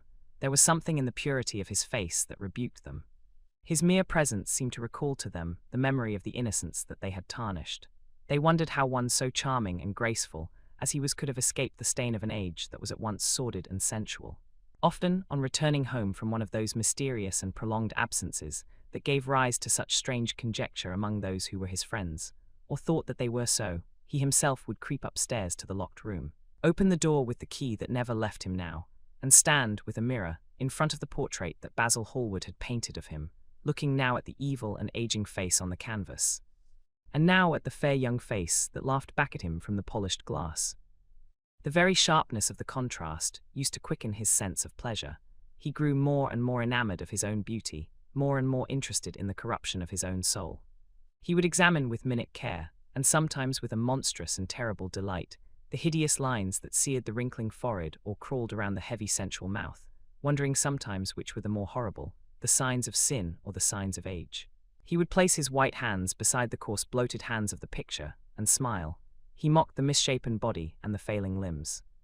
There were moments, indeed, at night, when, lying sleepless in his own delicately scented chamber, or in the sordid room of the little ill-famed tavern near the docks which, under an assumed name and in disguise, it was his habit to frequent, he would think of the ruin he had brought upon his soul with a pity that was all the more poignant because it was purely selfish. But moments such as these were rare. That curiosity about life which Lord Henry had first stirred in him, as they sat together in the garden of their friend, seemed to increase with gratification. The more he knew, the more he desired to know. He had mad hungers that grew more ravenous as he fed them, yet he was not really reckless, at any rate in his relations to society. Once or twice every month during the winter, and on each Wednesday evening while the season lasted, he would throw open to the world his beautiful house, and have the most celebrated musicians of the day to charm his guests with the wonders of their art. His little dinners, in the settling of which Lord Henry always assisted him, were noted as much for the careful selection and placing of those invited, as for the exquisite taste shown in the decoration of the table, with its subtle symphonic arrangements of exotic flowers, and embroidered cloths, and antique plate of gold and silver. Indeed, there were many, especially among the very young men, who saw, or fancied that they saw, in Dorian Gray the true realization of a type of which they had often dreamed in Eton or Oxford days, a type that was to combine something of the real culture of the scholar with all the grace and distinction and perfect manner of a citizen of the world. To them he seemed to be of the company of those whom Dante describes as having sought to make themselves perfect by the worship of beauty. Like Gautier, he was one for whom the visible world existed, and certainly to him life itself was the first, the greatest of the arts, and for it all the other arts seemed to be but a preparation. Fashion, by which what is really fantastic becomes for a moment universal, and dandyism, which, in its own way, is an attempt to assert the absolute modernity of beauty, had of course their fascination for him. His mode of dressing, and the particular styles that from time to time he affected, had their marked influence on the young exquisites of the Mayfair balls and Pall Mall Club windows, who copied him in everything that he did, and tried to reproduce the accidental charm of his graceful, though to him only half-serious, fopperies. For, while he was but too ready to accept the position that was almost immediately offered to him on his coming of age, and found, indeed, a subtle pleasure in the thought that he might really become to the London of his own day what to imperial Neronian Rome the author of the Satyricon once had been. Yet in his inmost heart he desired to be something more than a mere arbiter elegantiarum, to be consulted on the wearing of a jewel, or the knotting of a necktie, or the conduct of a cane. He sought to elaborate some new scheme of life that would have its reasoned philosophy and its ordered principles, and find in the spiritualizing of the senses its highest realization. The worship of the senses has often, and with much justice, been decried, men feeling a natural instinct of terror about passions and sensations that seem stronger than themselves, and that they are conscious of sharing with the less highly organized forms of existence.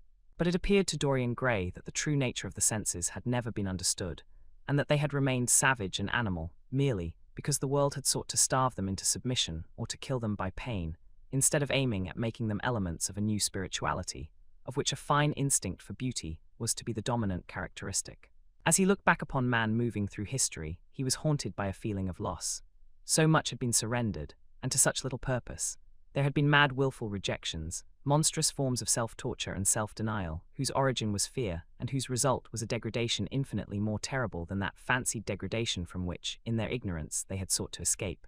Nature, in her wonderful irony, driving out the anchorite to feed with the wild animals of the desert, and giving to the hermit the beasts of the field as his companions.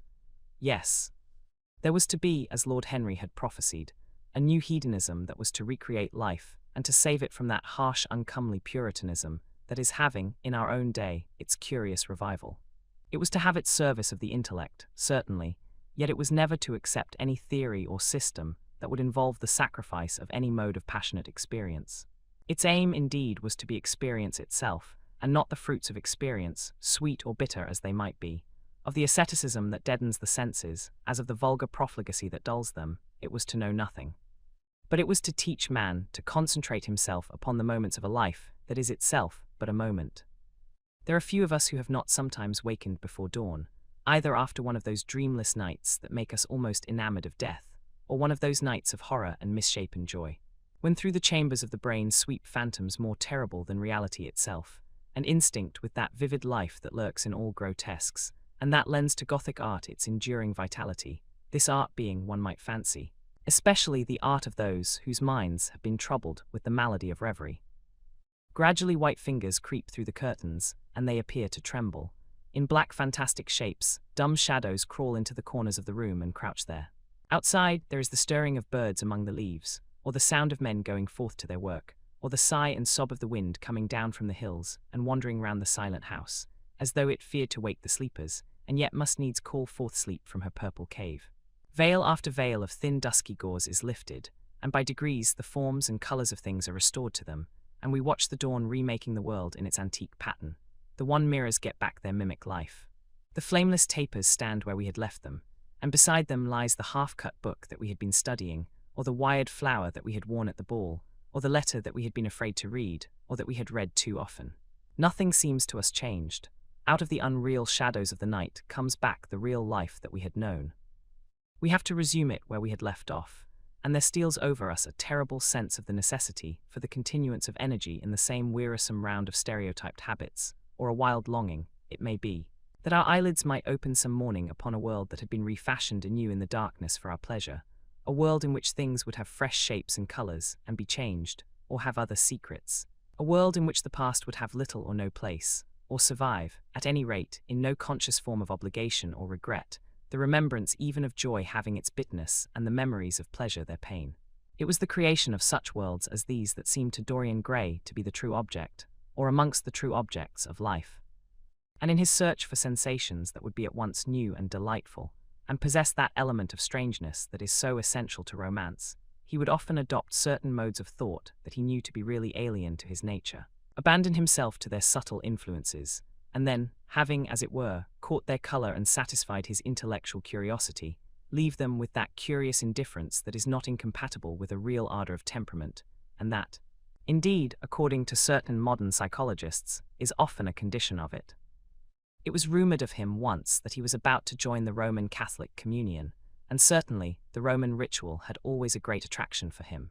The daily sacrifice, more awful really than all the sacrifices of the antique world, stirred him as much by its superb rejection of the evidence of the senses as by the primitive simplicity of its elements and the eternal pathos of the human tragedy that it sought to symbolize. He loved to kneel down on the cold marble pavement and watch the priest, in his stiff flowered dalmatic, slowly, and with white hands moving aside the veil of the tabernacle or raising aloft the jeweled, lantern-shaped monstrance with that pallid wafer that at times one would fain think is indeed the panis caelestis, the bread of angels, or robed in the garments of the Passion of Christ, breaking the host into the chalice and smiting his breast for his sins. The fuming censers that the grave boys, in their lace and scarlet, tossed into the air like great gilt flowers had their subtle fascination for him. As he passed out, he used to look with wonder at the black confessionals and longed to sit in the dim shadow of one of them and listen to men and women whispering through the worn, grating the true story of their lives. But he never fell into the error of arresting his intellectual development by any formal acceptance of creed or system, or of mistaking, for a house in which to live, an inn that is but suitable for the sojourn of a night, or for a few hours of a night in which there are no stars and the moon is in travail. Mysticism, with its marvelous power of making common things strange to us, and the subtle antinomianism that always seems to accompany it, moved him for a season. And for a season he inclined to the materialistic doctrines of the Darwinismus movement in Germany, and found a curious pleasure in tracing the thoughts and passions of men to some pearly cell in the brain, or some white nerve in the body, delighting in the conception of the absolute dependence of the spirit on certain physical conditions, morbid or healthy, normal or diseased. Yet, as has been said of him before, no theory of life seemed to him to be of any importance compared with life itself. He felt keenly conscious of how barren all intellectual speculation is when separated from action and experiment. He knew that the senses, no less than the soul, have their spiritual mysteries to reveal, and so he would now study perfumes and the secrets of their manufacture, distilling heavily scented oils and burning odorous gums from the east. He saw that there was no mood of the mind that had not its counterpart in the sensuous life, and set himself to discover their true relations, wondering what there was in frankincense that made one mystical, and in ambergris that stirred one's passions, and in violets that woke the memory of dead romances, and in musk that troubled the brain, and in champak that stained the imagination, and seeking often to elaborate a real psychology of perfumes, and to estimate the several influences of sweet-smelling roots and scented, pollen-laden flowers, of aromatic balms and of dark and fragrant woods, of spikenard that sickens, of hovenia that makes men mad, and of aloes that are said to be able to expel melancholy from the soul. At another time he devoted himself entirely to music, and in a long latticed room, with a vermilion and gold ceiling and walls of olive-green lacquer. He used to give curious concerts in which mad gypsies tore wild music from little zithers, or grave, yellow-shawled Tunisians plucked at the strained strings of monstrous lutes, while grinning Negroes beat monotonously upon copper drums and, crouching upon scarlet mats, slim turbaned Indians blew through long pipes of reed or brass and charmed, or feigned to charm, great hooded snakes and horrible horned adders. The harsh intervals and shrill discords of barbaric music stirred him at times when Schubert's Grace, and Chopin's Beautiful Sorrows, and the mighty harmonies of Beethoven himself, fell unheeded on his ear. He collected together from all parts of the world the strangest instruments that could be found, either in the tombs of dead nations, or among the few savage tribes that have survived contact with Western civilizations, and loved to touch and try them.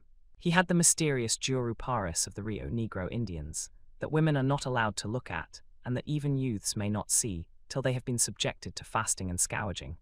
And the earthen jars of the Peruvians that have the shrill cries of birds, and flutes of human bones, such as Alfonso de Oval heard in Chile, and the sonorous green jaspers that are found near Cusco, and give forth a note of singular sweetness.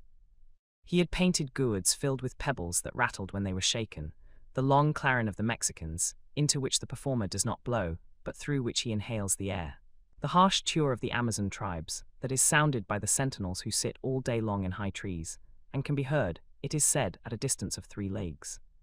The teponazli that has 2 vibrating tongues of wood, and is beaten with sticks that are smeared with an elastic gum obtained from the milky juice of plants, the yotl bells of the Aztecs that are hung in clusters like grapes, and a huge cylindrical drum, covered with the skins of great serpents, like the one that Bernal Diaz saw when he went with Cortes into the Mexican temple, and of whose doleful sound he has left us so vivid a description.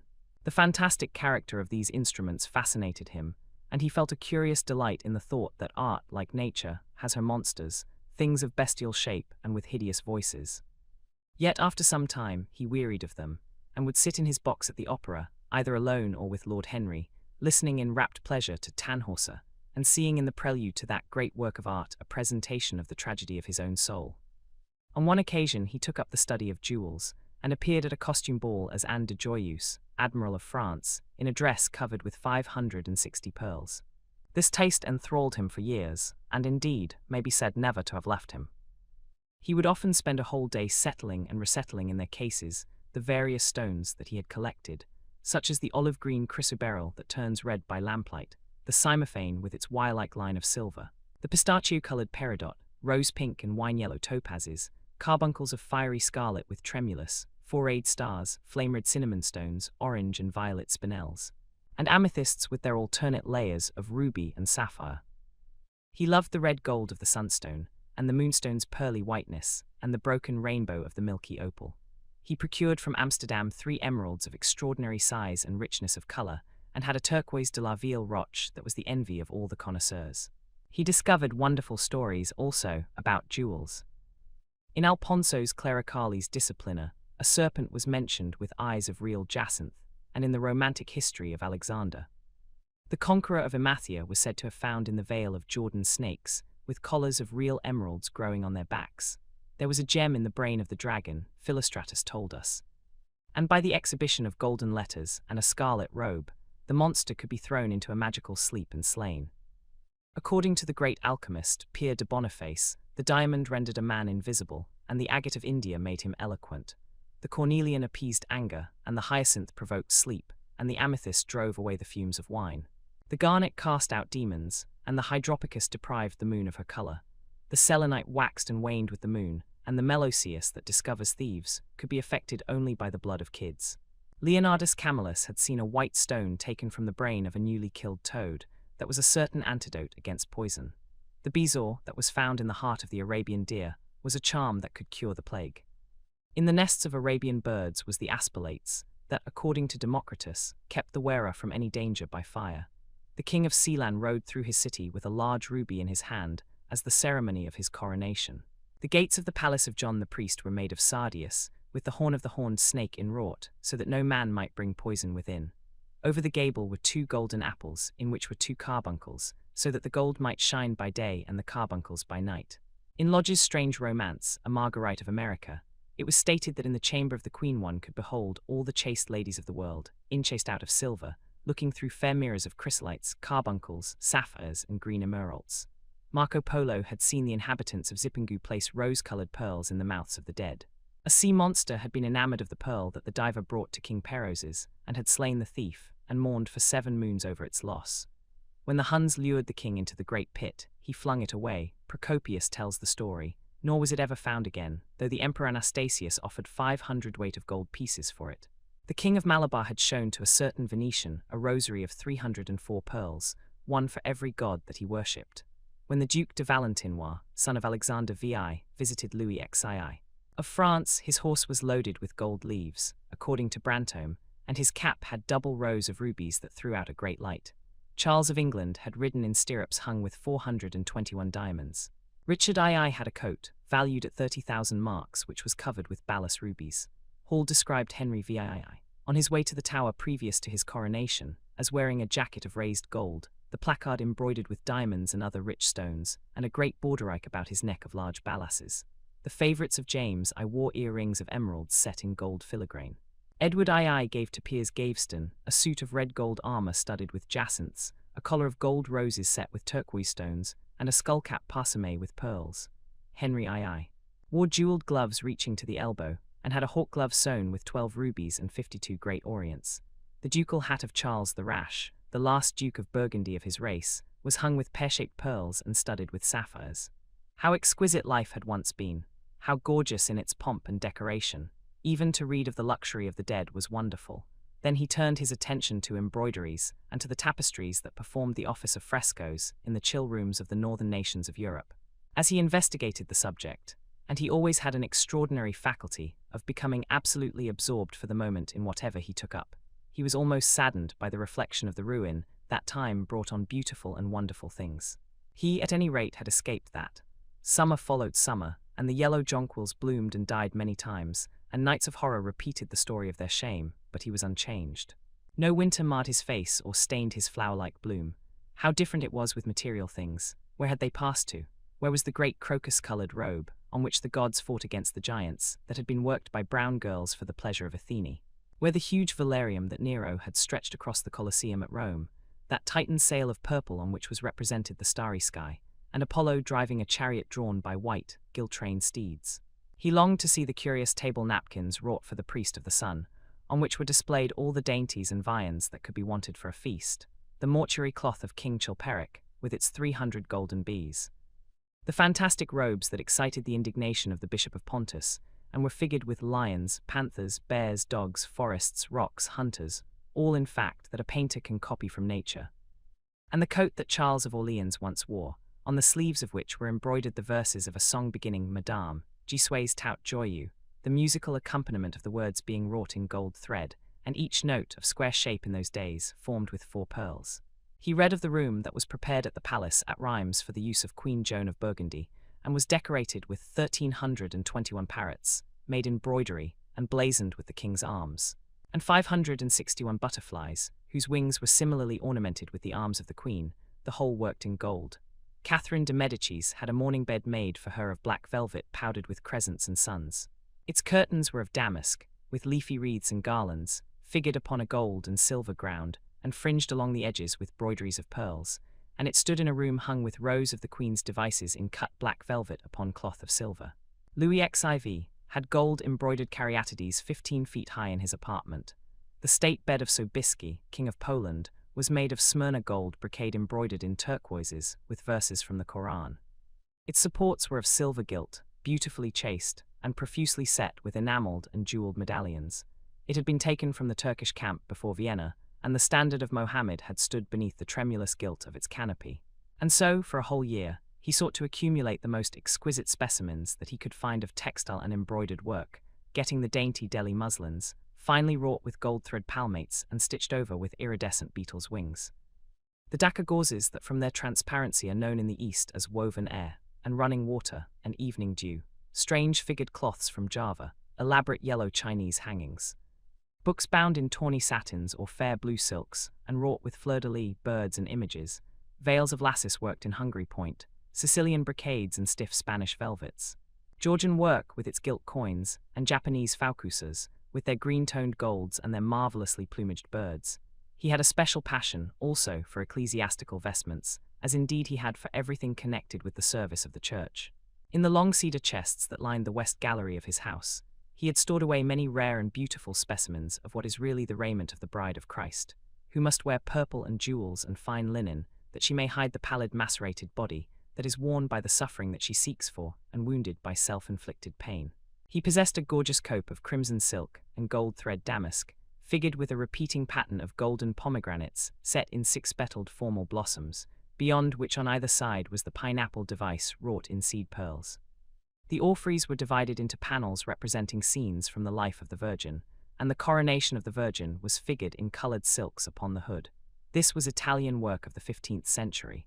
Another cope was of green velvet, embroidered with heart-shaped groups of acanthus leaves, from which spread long-stemmed white blossoms, the details of which were picked out with silver thread and coloured crystals. The Morse bore a seraph's head in gold thread raised work.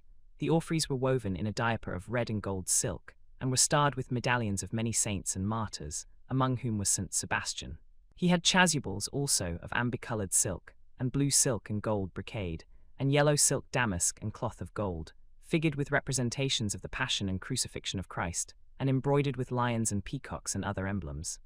Dalmatics of white satin and pink silk damask, decorated with tulips and dolphins and fleur-de-lis, altar frontals of crimson velvet and blue linen, and many corporals, chalice veils and sudaria.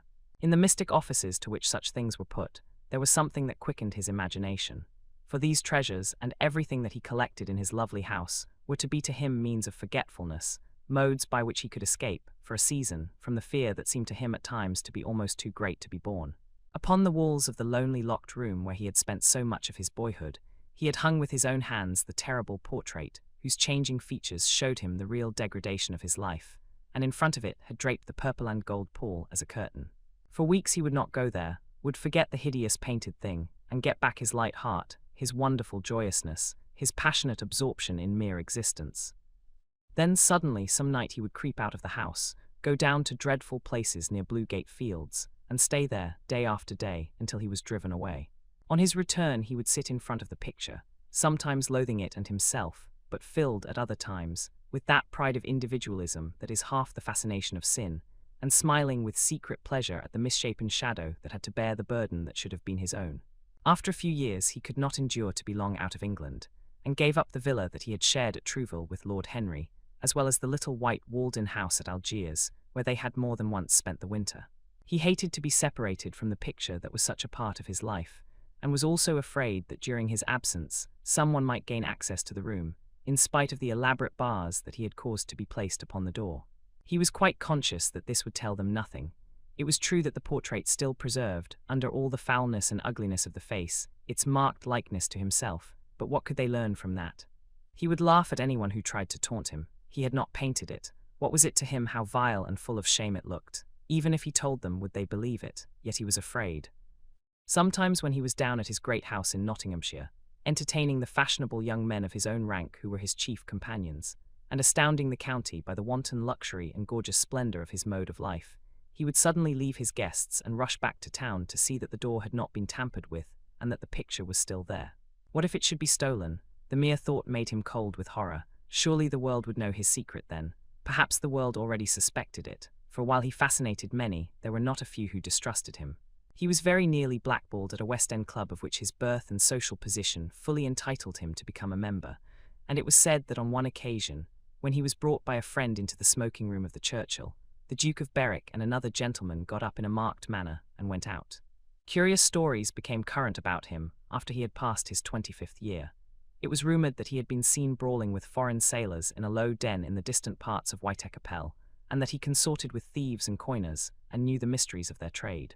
His extraordinary absences became notorious, and when he used to reappear again in society, men would whisper to each other in corners, or pass him with a sneer, or look at him with cold, searching eyes, as though they were determined to discover his secret.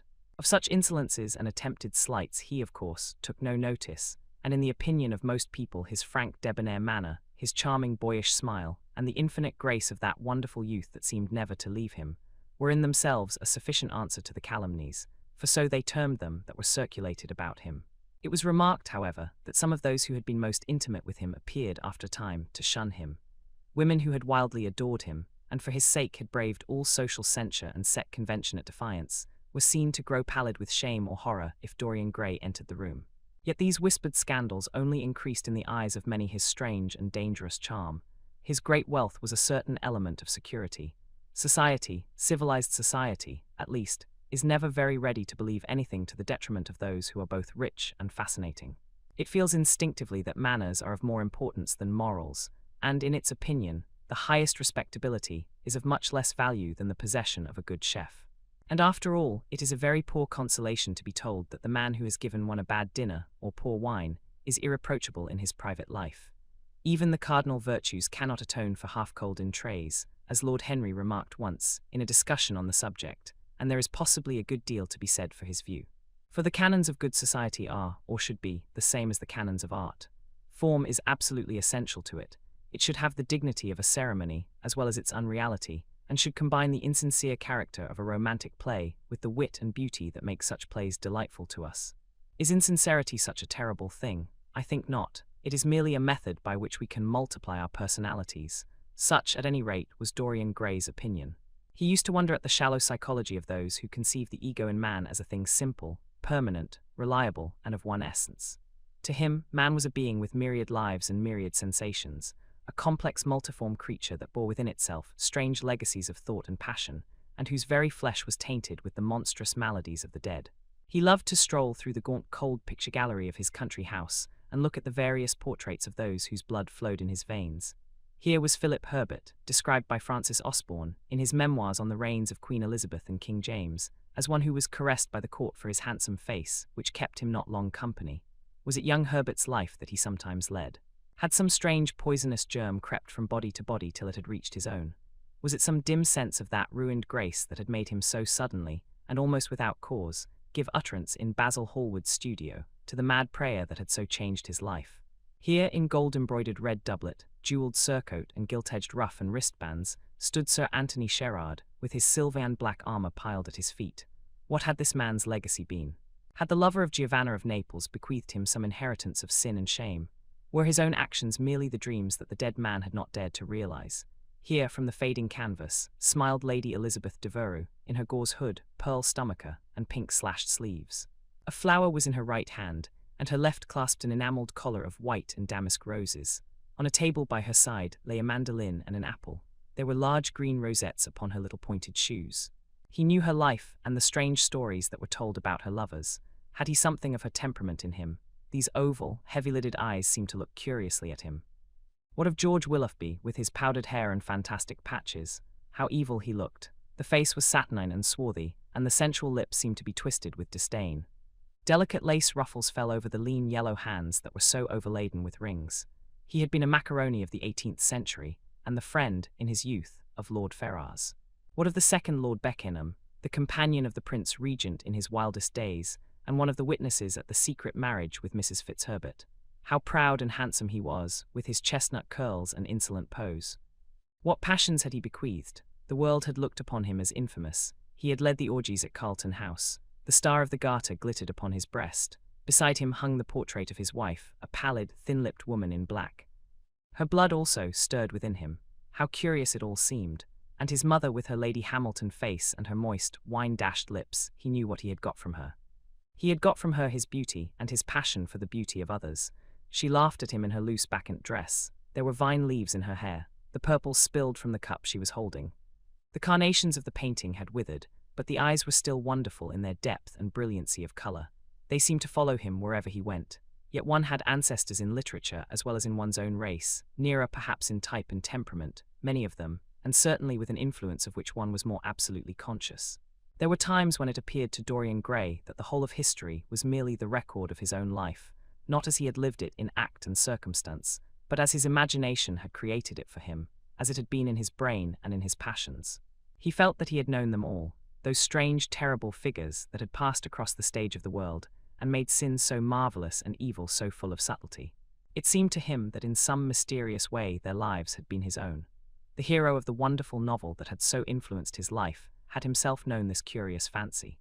In the 7th chapter he tells how, crowned with laurel lest lightning might strike him, he had sat as Tiberius in a garden at Capri, reading the shameful books of Elephantes, while dwarfs and peacocks strutted round him, and the flute player mocked the swinger of the censer. And as Caligula had caroused with the green-shirted jockeys in their stables, and supped in an ivory manger with a jewel-frontleted horse, and as Domitian had wandered through a corridor lined with marble mirrors, looking round with haggard eyes for the reflection of the dagger that was to end his days, and sick with that ennui, that terrible tedium vitae that comes on those to whom life denies nothing, and had peered through a clear emerald at the red shambles of the circus, and then, in a litter of pearl and purple drawn by silver-shod mules, been carried through the street of pomegranates to a house of gold and heard men cry on Nero Caesar as he passed by. And as Elagabalus had painted his face with colours, and plied the distaff among the women, and brought the moon from Carthage and given her in mystic marriage to the sun. Over and over again Dorian used to read this fantastic chapter, and the 2 chapters immediately following, in which, as in some curious tapestries or cunningly wrought enamels, were pictured the awful and beautiful forms of those whom vice and blood and weariness had made monstrous or mad. Filippo, Duke of Milan, who slew his wife and painted her lips with a scarlet poison that her lover might suck death from the dead thing he fondled. Pietro Barbai, the Venetian, known as Paul II, who sought in his vanity to assume the title of Formosus, and whose tiara, valued at 200,000 florins, was bought at the price of a terrible sin. Gian Maria Visconti, who used hounds to chase living men, and whose murdered body was covered with roses by a harlot who had loved him. The Borgia on his white horse, with fratricide riding beside him and his mantle stained with the blood of Perotto. Pietro Riario, the young Cardinal Archbishop of Florence, child and minion of Sixtus IV, whose beauty was equalled only by his debauchery, and who received Leonora of Aragon in a pavilion of white and crimson silk, filled with nymphs and centaurs, and gilded a boy that he might serve at the feast as Ganymede or Hylas. Ezelin, whose melancholy could be cured only by the spectacle of death, and who had a passion for red blood, as other men have for red wine, the son of the fiend, as was reported, and one who had cheated his father at dice when gambling with him for his own soul. Giambattista Cibo, who in mockery took the name of Innocent and into whose torpid veins the blood of 3 lads was infused by a Jewish doctor. Sigismondo Malatesta, the lover of Isotta and the lord of Rimini, whose effigy was burned at Rome as the enemy of God and man, who strangled Polissena with a napkin, and gave poison to Ginevra d'Este in a cup of emerald, and in honor of a shameful passion built a pagan church for Christian worship. Charles VI, who had so wildly adored his brother's wife that a leper had warned him of the insanity that was coming on him, and who, when his brain had sickened and grown strange, could only be soothed by Saracen cards painted with the images of love and death and madness. And in his trimmed jerkin and jewelled cap and acanthus-like curls, Griffonto Baglioni, who slew Astora with his bride, and Simonto with his page, and whose comeliness was such that, as he lay dying in the yellow piazza of Perugia, those who had hated him could not choose but weep, and Atalanta, who had cursed him, blessed him. There was a horrible fascination in them all. He saw them at night, and they troubled his imagination in the day. The Renaissance knew of strange manners of poisoning by a helmet and a lighted torch, by an embroidered glove and a jewelled fan, by a gilded pomander and by an amber chain. Dorian Gray had been poisoned by a book. There were moments when he looked on evil simply as a mode through which he could realize his conception of the beautiful. Chapter 12. It was on the 9th of November, the eve of his own 38th birthday, as he often remembered afterwards. He was walking home about 11 o'clock from Lord Henry's, where he had been dining, and was wrapped in heavy furs, as the night was cold and foggy. At the corner of Grosvenor Square and South Audley Street, a man passed him in the mist, walking very fast and with the collar of his grey ulster turned up. He had a bag in his hand. Dorian recognized him. It was Basil Hallward. A strange sense of fear, for which he could not account, came over him. He made no sign of recognition and went on quickly in the direction of his own house, but Hallward had seen him. Dorian heard him first stopping on the pavement and then hurrying after him. In a few moments his hand was on his arm. "Dorian, what an extraordinary piece of luck," I have been waiting for you in your library ever since 9 o'clock. Finally, I took pity on your tired servant and told him to go to bed, as he let me out. I am off to Paris by the midnight train, and I particularly wanted to see you before I left. I thought it was you, or rather your fur coat, as you passed me, but I wasn't quite sure. Didn't you recognize me? In this fog, my dear Basil, why, I can't even recognize Grosvenor Square. I believe my house is somewhere about here, but I don't feel at all certain about it. I am sorry you are going away, as I have not seen you for ages, but I suppose you will be back soon. No. I am going to be out of England for 6 months. I intend to take a studio in Paris and shut myself up till I have finished a great picture I have in my head. However, it wasn't about myself I wanted to talk. Here we are at your door. Let me come in for a moment. I have something to say to you. I shall be charmed, but won't you miss your train? Said Dorian Gray languidly as he passed up the steps and opened the door with his latchkey. The lamplight struggled out through the fog, and Hallward looked at his watch. I have heaps of time, he answered. The train doesn't go till 12:15, and it is only just 11. In fact, I was on my way to the club to look for you when I met you. You see, I shan't have any delay about luggage, as I have sent on my heavy things. All I have with me is in this bag, and I can easily get to Victoria in 20 minutes. Dorian looked at him and smiled. What a way for a fashionable painter to travel. A Gladstone bag and an ulster. Come in, or the fog will get into the house. And mind you don't talk about anything serious. Nothing is serious nowadays. At least nothing should be. Hallward shook his head as he entered and followed Dorian into the library. There was a bright wood fire blazing in the large open hearth. The lamps were lit, and an open Dutch silver spirit case stood, with some siphons of soda water and large cut-glass tumblers, on a little marquetry table. You see, your servant made me quite at home, Dorian. He gave me everything I wanted, including your best gold-tipped cigarettes. He is a most hospitable creature. I like him much better than the Frenchman you used to have. What has become of the Frenchman, by the by? Dorian shrugged his shoulders. I believe he married Lady Radley's maid, and has established her in Paris as an English dressmaker. Anglomany is very fashionable over there now, I hear. It seems silly of the French, doesn't it? But do you know, he was not at all a bad servant. I never liked him, but I had nothing to complain about. One often imagines things that are quite absurd. He was really very devoted to me and seemed quite sorry when he went away. Have another brandy and soda, or would you like hock and seltzer? I always take hock and seltzer myself. There is sure to be some in the next room. Thanks, I won't have anything more, said the painter, taking his cap and coat off and throwing them on the bag that he had placed in the corner. And now, my dear fellow, I want to speak to you seriously. Don't frown like that. You make it so much more difficult for me. What is it all about? Cried Dorian in his petulant way, flinging himself down on the sofa. I hope it is not about myself. I am tired of myself tonight. I should like to be somebody else. It is about yourself, answered Hallward in his grave, deep voice, and I must say it to you. I shall only keep you half an hour. Dorian sighed and lit a cigarette. Half an hour, he murmured. It is not much to ask of you, Dorian, and it is entirely for your own sake that I am speaking. I think it right that you should know that the most dreadful things are being said against you in London. I don't wish to know anything about them. I love scandals about other people, but scandals about myself don't interest me. They have not got the charm of novelty. They must interest you, Dorian. Every gentleman is interested in his good name. You don't want people to talk of you as something vile and degraded. Of course, you have your position and your wealth and all that kind of thing, but position and wealth are not everything. Mind you, I don't believe these rumors at all. At least I can't believe them when I see you. Sin is a thing that writes itself across a man's face. It cannot be concealed. People talk sometimes of secret vices. There are no such things. If a wretched man has a vice, it shows itself in the lines of his mouth, the droop of his eyelids, the moulding of his hands even. Somebody, I won't mention his name, but you know him, came to me last year to have his portrait done. I had never seen him before, and had never heard anything about him at the time, though I have heard a good deal since. He offered an extravagant price. I refused him. There was something in the shape of his fingers that I hated. I know now that I was quite right in what I fancied about him. His life is dreadful. But you, Dorian, with your pure, bright, innocent face and your marvellous untroubled youth, I can't believe anything against you. And yet I see you very seldom, and you never come down to the studio now, and when I am away from you, and I hear all these hideous things that people are whispering about you, I don't know what to say. Why is it, Dorian, that a man like the Duke of Berwick leaves the room of a club when you enter it? Why is it that so many gentlemen in London will neither go to your house or invite you to theirs? You used to be a friend of Lord Staveley. I met him at dinner last week. Your name happened to come up in conversation, in connection with the miniatures you have lent to the exhibition at the Dudley.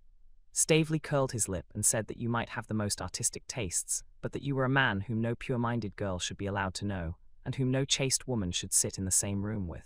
I reminded him that I was a friend of yours and asked him what he meant. He told me right out before everybody. It was horrible. Why is your friendship so fatal to young men? There was that wretched boy in the Guards who committed suicide. You were his great friend. There was Sir Henry Ashton, who had to leave England with a tarnished name. You and he were inseparable. What about Adrian Singleton and his dreadful end? What about Lord Kent's only son and his career? I met his father yesterday in St. James's Street. He seemed broken with shame and sorrow. What about the young Duke of Perth? What sort of life has he got now? What gentleman would associate with him? Stop, Basil. You are talking about things of which you know nothing, said Dorian Gray, biting his lip, and with a note of infinite contempt in his voice. You ask me why Berwick leaves a room when I enter it. It is because I know everything about his life, not because he knows anything about mine. With such blood as he has in his veins, how could his record be clean? You ask me about Henry Ashton and young Perth. Did I teach the one his vices and the other his debauchery? If Kent's silly son takes his wife from the streets, what is that to me? If Adrian Singleton writes his friend's name across a bill, am I his keeper? I know how people chatter in England. The middle classes air their moral prejudices over their gross dinner tables, and whisper about what they call the profligacies of their betters, in order to try and pretend that they are in smart society and on intimate terms with the people they slander. In this country, it is enough for a man to have distinction and brains for every common tongue to wag against him. And what sort of lives do these people, who pose as being moral, lead themselves? My dear fellow, you forget that we are in the native land of the hypocrite. Dorian, cried Hallward, that is not the question. England is bad enough, I know, and English society is all wrong. That is the reason why I want you to be fine.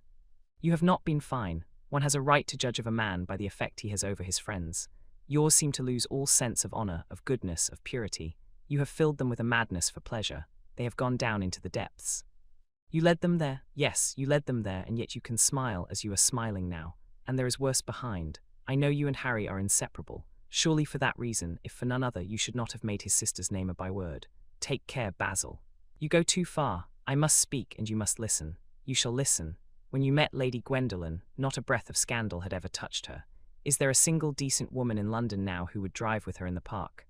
Why, even her children are not allowed to live with her. Then there are other stories that you have been seen creeping at dawn out of dreadful houses and slinking in disguise into the foulest dens in London. Are they true? Can they be true? When I first heard them, I laughed. I hear them now, and they make me shudder. What about your country house and the life that is led there? Dorian, you don't know what is said about you. I won't tell you that I don't want to preach to you. I remember Harry saying once that every man who turned himself into an amateur curate for the moment always began by saying that, and then proceeded to break his word. I do want to preach to you. I want you to lead such a life as will make the world respect you. I want you to have a clean name and a fair record. I want you to get rid of the dreadful people you associate with. Don't shrug your shoulders like that. Don't be so indifferent. You have a wonderful influence. Let it be for good, not for evil. They say that you corrupt everyone with whom you become intimate, and that it is quite sufficient for you to enter a house for shame of some kind to follow after. I don't know whether it is so or not. How should I know? But it is said of you. I am told things that it seems impossible to doubt. Lord Gloucester was one of my greatest friends at Oxford. He showed me a letter that his wife had written to him when she was dying alone in her villa at Mentone. Your name was implicated in the most terrible confession I ever read. I told him that it was absurd, that I knew you thoroughly, and that you were incapable of anything of the kind. Know you? I wonder, do I know you? Before I could answer that, I should have to see your soul. To see my soul, muttered Dorian Gray, starting up from the sofa and turning almost white from fear. Yes, answered Hallward gravely, and with deep-toned sorrow in his voice, to see your soul. But only God can do that. A bitter laugh of mockery broke from the lips of the younger man. You shall see it yourself tonight, he cried, seizing a lamp from the table. Come, it is your own handiwork. Why shouldn't you look at it? You can tell the world all about it afterwards if you choose. Nobody would believe you. If they did believe you, they would like me all the better for it. I know the age better than you do, though you will prate about it so tediously. Come, I tell you, you have chattered enough about corruption. Now you shall look on it face to face. There was the madness of pride in every word he uttered. He stamped his foot upon the ground in his boyish, insolent manner. He felt a terrible joy at the thought that someone else was to share his secret, and that the man who had painted the portrait that was the origin of all his shame was to be burdened for the rest of his life with the hideous memory of what he had done. Yes, he continued, coming closer to him and looking steadfastly into his stern eyes, I shall show you my soul. You shall see the thing that you fancy only God can see. Hallward started back. This is blasphemy, Dorian, he cried. You must not say things like that. They are horrible and they don't mean anything. You think so? He laughed again. I know so. As for what I said to you tonight, I said it for your good. You know I have been always a staunch friend to you. Don't touch me. Finish what you have to say.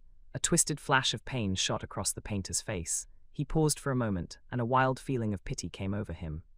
After all, what right had he to pry into the life of Dorian Gray? If he had done a tithe of what was rumoured about him, how much he must have suffered. Then he straightened himself up and walked over to the fireplace and stood there, looking at the burning logs with their frost-like ashes and their throbbing cores of flame. I am waiting, Basil, said the young man in a hard, clear voice. He turned round. What I have to say is this, he cried. You must give me some answer to these horrible charges that are made against you. If you tell me that they are absolutely untrue from beginning to end, I shall believe you. Deny them, Dorian, deny them. Can't you see what I am going through? My God, don't tell me that you are bad and corrupt and shameful. Dorian Gray smiled. There was a curl of contempt in his lips. Come upstairs, Basil, he said quietly. I keep a diary of my life from day to day, and it never leaves the room in which it is written. I shall show it to you if you come with me. I shall come with you, Dorian, if you wish it. I see I have missed my train. That makes no matter. I can go tomorrow, but don't ask me to read anything tonight. All I want is a plain answer to my question. That shall be given to you upstairs. I could not give it here. You will not have to read long. Chapter 13. He passed out of the room and began the ascent, Basil Hallward following close behind. They walked softly as men do instinctively at night. The lamp cast fantastic shadows on the wall and staircase. A rising wind made some of the windows rattle. When they reached the top landing, Dorian set the lamp down on the floor and, taking out the key, turned it in the lock. You insist on knowing, Basil? He asked in a low voice. Yes, I am delighted, he answered, smiling. Then he added, somewhat harshly, you are the one man in the world who is entitled to know everything about me. You have had more to do with my life than you think. And taking up the lamp, he opened the door and went in. A cold current of air passed them, and the light shot up for a moment in a flame of murky orange. He shuddered. Shut the door behind you, he whispered, as he placed the lamp on the table. Hallward glanced round him with a puzzled expression. The room looked as if it had not been lived in for years. A faded Flemish tapestry, a curtained picture, an old Italian cassone, and an almost empty bookcase. That was all that it seemed to contain, besides a chair and a table. As Dorian Gray was lighting a half-burned candle that was standing on the mantel-shelf, he saw that the whole place was covered with dust and that the carpet was in holes. A mouse ran scuffling behind the wainscoting. There was a damp odor of mildew. So you think that it is only God who sees the soul, Basil? Draw that curtain back and you will see mine. The voice that spoke was cold and cruel. You are mad, Dorian, or playing a part, muttered Hallward, frowning. You won't, then I must do it myself, said the young man, and he tore the curtain from its rod and flung it on the ground.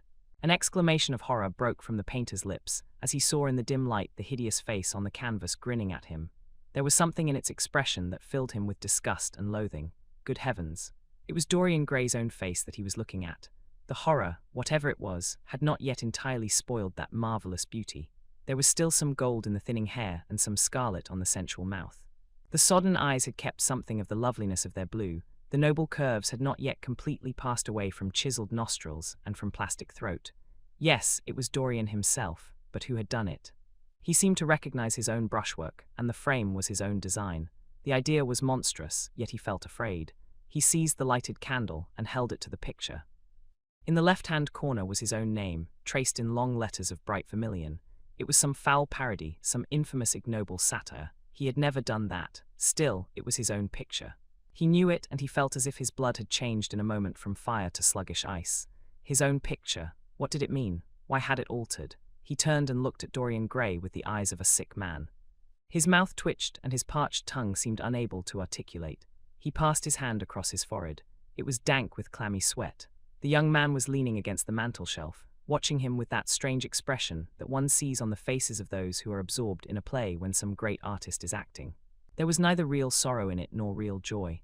There was simply the passion of the spectator, with perhaps a flicker of triumph in his eyes. He had taken the flower out of his coat and was smelling it, or pretending to do so. "What does this mean?" cried Hallward at last. His own voice sounded shrill and curious in his ears. "Years ago, when I was a boy," said Dorian Gray, crushing the flower in his hand, "you met me, flattered me, and taught me to be vain of my good looks. One day you introduced me to a friend of yours, who explained to me the wonder of youth, and you finished a portrait of me that revealed to me the wonder of beauty. In a mad moment that even now, I don't know whether I regret or not, I made a wish, perhaps you would call it a prayer. I remember it. Oh, how well I remember it. No, the thing is impossible. The room is damp. Mildew has got into the canvas. The paints I used had some wretched mineral poison in them. I tell you the thing is impossible. Ah, what is impossible? Murmured the young man, going over to the window and leaning his forehead against the cold, mist-stained glass. You told me you had destroyed it. I was wrong. It has destroyed me. I don't believe it is my picture. Can't you see your ideal in it? Said Dorian bitterly. My ideal, as you call it, as you called it. There was nothing evil in it, nothing shameful. You were to me such an ideal as I shall never meet again. This is the face of a satyr. It is the face of my soul. Christ, what a thing I must have worshipped. It has the eyes of a devil. Each of us has heaven and hell in him, Basil, cried Dorian with a wild gesture of despair. Hallward turned again to the portrait and gazed at it. My God, if it is true, he exclaimed, and this is what you have done with your life, why, you must be worse even than those who talk against you fancy you to be. He held the light up again to the canvas and examined it. The surface seemed to be quite undisturbed, and as he had left it. It was from within, apparently, that the foulness and horror had come. Through some strange quickening of inner life, the leprosies of sin were slowly eating the thing away. The rotting of a corpse in a watery grave was not so fearful. His hand shook, and the candle fell from its socket on the floor and lay there sputtering. He placed his foot on it and put it out. Then he flung himself into the rickety chair that was standing by the table and buried his face in his hands. Good God, Dorian, what a lesson, what an awful lesson. There was no answer, but he could hear the young man sobbing at the window.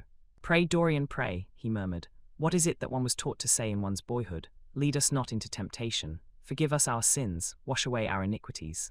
Let us say that together. The prayer of your pride has been answered. The prayer of your repentance will be answered also.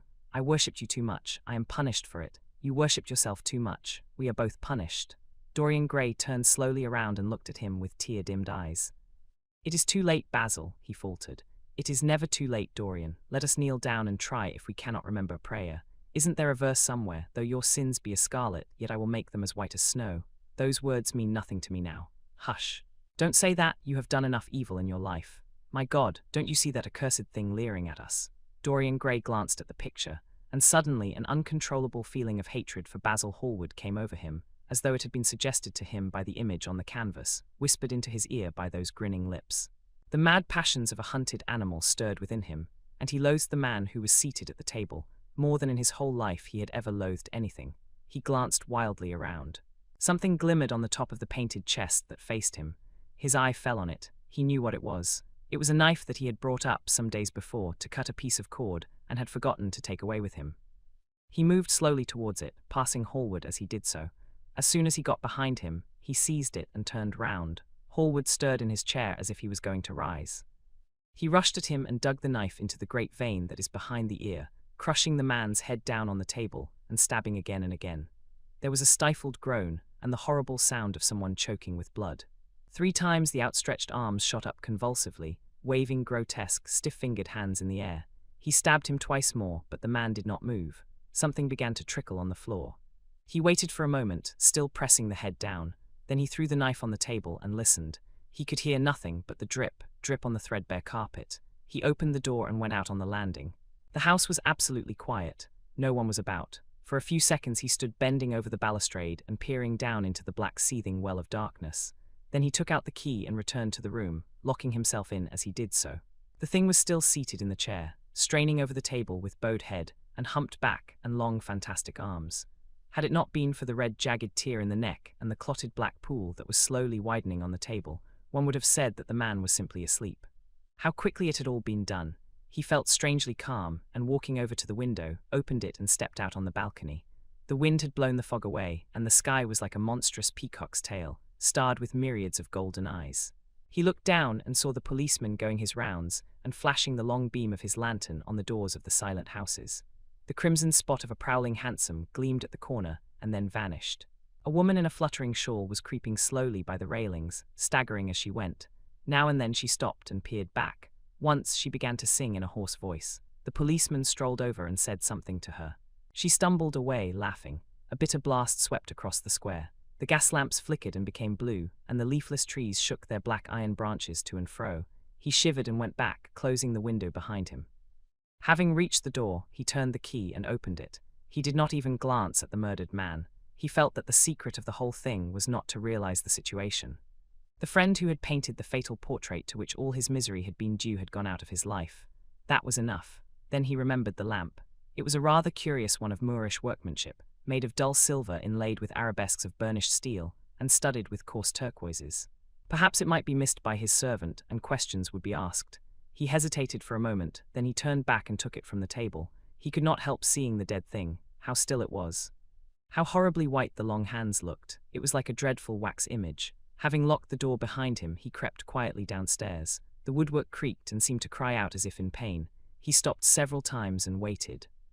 No, everything was still. It was merely the sound of his own footsteps. When he reached the library, he saw the bag and coat in the corner. They must be hidden away somewhere. He unlocked a secret press that was in the wainscoting, a press in which he kept his own curious disguises, and put them into it. He could easily burn them afterwards. Then he pulled out his watch. It was 20 minutes to 2. He sat down and began to think. Every year, every month, almost, men were strangled in England for what he had done. There had been a madness of murder in the air. Some red star had come too close to the earth. And yet, what evidence was there against him?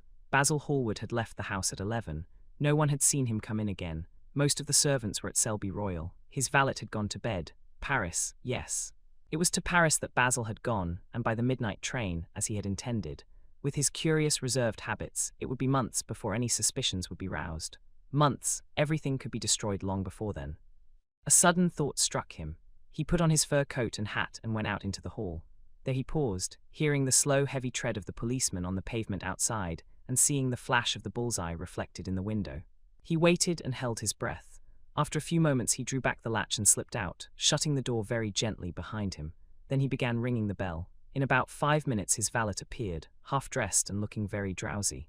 "I am sorry to have had to wake you up, Francis," he said, stepping in, "but I had forgotten my latchkey. What time is it?" 10 minutes past 2, sir," answered the man, looking at the clock and blinking. 10 minutes past 2.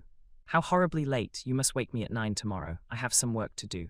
"All right, sir. Did anyone call this evening?" "Mr. Hallward, sir. He stayed here till 11, and then he went away to catch his train." "Oh. I am sorry I didn't see him. Did he leave any message?" "No, sir, except that he would write to you from Paris if he did not find you at the club." "That will do, Francis. Don't forget to call me at 9 tomorrow." "No, sir." The man shambled down the passage in his slippers. Dorian Gray threw his hat and coat upon the table and passed into the library. For a quarter of an hour he walked up and down the room, biting his lip and thinking. Then he took down the blue book from one of the shelves and began to turn over the leaves. Alan Campbell, 152 Hertford Street, Mayfair. Yes, that was the man he wanted. Chapter 14. At 9 o'clock the next morning his servant came in with a cup of chocolate on a tray and opened the shutters. Dorian was sleeping quite peacefully, lying on his right side, with one hand underneath his cheek. He looked like a boy who had been tired out with play or study.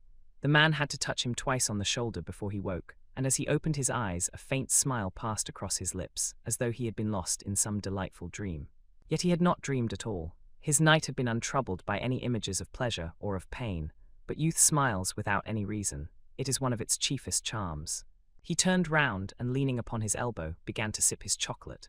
The mellow November sun came streaming into the room. The sky was bright, and there was a genial warmth in the air. It was almost like a morning in May. Gradually, the events of the preceding night crept with silent, blood-stained feet into his brain, and reconstructed themselves there with terrible distinctness. He winced at the memory of all that he had suffered, and for a moment the same curious feeling of loathing for Basil Hallward that had made him kill him as he sat in the chair came back to him, and he grew cold with passion. The dead man was still sitting there, too, and in the sunlight now. How horrible that was. Such hideous things were for the darkness, not for the day. He felt that if he brooded on what he had gone through, he would sicken or grow mad. There were sins whose fascination was more in the memory than in the doing of them, strange triumphs that gratified the pride more than the passions, and gave to the intellect a quickened sense of joy, greater than any joy they brought, or could ever bring, to the senses. But this was not one of them. It was a thing to be driven out of the mind, to be drugged with poppies, to be strangled lest it might strangle one itself. When the half-hour struck, he passed his hand across his forehead, and then got up hastily and dressed himself with even more than his usual care, giving a good deal of attention to the choice of his necktie and scarf pin, and changing his rings more than once. He spent a long time also over breakfast, tasting the various dishes, talking to his valet about some new liveries that he was thinking of getting made for the servants at Selby, and going through his correspondence. At some of the letters he smiled. 3 of them bored him. One he read several times over and then tore up with a slight look of annoyance in his face. That awful thing, a woman's memory, as Lord Henry had once said.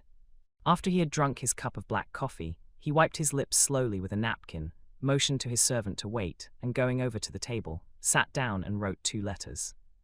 One he put in his pocket, the other he handed to the valet. Take this round to 152 Hertford Street, Francis, and if Mr. Campbell is out of town, get his address. As soon as he was alone, he lit a cigarette and began sketching upon a piece of paper, drawing first flowers and bits of architecture, and then human faces. Suddenly he remarked that every face that he drew seemed to have a fantastic likeness to Basil Hallward. He frowned, and getting up, went over to the bookcase and took out a volume at hazard. He was determined that he would not think about what had happened until it became absolutely necessary that he should do so. When he had stretched himself on the sofa, he looked at the title page of the book. It was Gautier's Emorques et Camées, Charpentier's Japanese paper edition, with the Jacquemart etching. The binding was of citron green leather, with a design of gilt trelliswork and dotted pomegranates. It had been given to him by Adrian Singleton. As he turned over the pages, his eye fell on the poem about the hand of Lacenea, the cold yellow hand du supplice encore mal lavé, with its downy red hairs and its doigts de faune. He glanced at his own white taper fingers, shuddering slightly in spite of himself, and passed on, till he came to those lovely stanzas upon Venice. Sur une gamme chromatique, le sein de pearls ruisselant, la Vénus de l'Adriatique sort de l'eau sun qu'aux rosette blanc. Les doms, sur el azur des ondes souvent la phrase au per contour, et s'enflant comme des gorges rondes que soulève un soupir d'amour. El esquif abordet mi dépose, jetant son amaro pilia, devant une façade rose, sur le marbre d'un escalier. How exquisite they were. As one read them, one seemed to be floating down the green waterways of the pink and pearl city, seated in a black gondola with silver prow and trailing curtains. The mere lines looked to him like those straight lines of turquoise blue that follow one as one pushes out to the Lido. The sudden flashes of colour reminded him of the gleam of the opaline iris-throated birds that flutter round the tall honeycombed campanile, or stalk, with such stately grace, through the dim, dust-stained arcades. Leaning back with half-closed eyes, he kept saying over and over to himself, Devant une façade rose, sur le marbre d'un escalier. The whole of Venice was in those 2 lines. He remembered the autumn that he had passed there, and a wonderful love that had stirred him to mad, delightful follies. There was romance in every place, but Venice, like Oxford, had kept the background for romance, and to the true romantic, background was everything, or almost everything. Basil had been with him part of the time, and had gone wild over Tintoret. Poor Basil, what a horrible way for a man to die. He sighed and took up the volume again and tried to forget. He read of the swallows that fly in and out of the little cafe at Smyrna, where the Hagis sit counting their amber beads, and the turbaned merchants smoke their long tasselled pipes and talk gravely to each other. He read of the obelisk in the Place de la Concorde that weeps tears of granite in its lonely sunless exile, and longs to be back by the hot, lotus-covered Nile, where there are sphinxes and rose-red ibises, and white vultures with gilded claws, and crocodiles with small beryl eyes that crawl over the green steaming mud. He began to brood over those verses which, drawing music from kiss-stained marble, tell of that curious statue that Gautier compares to a contralto voice, the monster charmant that couches in the porphyry room of the Louvre. But after a time the book fell from his hand. He grew nervous, and a horrible fit of terror came over him. What if Alan Campbell should be out of England? Days would elapse before he could come back. Perhaps he might refuse to come. What could he do then? Every moment was of vital importance. They had been great friends once, 5 years before, almost inseparable indeed. Then the intimacy had come suddenly to an end. When they met in society now, it was only Dorian Gray who smiled. Alan Campbell never did. He was an extremely clever young man, though he had no real appreciation of the visible arts, and whatever little sense of the beauty of poetry he possessed, he had gained entirely from Dorian. His dominant intellectual passion was for science. At Cambridge, he had spent a great deal of his time working in the laboratory, and had taken a good class in the natural science tripos of his year. Indeed, he was still devoted to the study of chemistry, and had a laboratory of his own in which he used to shut himself up all day long, greatly to the annoyance of his mother, who had set her heart on his standing for Parliament, and had a vague idea that a chemist was a person who made up prescriptions. He was an excellent musician, however, as well, and played both the violin and the piano better than most amateurs. In fact, it was music that had first brought him and Dorian Gray together. Music and that indefinable attraction that Dorian seemed to be able to exercise whenever he wished, and indeed, exercised often without being conscious of it. They had met at Lady Berkshire's the night that Rubinstein played there, and after that used to be always seen together at the opera and wherever good music was going on. For 18 months their intimacy lasted. Campbell was always either at Selby Royal or in Grosvenor Square. To him, as to many others, Dorian Gray was the type of everything that is wonderful and fascinating in life. Whether or not a quarrel had taken place between them, no one ever knew. But suddenly people remarked that they scarcely spoke when they met, and that Campbell seemed always to go away early from any party at which Dorian Gray was present. He had changed, too, was strangely melancholy at times, appeared almost to dislike hearing music, and would never himself play, giving as his excuse, when he was called upon, that he was so absorbed in science that he had no time left in which to practice. And this was certainly true. Every day he seemed to become more interested in biology, and his name appeared once or twice in some of the scientific reviews in connection with certain curious experiments. This was the man Dorian Gray was waiting for. Every second he kept glancing at the clock. As the minutes went by, he became horribly agitated. At last he got up and began to pace up and down the room, looking like a beautiful caged thing. He took long, stealthy strides. His hands were curiously cold. The suspense became unbearable. Time seemed to him to be crawling with feet of lead, while he by monstrous winds was being swept towards the jagged edge of some black cleft of precipice. He knew what was waiting for him there, saw it indeed, and shuddering, crushed with dank hands his burning lids, as though he would have robbed the very brain of sight and driven the eyeballs back into their cave. It was useless. The brain had its own food on which it battened, and the imagination, made grotesque by terror, twisted and distorted as a living thing by pain, danced like some foul puppet on a stand and grinned through moving masks. Then suddenly time stopped for him. Yes, that blind, slow-breathing thing crawled no more, and horrible thoughts, time being dead, raced nimbly on in front and dragged a hideous future from its grave and showed it to him. He stared at it, its very horror made him stone. At last the door opened and his servant entered. He turned glazed eyes upon him. "Mr. Campbell, sir," said the man. A sigh of relief broke from his parched lips and the colour came back to his cheeks. "Ask him to come in at once, Francis." He felt that he was himself again. His mood of cowardice had passed away. The man bowed and retired. In a few moments Alan Campbell walked in, looking very stern and rather pale, his pallor being intensified by his coal-black hair and dark eyebrows. "Alan, this is kind of you. I thank you for coming. I had intended never to enter your house again, Gray, but you said it was a matter of life and death." His voice was hard and cold. He spoke with slow deliberation. There was a look of contempt in the steady searching gaze that he turned on Dorian. He kept his hands in the pockets of his astrakhan coat, and seemed not to have noticed the gesture with which he had been greeted. "Yes. It is a matter of life and death, Alan, and to more than one person. Sit down." Campbell took a chair by the table and Dorian sat opposite to him. The two men's eyes met. In Dorian's there was infinite pity. He knew that what he was going to do was dreadful. After a strained moment of silence, he leaned across and said, very quietly, but watching the effect of each word upon the face of him he had sent for, "Alan, in a locked room at the top of this house, a room to which nobody but myself has access, a dead man is seated at a table. He has been dead 10 hours now. Don't stir and don't look at me like that. Who the man is, why he died, how he died, are matters that do not concern you. What you have to do is this. Stop, Gray. I don't want to know anything further. Whether what you have told me is true or not true doesn't concern me. I entirely decline to be mixed up in your life. Keep your horrible secrets to yourself. They don't interest me anymore. Alan, they will have to interest you. This one will have to interest you. I am awfully sorry for you, Alan, but I can't help myself. You are the one man who is able to save me. I am forced to bring you into the matter. I have no option. Alan, you are scientific. You know about chemistry and things of that kind. You have made experiments. What you have got to do is to destroy the thing that is upstairs, to destroy it so that not a vestige of it will be left. Nobody saw this person come into the house. Indeed, at the present moment he is supposed to be in Paris. He will not be missed for months. When he is missed, there must be no trace of him found here. You, Alan, you must change him and everything that belongs to him into a handful of ashes that I may scatter in the air. You are mad, Dorian. Ah, I was waiting for you to call me Dorian. You are mad, I tell you, mad to imagine that I would raise a finger to help you, mad to make this monstrous confession. I will have nothing to do with this matter, whatever it is. Do you think I am going to peril my reputation for you? What is it to me what devil's work you are up to? It was suicide, Alan. I am glad of that. But who drove him to it? You, I should fancy. Do you still refuse to do this for me? Of course I refuse. I will have absolutely nothing to do with it. I don't care what shame comes on you. You deserve it all. I should not be sorry to see you disgraced, publicly disgraced. How dare you ask me, of all men in the world, to mix myself up in this horror? I should have thought you knew more about people's characters.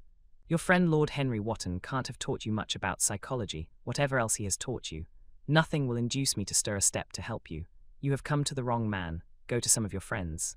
Don't come to me. Alan, it was murder. I killed him. You don't know what he had made me suffer. Whatever my life is, he had more to do with the making or the marring of it than poor Harry has had.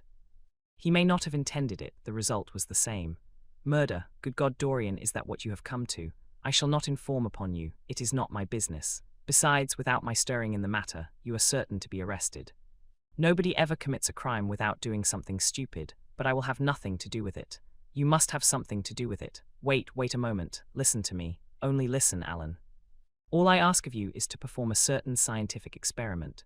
You go to hospitals and dead houses, and the horrors that you do there don't affect you. If in some hideous dissecting room or fetid laboratory you found this man lying on a leaden table with red gutters scooped out in it for the blood to flow through, you would simply look upon him as an admirable subject. You would not turn a hair. You would not believe that you were doing anything wrong. On the contrary, you would probably feel that you were benefiting the human race, or increasing the sum of knowledge in the world, or gratifying intellectual curiosity, or something of that kind. What I want you to do is merely what you have often done before. Indeed, to destroy a body must be far less horrible than what you are accustomed to work at. And remember, it is the only piece of evidence against me. If it is discovered, I am lost, and it is sure to be discovered unless you help me. I have no desire to help you. You forget that. I am simply indifferent to the whole thing. It has nothing to do with me. Alan, I entreat you. Think of the position I am in. Just before you came, I almost fainted with terror. You may know terror yourself some day. No, don't think of that. Look at the matter purely from the scientific point of view. You don't inquire where the dead things on which you experiment come from. Don't inquire now. I have told you too much as it is, but I beg of you to do this. We were friends once, Alan. Don't speak about those days, Dorian. They are dead. The dead linger sometimes. The man upstairs will not go away. He is sitting at the table with bowed head and outstretched arms. Alan, if you don't come to my assistance, I am ruined. Why, they will hang me, Alan, don't you understand? They will hang me for what I have done. There is no good in prolonging this scene. I absolutely refuse to do anything in the matter. It is insane of you to ask me. You refuse? Yes, I entreat you, Alan. It is useless. The same look of pity came into Dorian Gray's eyes. Then he stretched out his hand, took a piece of paper and wrote something on it. He read it over twice, folded it carefully and pushed it across the table. Having done this, he got up and went over to the window. Campbell looked at him in surprise and then took up the paper and opened it. As he read it, his face became ghastly pale and he fell back in his chair. A horrible sense of sickness came over him. He felt as if his heart was beating itself to death in some empty hollow. After 2 or 3 minutes of terrible silence, Dorian turned round and came and stood behind him, putting his hand upon his shoulder. I am so sorry for you, Alan, he murmured, but you leave me no alternative. I have a letter written already. Here it is. You see the address. If you don't help me, I must send it. If you don't help me, I will send it. You know what the result will be, but you are going to help me. It is impossible for you to refuse now. I tried to spare you. You will do me the justice to admit that. You were stern, harsh, offensive. You treated me as no man has ever dared to treat me. No living man, at any rate. I bore it all. Now it is for me to dictate terms. Campbell buried his face in his hands, and a shudder passed through him. Yes, it is my turn to dictate terms, Alan. You know what they are. The thing is quite simple. Come, don't work yourself into this fever. The thing has to be done. Face it and do it. A groan broke from Campbell's lips and he shivered all over. The ticking of the clock on the mantelpiece seemed to him to be dividing time into separate atoms of agony, each of which was too terrible to be borne. He felt as if an iron ring was being slowly tightened round his forehead, as if the disgrace with which he was threatened had already come upon him. The hand upon his shoulder weighed like a hand of lead. It was intolerable. It seemed to crush him. Come, Alan, you must decide at once. I cannot do it, he said mechanically, as though words could alter things. You must, you have no choice. Don't delay, he hesitated a moment. Is there a fire in the room upstairs? Yes, there is a gas fire with asbestos. I shall have to go home and get some things from the laboratory. No, Alan, you must not leave the house. Write out on a sheet of notepaper what you want and my servant will take a cab and bring the things back to you. Campbell scrawled a few lines, blotted them, and addressed an envelope to his assistant. Dorian took the note up and read it carefully. Then he rang the bell and gave it to his valet, with orders to return as soon as possible and to bring the things with him. As the hall door shut, Campbell started nervously, and having got up from the chair, went over to the chimney-piece. He was shivering with a kind of ague. For nearly 20 minutes, neither of the men spoke. A fly buzzed noisily about the room, and the ticking of the clock was like the beat of a hammer. As the chimes struck 1, Campbell turned round, and looking at Dorian Gray, saw that his eyes were filled with tears. There was something in the purity and refinement of that sad face that seemed to enrage him. You are infamous, absolutely infamous, he muttered. Hush, Alan, you have saved my life, said Dorian. Your life, good heavens, what a life that is. You have gone from corruption to corruption, and now you have culminated in crime. In doing what I am going to do, what you force me to do, it is not of your life that I am thinking. Ah, Alan, murmured Dorian with a sigh, I wish you had 1,000th part of the pity for me that I have for you. He turned away as he spoke and stood looking out at the garden. Campbell made no answer. After about 10 minutes a knock came to the door, and the servant entered, carrying a large mahogany chest of chemicals, with a long coil of steel and platinum wire, and 2 rather curiously shaped iron clamps. Shall I leave the things here, sir? He asked Campbell. Yes, said Dorian, and I am afraid, Francis, that I have another errand for you. What is the name of the man at Richmond who supplies Selby with orchids? Harden, sir. Yes, Harden. You must go down to Richmond at once, see Harden personally, and tell him to send twice as many orchids as I ordered, and to have as few white ones as possible. In fact, I don't want any white ones. It is a lovely day, Francis, and Richmond is a very pretty place, otherwise I wouldn't bother you about it. No trouble, sir. At what time shall I be back? Dorian looked at Campbell. How long will your experiment take, Alan? He said in a calm, indifferent voice. The presence of a third person in the room seemed to give him extraordinary courage. Campbell frowned and bit his lip.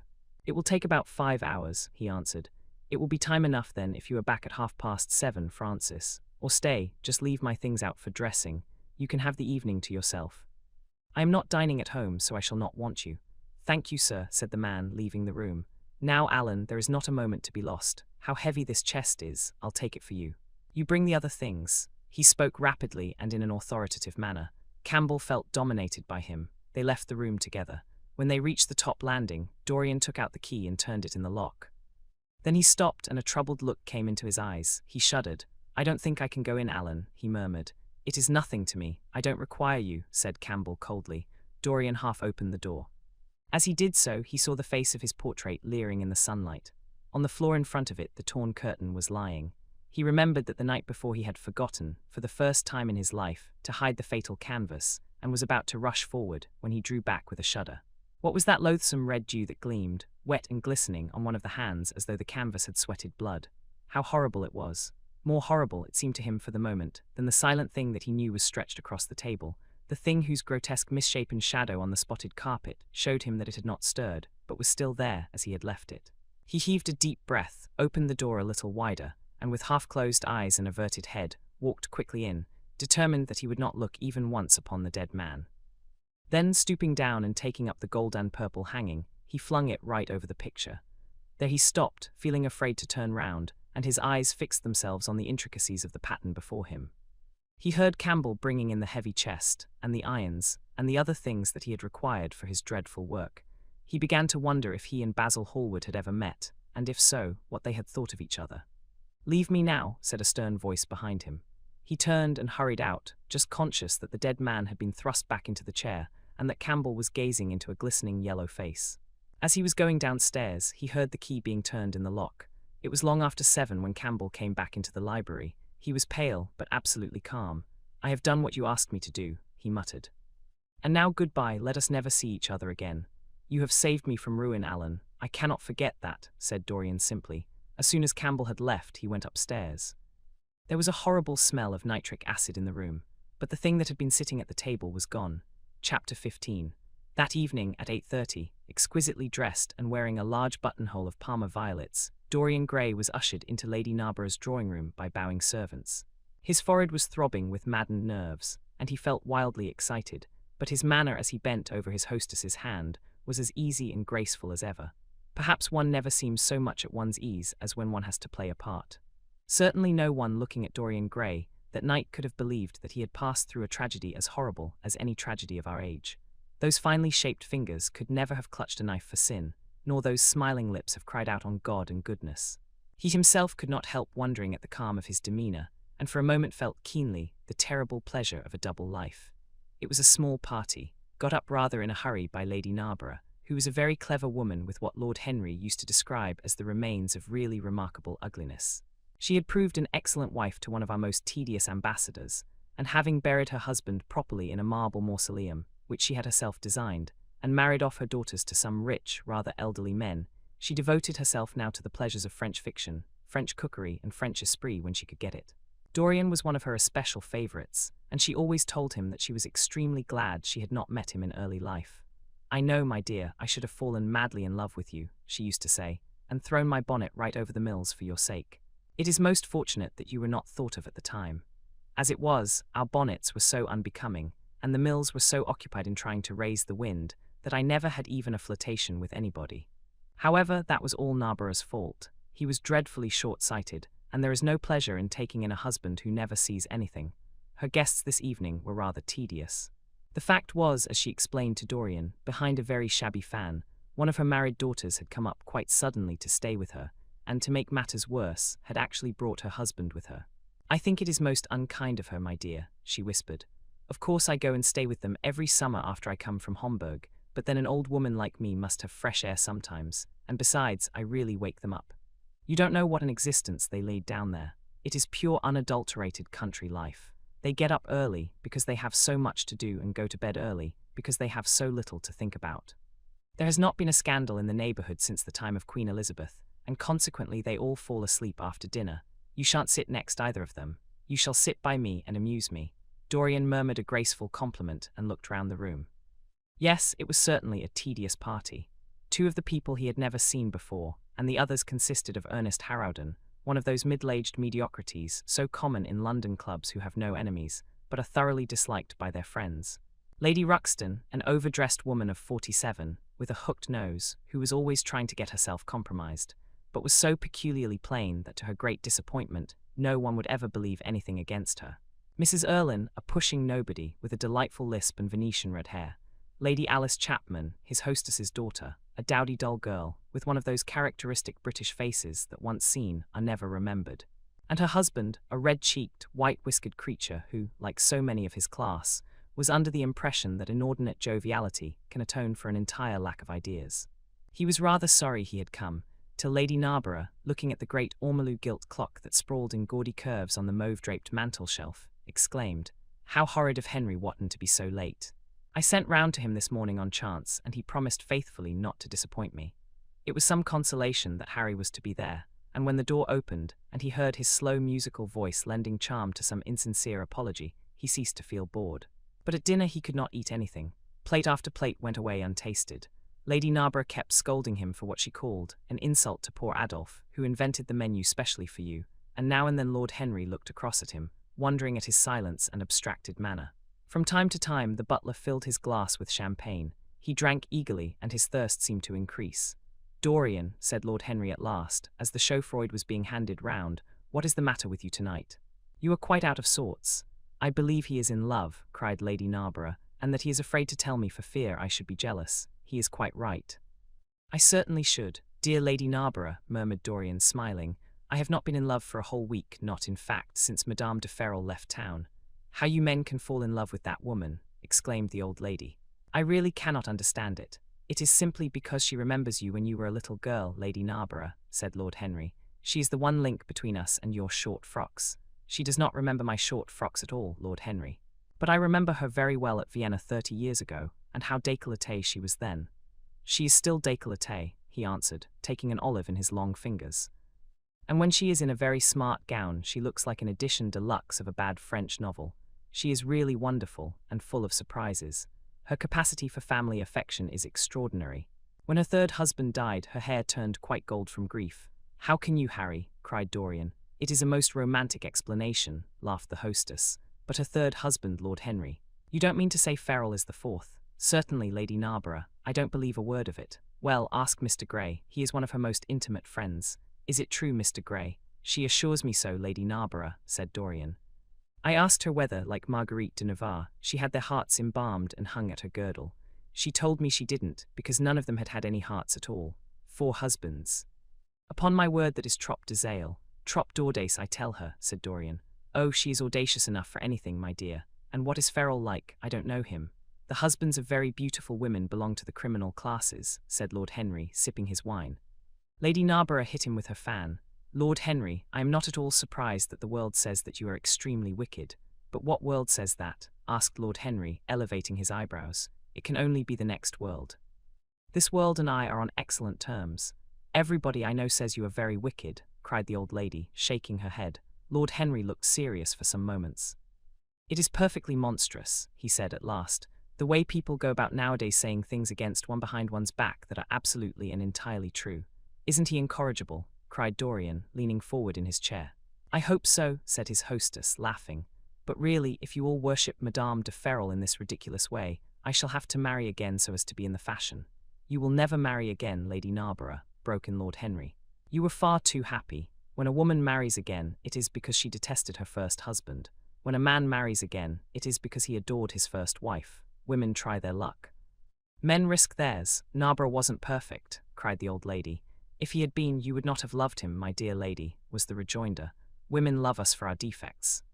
If we have enough of them, they will forgive us everything, even our intellects. You will never ask me to dinner again after saying this, I am afraid, Lady Narborough, but it is quite true.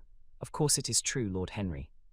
If we women did not love you for your defects, where would you all be? Not one of you would ever be married. You would be a set of unfortunate bachelors. Not, however, that that would alter you much. Nowadays all the married men live like bachelors, and all the bachelors like married men. Fin de siècle, murmured Lord Henry. Fin du globe, answered his hostess. I wish it were fin du globe, said Dorian with a sigh. Life is a great disappointment. Ah, my dear, cried Lady Narborough, putting on her gloves, don't tell me that you have exhausted life, when a man says that one knows that life has exhausted him. Lord Henry is very wicked, and I sometimes wish that I had been, but you are made to be good, you look so good, I must find you a nice wife. Lord Henry, don't you think that Mr. Gray should get married? I am always telling him so, Lady Narborough, said Lord Henry with a bow. Well, we must look out for a suitable match for him. I shall go through Debrett carefully tonight and draw out a list of all the eligible young ladies. With their ages, Lady Narborough, asked Dorian. Of course, with their ages, slightly edited, but nothing must be done in a hurry. I want it to be what the Morning Post calls a suitable alliance, and I want you both to be happy. What nonsense people talk about happy marriages, exclaimed Lord Henry. A man can be happy with any woman, as long as he does not love her. Ah, what a cynic you are, cried the old lady, pushing back her chair and nodding to Lady Ruxton. You must come and dine with me soon again. You are really an admirable tonic, much better than what Sir Andrew prescribes for me. You must tell me what people you would like to meet, though. I want it to be a delightful gathering. I like men who have a future and women who have a past, he answered. Or do you think that would make it a petticoat party? I fear so, she said, laughing as she stood up. 1,000 pardons, my dear Lady Ruxton, she added. I didn't see you hadn't finished your cigarette. Never mind, Lady Narborough. I smoke a great deal too much. I am going to limit myself for the future. Pray don't, Lady Ruxton, said Lord Henry. Moderation is a fatal thing. Enough is as bad as a meal. More than enough is as good as a feast. Lady Ruxton glanced at him curiously. You must come and explain that to me some afternoon, Lord Henry. It sounds a fascinating theory, she murmured as she swept out of the room. Now mind you don't stay too long over your politics and scandal, cried Lady Narborough from the door. If you do, we are sure to squabble upstairs. The men laughed, and Mr. Chapman got up solemnly from the foot of the table and came up to the top. Dorian Gray changed his seat and went and sat by Lord Henry. Mr. Chapman began to talk in a loud voice about the situation in the House of Commons. He guffawed at his adversaries. The word doctrinaire, word full of terror to the British mind, reappeared from time to time between his explosions. An alliterative prefix served as an ornament of oratory. He hoisted the Union Jack on the pinnacles of thought. The inherited stupidity of the race, sound English common sense he jovially termed it, was shown to be the proper bulwark for society. A smile curved Lord Henry's lips, and he turned round and looked at Dorian. Are you better, my dear fellow? He asked. You seemed rather out of sorts at dinner. I am quite well, Harry. I am tired, that is all. You were charming last night. The little Duchess is quite devoted to you. She tells me she is going down to Selby. She has promised to come on the 20th. Is Monmouth to be there too? Oh yes, Harry. He bores me dreadfully, almost as much as he bores her. She is very clever, too clever for a woman. She lacks the indefinable charm of weakness. It is the feet of clay that make the gold of the image precious. Her feet are very pretty, but they are not feet of clay.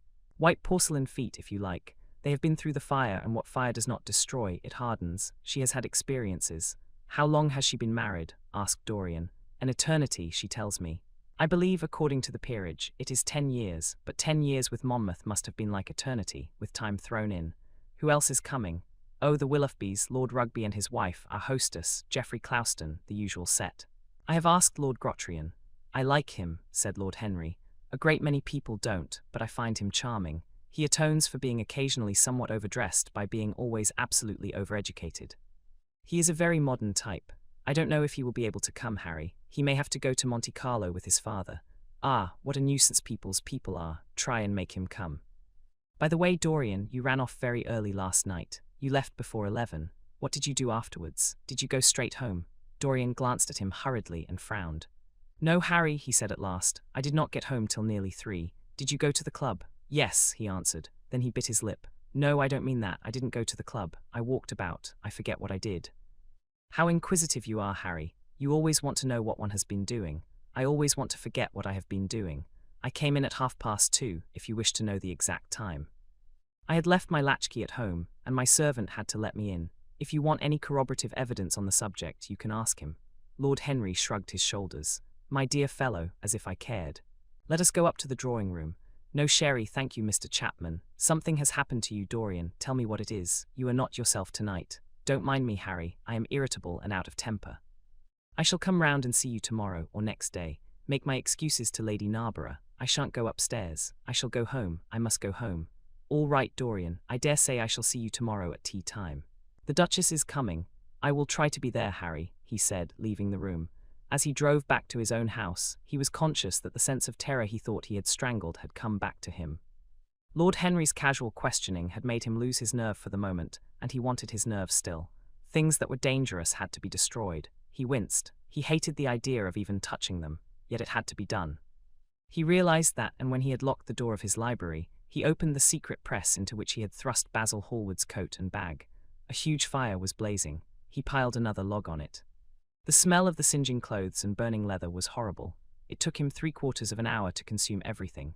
At the end he felt faint and sick, and having lit some Algerian pastils in a pierced copper brazier, he bathed his hands and forehead with a cool musk-scented vinegar. Suddenly he started. His eyes grew strangely bright, and he gnawed nervously at his underlip.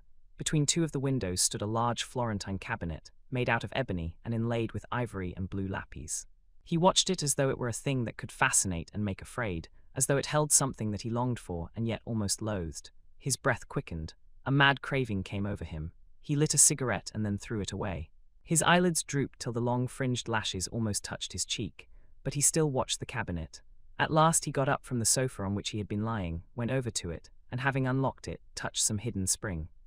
A triangular drawer passed slowly out. His fingers moved instinctively towards it, dipped in and closed on something.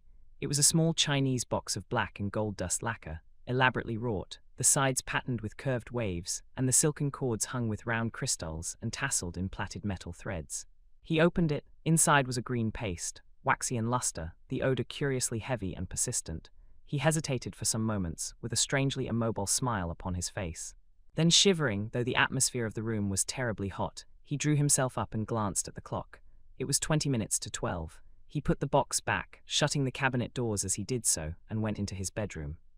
As midnight was striking bronze blows upon the dusky air, Dorian Gray, dressed commonly, and with a muffler wrapped round his throat, crept quietly out of his house. In Bond Street he found a hansom with a good horse. He hailed it and in a low voice gave the driver an address. The man shook his head. "It is too far for me," he muttered. "Here is a sovereign for you," said Dorian. "You shall have another if you drive fast." "All right, sir," answered the man. "You will be there in an hour," and after his fare had got in he turned his horse round and drove rapidly towards the river. Chapter 16. A cold rain began to fall, and the blurred street lamps looked ghastly in the dripping mist. The public houses were just closing, and dim men and women were clustering in broken groups round their doors. From some of the bars came the sound of horrible laughter. In others, drunkards brawled and screamed.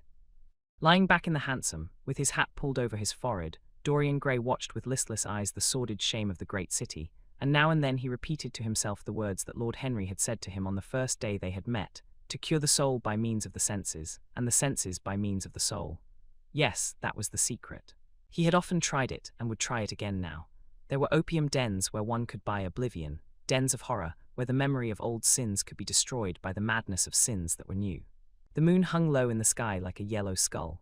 From time to time, a huge misshapen cloud stretched a long arm across and hid it. The gas lamps grew fewer, and the streets more narrow and gloomy. Once the man lost his way, and had to drive back 1/2 mile. A steam rose from the horse as it splashed up the puddles. The side windows of the hansom were clogged with a grey flannel mist. To cure the soul by means of the senses, and the senses by means of the soul, how the words rang in his ears. His soul, certainly, was sick to death. Was it true that the senses could cure it? Innocent blood had been spilled. What could atone for that? Ah, for that there was no atonement, but though forgiveness was impossible, forgetfulness was possible still, and he was determined to forget, to stamp the thing out, to crush it as one would crush the adder that had strung one. Indeed, what right had Basil to have spoken to him as he had done? Who had made him a judge over others? He had said things that were dreadful, horrible, not to be endured.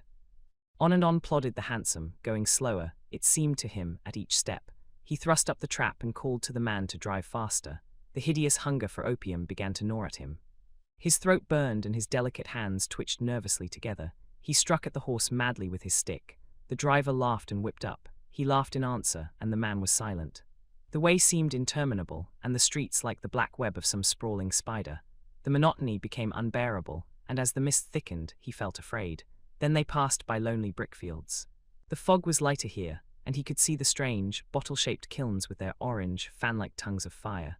A dog barked as they went by, and far away in the darkness some wandering seagull screamed. The horse stumbled in a rut, then swerved aside and broke into a gallop. After some time they left the clay road and rattled again over rough-paven streets.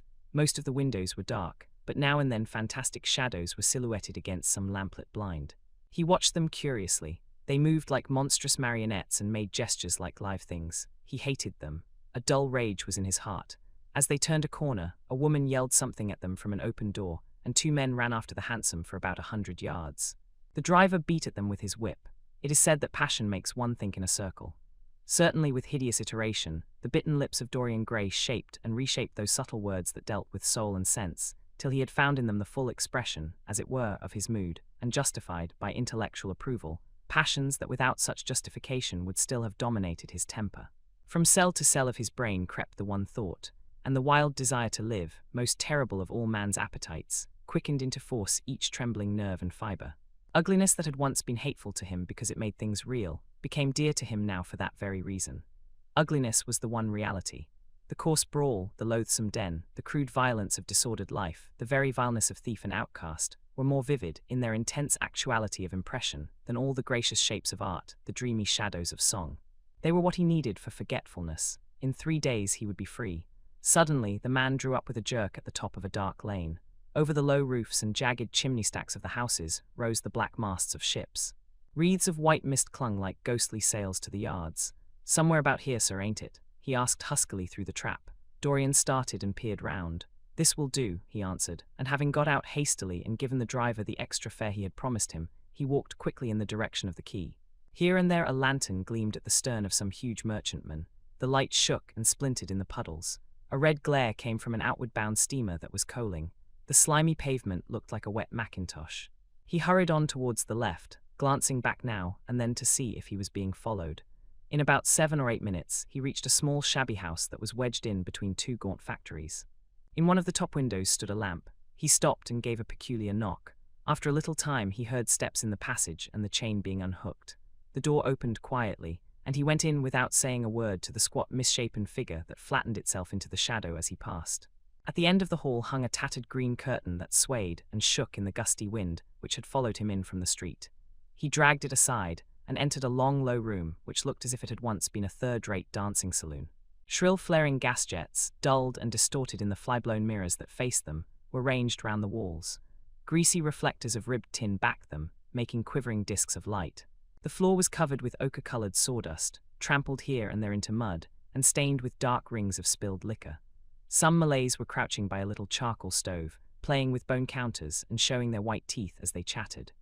In one corner, with his head buried in his arms, a sailor sprawled over a table, and by the tawdrily painted bar that ran across one complete side stood 2 haggard women, mocking an old man who was brushing the sleeves of his coat with an expression of disgust. "He thinks he's got red ants on him," laughed one of them, as Dorian passed by. The man looked at her in terror and began to whimper. At the end of the room there was a little staircase, leading to a darkened chamber. As Dorian hurried up its 3 rickety steps, the heavy odour of opium met him. He heaved a deep breath, and his nostrils quivered with pleasure. When he entered, a young man with smooth yellow hair, who was bending over a lamp lighting a long, thin pipe, looked up at him and nodded in a hesitating manner. "You here, Adrian?" muttered Dorian. "Where else should I be?" he answered listlessly. "None of the chaps will speak to me now. I thought you had left England. Darlington is not going to do anything. My brother paid the bill at last. George doesn't speak to me either. I don't care," he added with a sigh. "As long as one has this stuff, one doesn't want friends. I think I have had too many friends. Dorian winced and looked round at the grotesque things that lay in such fantastic postures on the ragged mattresses. The twisted limbs, the gaping mouths, the staring lusterless eyes fascinated him. He knew in what strange heavens they were suffering, and what dull hells were teaching them the secret of some new joy. They were better off than he was.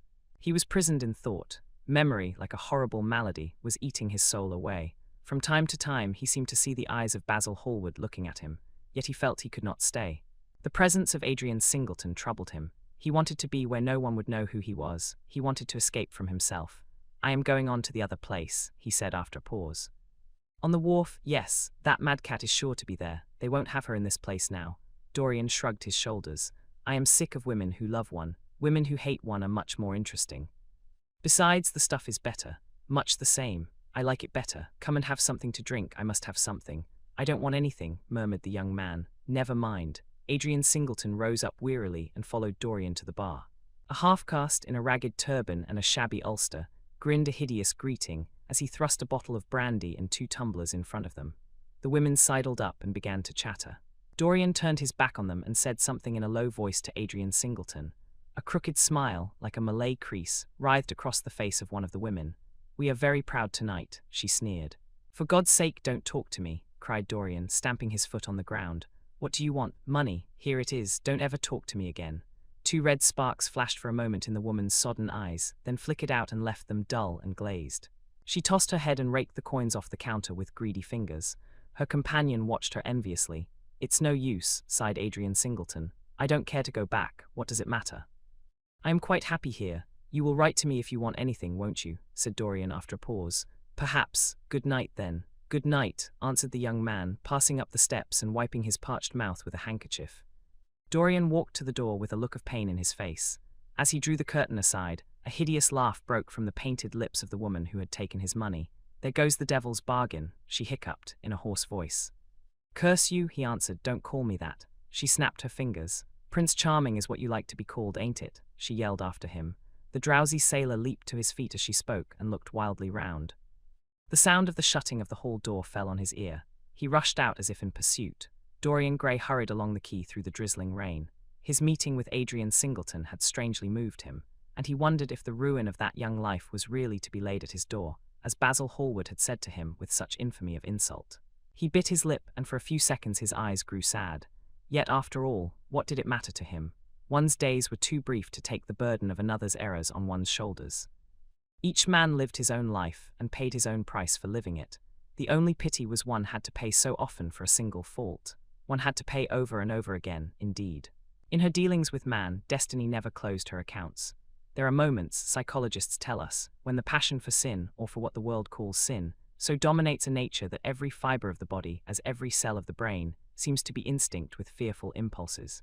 Men and women at such moments lose the freedom of their will. They move to their terrible end as automatons move. Choice is taken from them, and conscience is either killed, or if it lives at all, lives but to give rebellion its fascination and disobedience its charm. For all sins, as theologians weary not of reminding us, are sins of disobedience. When that high spirit, that morning star of evil, fell from heaven, it was as a rebel that he fell.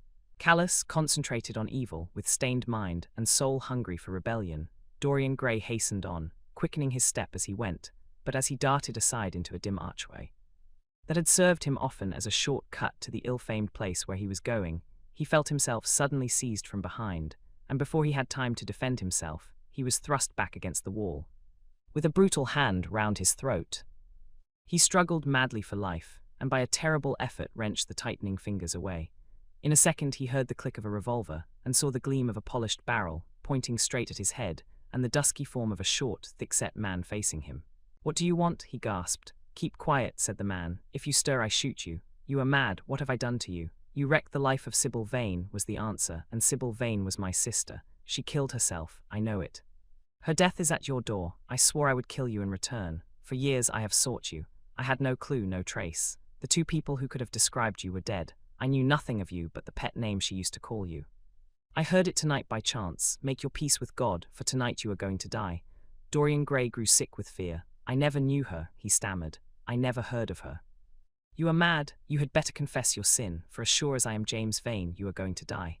There was a horrible moment. Dorian did not know what to say or do. Down on your knees, growled the man. I give you 1 minute to make your peace, no more. I go on board tonight for India and I must do my job first. 1 minute, that's all. Dorian's arms fell to his side. Paralyzed with terror, he did not know what to do. Suddenly a wild hope flashed across his brain. Stop, he cried. How long ago is it since your sister died? Quick, tell me. 18 years, said the man. Why do you ask me? What do years matter? 18 years, laughed Dorian Gray with a touch of triumph in his voice. 18 years, set me under the lamp and look at my face. James Vane hesitated for a moment, not understanding what was meant. Then he seized Dorian Gray and dragged him from the archway. Dim and wavering as was the wind-blown light, yet it served to show him the hideous error, as it seemed, into which he had fallen, for the face of the man he had sought to kill had all the bloom of boyhood, all the unstained purity of youth. He seemed little more than a lad of 20 summers, hardly older, if older indeed at all, than his sister had been when they had parted so many years ago. It was obvious that this was not the man who had destroyed her life. He loosened his hold and reeled back. My God, he cried, and I would have murdered you. Dorian Gray drew a long breath. You have been on the brink of committing a terrible crime, my man, he said, looking at him sternly. Let this be a warning to you not to take vengeance into your own hands. Forgive me, sir, muttered James Vane. I was deceived. A chance word I heard in that damned den set me on the wrong track. You had better go home and put that pistol away, or you may get into trouble, said Dorian, turning on his heel and going slowly down the street. James Vane stood on the pavement in horror. He was trembling from head to foot. After a little while, a black shadow that had been creeping along the dripping wall moved out into the light and came close to him with stealthy footsteps. He felt a hand laid on his arm and looked round with a start. It was one of the women who had been drinking at the bar. Why didn't you kill him? She hissed out, putting haggard face quite close to his. I knew you were following him when you rushed out from Darley's. You fool, you should have killed him. He has lots of money, and he's as bad as bad. He is not the man I am looking for, he answered, and I want no man's money. I want a man's life. The man whose life I want must be nearly 40 now. This one is little more than a boy. Thank God I have not got his blood upon my hands. The woman gave a bitter laugh. Little more than a boy, she sneered. Why, man, it's nigh on 18 years since Prince Charming made me what I am. You lie, cried James Vane. She raised her hand up to heaven. Before God I am telling the truth, she cried. Before God, strike me dumb if it ain't so. He is the worst one that comes here. They say he has sold himself to the devil for a pretty face. It's nigh on 18 years since I met him. He hasn't changed much since then. I have, though, she added with a sickly leer. You swear this? I swear it, came in hoarse echo from her flat mouth. But don't give me away to him, she whined. I am afraid of him. Let me have some money for my night's lodging. He broke from her with an oath and rushed to the corner of the street, but Dorian Gray had disappeared. When he looked back, the woman had vanished also. Chapter 17. A week later, Dorian Gray was sitting in the conservatory at Selby Royal, talking to the pretty Duchess of Monmouth, who with her husband, a jaded-looking man of 60, was amongst his guests. It was tea time, and the mellow light of the huge, lace-covered lamp that stood on the table lit up the delicate china and hammered silver of the service at which the Duchess was presiding. Her white hands were moving daintily among the cups, and her full red lips were smiling at something that Dorian had whispered to her. Lord Henry was lying back in a silk-draped wicker chair, looking at them. On a peach-coloured divan sat Lady Narborough, pretending to listen to the Duke's description of the last Brazilian beetle that he had added to his collection. 3 young men in elaborate smoking suits were handing tea cakes to some of the women. The house party consisted of 12 people, and there were more expected to arrive on the next day. What are you two talking about? Said Lord Henry, strolling over to the table and putting his cup down. I hope Dorian has told you about my plan for rechristening everything, Gladys. It is a delightful idea. But I don't want to be rechristened, Harry, rejoined the Duchess, looking up at him with her wonderful eyes. I am quite satisfied with my own name, and I am sure Mr. Gray should be satisfied with his. My dear Gladys, I would not alter either name for the world. They are both perfect. I was thinking chiefly of flowers. Yesterday I cut an orchid from my buttonhole. It was a marvellous spotted thing, as effective as the 7 deadly sins. In a thoughtless moment I asked one of the gardeners what it was called. He told me it was a fine specimen of Robinsoniana, or something dreadful of that kind. It is a sad truth, but we have lost the faculty of giving lovely names to things. Names are everything. I never quarrel with actions. My one quarrel is with words. That is the reason I hate vulgar realism in literature. The man who could call a spade should be compelled to use one. It is the only thing he is fit for. Then what should we call you, Harry? She asked. His name is Prince Paradox, said Dorian. I recognize him in a flash, exclaimed the Duchess. I won't hear of it, laughed Lord Henry, sinking into a chair. From a label there is no escape. I refuse the title. Royalties may not abdicate, fell as a warning from pretty lips. You wish me to defend my throne, then? Yes, I give the truths of tomorrow. I prefer the mistakes of today, she answered. You disarm me, Gladys, he cried, catching the willfulness of her mood. Of your shield, Harry, not of your spear. I never tilt against beauty, he said with a wave of his hand. That is your error, Harry, believe me. You value beauty far too much. How can you say that? I admit that I think that it is better to be beautiful than to be good, but on the other hand, no one is more ready than I am to acknowledge that it is better to be good than to be ugly. Ugliness is one of the 7 deadly sins, then, cried the Duchess. What becomes of your simile about the orchid? Ugliness is one of the 7 deadly virtues, Gladys. You as a good Tory must not underrate them. Beer, the Bible, and the 7 deadly virtues have made our England what she is. You don't like your country, then? She asked. I live in it, that you may censure it the better. Would you have me take the verdict of Europe on it? He inquired. What do they say of us? That Tartuffe has emigrated to England and opened a shop. Is that yours, Harry? I give it to you. I could not use it. It is too true. You need not be afraid. Our countrymen never recognize a description. They are practical. They are more cunning than practical. When they make up their ledger, they balance stupidity by wealth and vice by hypocrisy. Still, we have done great things. Great things have been thrust on us, Gladys. We have carried their burden, only as far as the stock exchange. She shook her head. I believe in the race, she cried. It represents the survival of the pushing. It has development. Decay fascinates me more. What of art? She asked. It is a malady. Love, an illusion. Religion, the fashionable substitute for belief. You are a skeptic. Never. Skepticism is the beginning of faith. What are you? To define is to limit. Give me a clue. Threads snap. You would lose your way in the labyrinth. You bewilder me. Let us talk of someone else. Our host is a delightful topic. Years ago he was christened Prince Charming. Ah, don't remind me of that, cried Dorian Gray. Our host is rather horrid this evening, answered the Duchess, colouring. I believe he thinks that Monmouth married me on purely scientific principles, as the best specimen he could find of a modern butterfly. Well, I hope he won't stick pins into you, Duchess, laughed Dorian. Oh. My maid does that already, Mr. Gray, when she is annoyed with me. And what does she get annoyed with you about, Duchess? For the most trivial things, Mr. Gray, I assure you. Usually because I come in at 10 minutes to 9 and tell her that I must be dressed by 8:30. How unreasonable of her. You should give her warning. I daren't, Mr. Gray. Why, she invents hats for me. You remember the one I wore at Lady Hilstone's garden party? You don't, but it is nice of you to pretend that you do.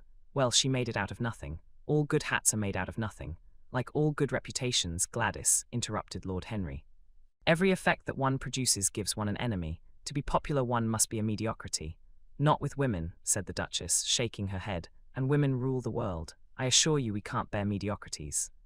We women, as someone says, love with our ears, just as you men love with your eyes if you ever love at all. It seems to me that we never do anything else, murmured Dorian. Ah, then you never really love, Mr. Gray, answered the Duchess with mock sadness. My dear Gladys, cried Lord Henry, how can you say that? Romance lives by repetition, and repetition converts an appetite into an art. Besides, each time that one loves is the only time one has ever loved. Difference of object does not alter singleness of passion. It merely intensifies it. We can have in life but one great experience at best, and the secret of life is to reproduce that experience as often as possible. Even when one has been wounded by it, Harry, asked the Duchess after a pause. Especially when one has been wounded by it, answered Lord Henry. The Duchess turned and looked at Dorian Gray with a curious expression in her eyes. What do you say to that, Mr. Gray? She inquired. Dorian hesitated for a moment. Then he threw his head back and laughed. I always agree with Harry, Duchess. Even when he is wrong, Harry is never wrong, Duchess. And does his philosophy make you happy? I have never searched for happiness. Who wants happiness? I have searched for pleasure, and found it, Mr. Gray. Often, too often, the Duchess sighed. I am searching for peace, she said, and if I don't go and dress, I shall have none this evening. Let me get you some orchids, Duchess, cried Dorian, starting to his feet and walking down the conservatory. You are flirting disgracefully with him, said Lord Henry to his cousin. You had better take care. He is very fascinating. If he were not, there would be no battle. Greek meets Greek, then. I am on the side of the Trojans. They fought for a woman. They were defeated. There are worse things than capture, she answered. You gallop with a loose rein. Pace gives life, was the riposte. I shall write it in my diary tonight. What? That a burnt child loves the fire. I am not even singed. My wings are untouched. You use them for everything except flight. Courage has passed from men to women. It is a new experience for us. You have a rival. Who? He laughed. Lady Narborough, he whispered. She perfectly adores him. You fill me with apprehension. The appeal to antiquity is fatal to us who are romanticists. Romanticists, you have all the methods of science. Men have educated us, but not explained you. Describe us as a sex, was her challenge. Sphinxes without secrets. She looked at him, smiling. How long Mr. Gray is, she said. Let us go and help him. I have not yet told him the color of my frock. Ah. You must suit your frock to his flowers, Gladys. That would be a premature surrender. Romantic art begins with its climax. I must keep an opportunity for retreat. In the Parthian manner, they found safety in the desert. I could not do that. Women are not always allowed a choice, he answered, but hardly had he finished the sentence before from the far end of the conservatory came a stifled groan, followed by the dull sound of a heavy fall. Everybody started up. The Duchess stood motionless in horror, and with fear in his eyes, Lord Henry rushed through the flapping palms to find Dorian Gray lying face downwards on the tiled floor in a death-like swoon. He was carried at once into the blue drawing-room and laid upon one of the sofas. After a short time, he came to himself and looked round with a dazed expression. What has happened? He asked. Oh, I remember. Am I safe here, Harry? He began to tremble. My dear Dorian, answered Lord Henry, you merely fainted. That was all. You must have overtired yourself. You had better not come down to dinner. I will take your place. No, I will come down, he said, struggling to his feet. I would rather come down. I must not be alone. He went to his room and dressed. There was a wild recklessness of gaiety in his manner as he sat at table, but now and then a thrill of terror ran through him when he remembered that, pressed against the window of the conservatory, like a white handkerchief, he had seen the face of James Vane watching him. Chapter 18. The next day he did not leave the house, and indeed spent most of the time in his own room, sick with a wild terror of dying, and yet indifferent to life itself. The consciousness of being hunted, snared, tracked down, had begun to dominate him. If the tapestry did but tremble in the wind, he shook.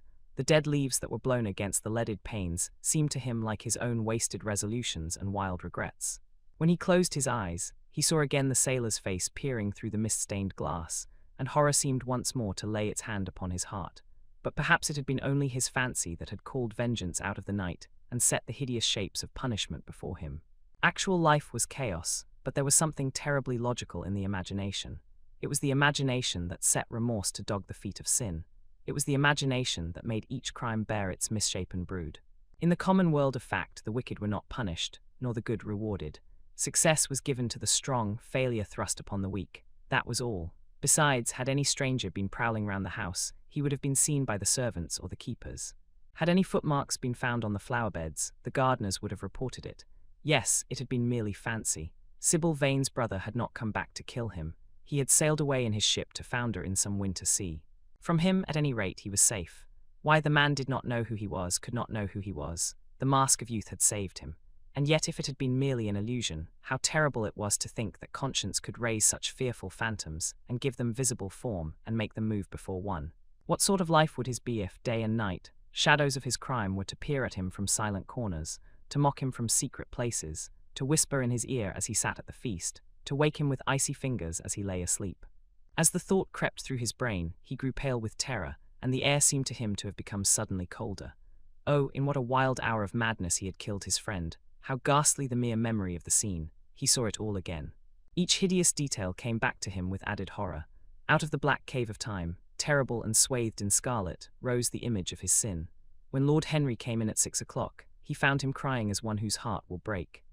It was not till the third day that he ventured to go out. There was something in the clear, pine-scented air of that winter morning that seemed to bring him back his joyousness and his ardor for life. But it was not merely the physical conditions of environment that had caused the change. His own nature had revolted against the excess of anguish that had sought to maim and mar the perfection of its calm. With subtle and finely wrought temperaments it is always so. Their strong passions must either bruise or bend. They either slay the man or themselves die. Shallow sorrows and shallow loves live on. The loves and sorrows that are great are destroyed by their own plenitude. Besides, he had convinced himself that he had been the victim of a terror-stricken imagination, and looked back now on his fears with something of pity and not a little of contempt. After breakfast, he walked with the Duchess for an hour in the garden, and then drove across the park to join the shooting party. The crisp frost lay like salt upon the grass. The sky was an inverted cup of blue metal. A thin film of ice bordered the flat, reed-grown lake. At the corner of the pine wood, he caught sight of Sir Geoffrey Clouston, the Duchess's brother, jerking 2 spent cartridges out of his gun. He jumped from the cart, and having told the groom to take the mare home, made his way towards his guests through the withered bracken and rough undergrowth. "Have you had good sport, Geoffrey?" he asked. "Not very good, Dorian." I think most of the birds have gone to the open. I dare say it will be better after lunch when we get to new ground. Dorian strolled along by his side. The keen aromatic air, the brown and red lights that glimmered in the wood, the hoarse cries of the beaters ringing out from time to time, and the sharp snaps of the guns that followed, fascinated him and filled him with a sense of delightful freedom. He was dominated by the carelessness of happiness, by the high indifference of joy. Suddenly, from a lumpy tussock of old grass some 20 yards in front of them, with black-tipped ears erect and long hinder limbs throwing it forward, started a hare. It bolted for a thicket of alders. Sir Geoffrey put his gun to his shoulder, but there was something in the animal's grace of movement that strangely charmed Dorian Gray, and he cried out at once, "Don't shoot it, Geoffrey." "Let it live, what nonsense, Dorian," laughed his companion, and as the hare bounded into the thicket, he fired. There were two cries heard, the cry of a hare in pain, which is dreadful, the cry of a man in agony, which is worse. Good heavens!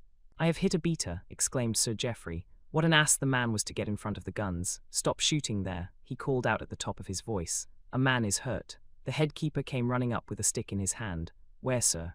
"Where is he?" he shouted. At the same time, the firing ceased along the line. "Here," answered Sir Geoffrey angrily, hurrying towards the thicket. "Why on earth don't you keep your men back?" "Spoiled my shooting for the day." Dorian watched them as they plunged into the alder clump, brushing the lithe, swinging branches aside. In a few moments they emerged, dragging a body after them into the sunlight. He turned away in horror. It seemed to him that misfortune followed wherever he went. He heard Sir Geoffrey ask if the man was really dead, and the affirmative answer of the keeper. The wood seemed to him to have become suddenly alive with faces. There was the trampling of myriad feet and the low buzz of voices. A great copper-breasted pheasant came beating through the boughs overhead. After a few moments, that were to him, in his perturbed state, like endless hours of pain, he felt a hand laid on his shoulder. He started and looked round. "Dorian," said Lord Henry, "I had better tell them that the shooting is stopped for today. It would not look well to go on." "I wish it were stopped forever, Harry," he answered bitterly. "The whole thing is hideous and cruel. Is the man—" He could not finish the sentence. "I am afraid so," rejoined Lord Henry. "He got the whole charge of shot in his chest. He must have died almost instantaneously. Come, let us go home." They walked side by side in the direction of the avenue for nearly 50 yards without speaking. Then Dorian looked at Lord Henry and said, with a heavy sigh, "It is a bad omen, Harry, a very bad omen." "What is?" asked Lord Henry. "Oh, this accident, I suppose. My dear fellow, it can't be helped. It was the man's own fault. Why did he get in front of the guns? Besides, it is nothing to us. It is rather awkward for Geoffrey, of course. It does not do to pepper beaters. It makes people think that one is a wild shot, and Geoffrey is not. He shoots very straight. But there is no use talking about the matter." Dorian shook his head. "It is a bad omen, Harry. I feel as if something horrible were going to happen to some of us.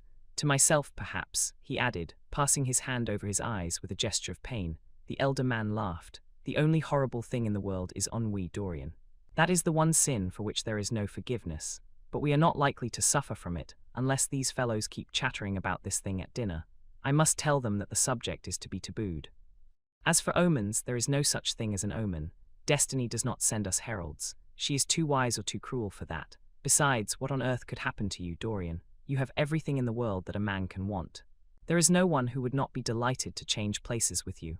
There is no one with whom I would not change places, Harry. Don't laugh like that. I am telling you the truth.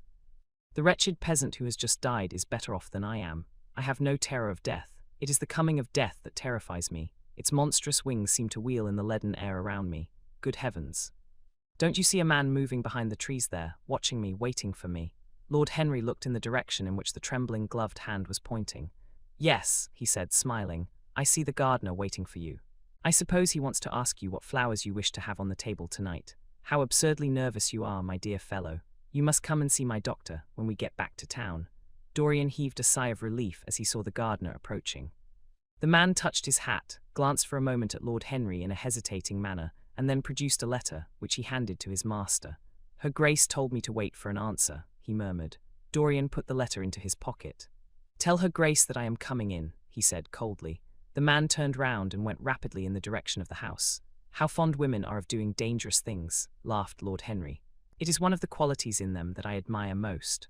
A woman will flirt with anybody in the world as long as other people are looking on. How fond you are of saying dangerous things, Harry. In the present instance, you are quite astray. I like the Duchess very much, but I don't love her. And the Duchess loves you very much, but she likes you less, so you are excellently matched. You are talking scandal, Harry, and there is never any basis for scandal. The basis of every scandal is an immoral certainty, said Lord Henry, lighting a cigarette. You would sacrifice anybody, Harry, for the sake of an epigram. The world goes to the altar of its own accord, was the answer. I wish I could love, cried Dorian Gray with a deep note of pathos in his voice. But I seem to have lost the passion and forgotten the desire. I am too much concentrated on myself. My own personality has become a burden to me. I want to escape, to go away, to forget. It was silly of me to come down here at all. I think I shall send a wire to Harvey to have the yacht got ready. On a yacht one is safe. Safe from what, Dorian? You are in some trouble. Why not tell me what it is? You know I would help you.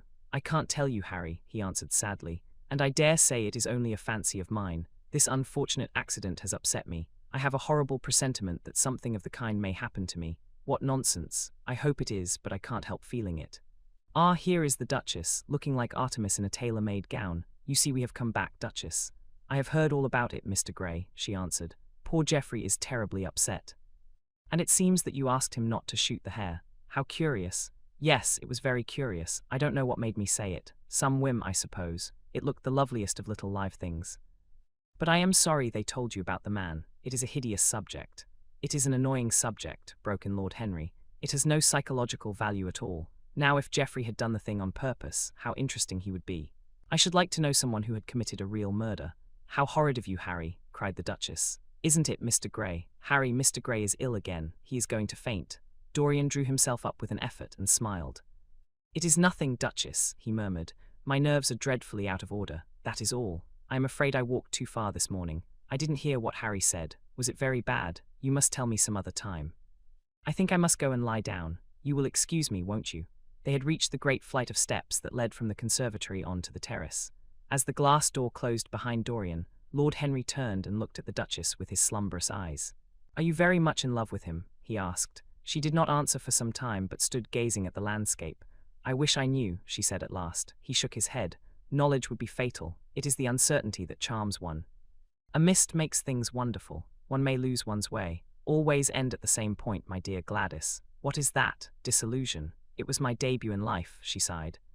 It came to you crowned. I am tired of strawberry leaves. They become you, only in public. You would miss them, said Lord Henry. I will not part with a petal. Monmouth has ears. Old age is dull of hearing. Has he never been jealous? I wish he had been. He glanced about as if in search of something. What are you looking for? She inquired. The button from your foil, he answered. You have dropped it. She laughed. I have still the mask. It makes your eyes lovelier, was his reply. She laughed again. Her teeth showed like white seeds in a scarlet fruit. Upstairs in his own room, Dorian Gray was lying on a sofa, with terror in every tingling fibre of his body. Life had suddenly become too hideous a burden for him to bear. The dreadful death of the unlucky beater, shot in the thicket like a wild animal, had seemed to him to prefigure death for himself also. He had nearly swooned at what Lord Henry had said in a chance mood of cynical jesting. At 5 o'clock he rang his bell for his servant, and gave him orders to pack his things for the night express to town, and to have the brougham at the door by 8:30. He was determined not to sleep another night at Selby Royal. It was an ill-omened place. Death walked there in the sunlight. The grass of the forest had been spotted with blood. Then he wrote a note to Lord Henry, telling him that he was going up to town to consult his doctor and asking him to entertain his guests in his absence. As he was putting it into the envelope, a knock came to the door, and his valet informed him that the head-keeper wished to see him. He frowned and bit his lip. "Send him in," he muttered after some moments' hesitation. As soon as the man entered, Dorian pulled his checkbook out of a drawer and spread it out before him. "I suppose you have come about the unfortunate accident of this morning, Thornton," he said, taking up a pen. "Yes, sir," answered the gamekeeper. "Was the poor fellow married? Had he any people dependent on him?" asked Dorian, looking bored. "If so, I should not like them to be left in want, and will send them any sum of money you may think necessary. We don't know who he is, sir." "That is what I took the liberty of coming to you about." "Don't know who he is," said Dorian listlessly. "What do you mean? Wasn't he one of your men?" "No, sir, never saw him before." "Seems like a sailor, sir." The pen dropped from Dorian Gray's hand, and he felt as if his heart had suddenly stopped beating. "A sailor," he cried out. "Did you say a sailor?" "Yes, sir, he looks as if he had been a sort of sailor. Tattooed on both arms and that kind of thing. Was there anything found on him?" said Dorian, leaning forward and looking at the man with startled eyes. "Anything that would tell his name?" "Some money, sir, not much, and a 6-shooter.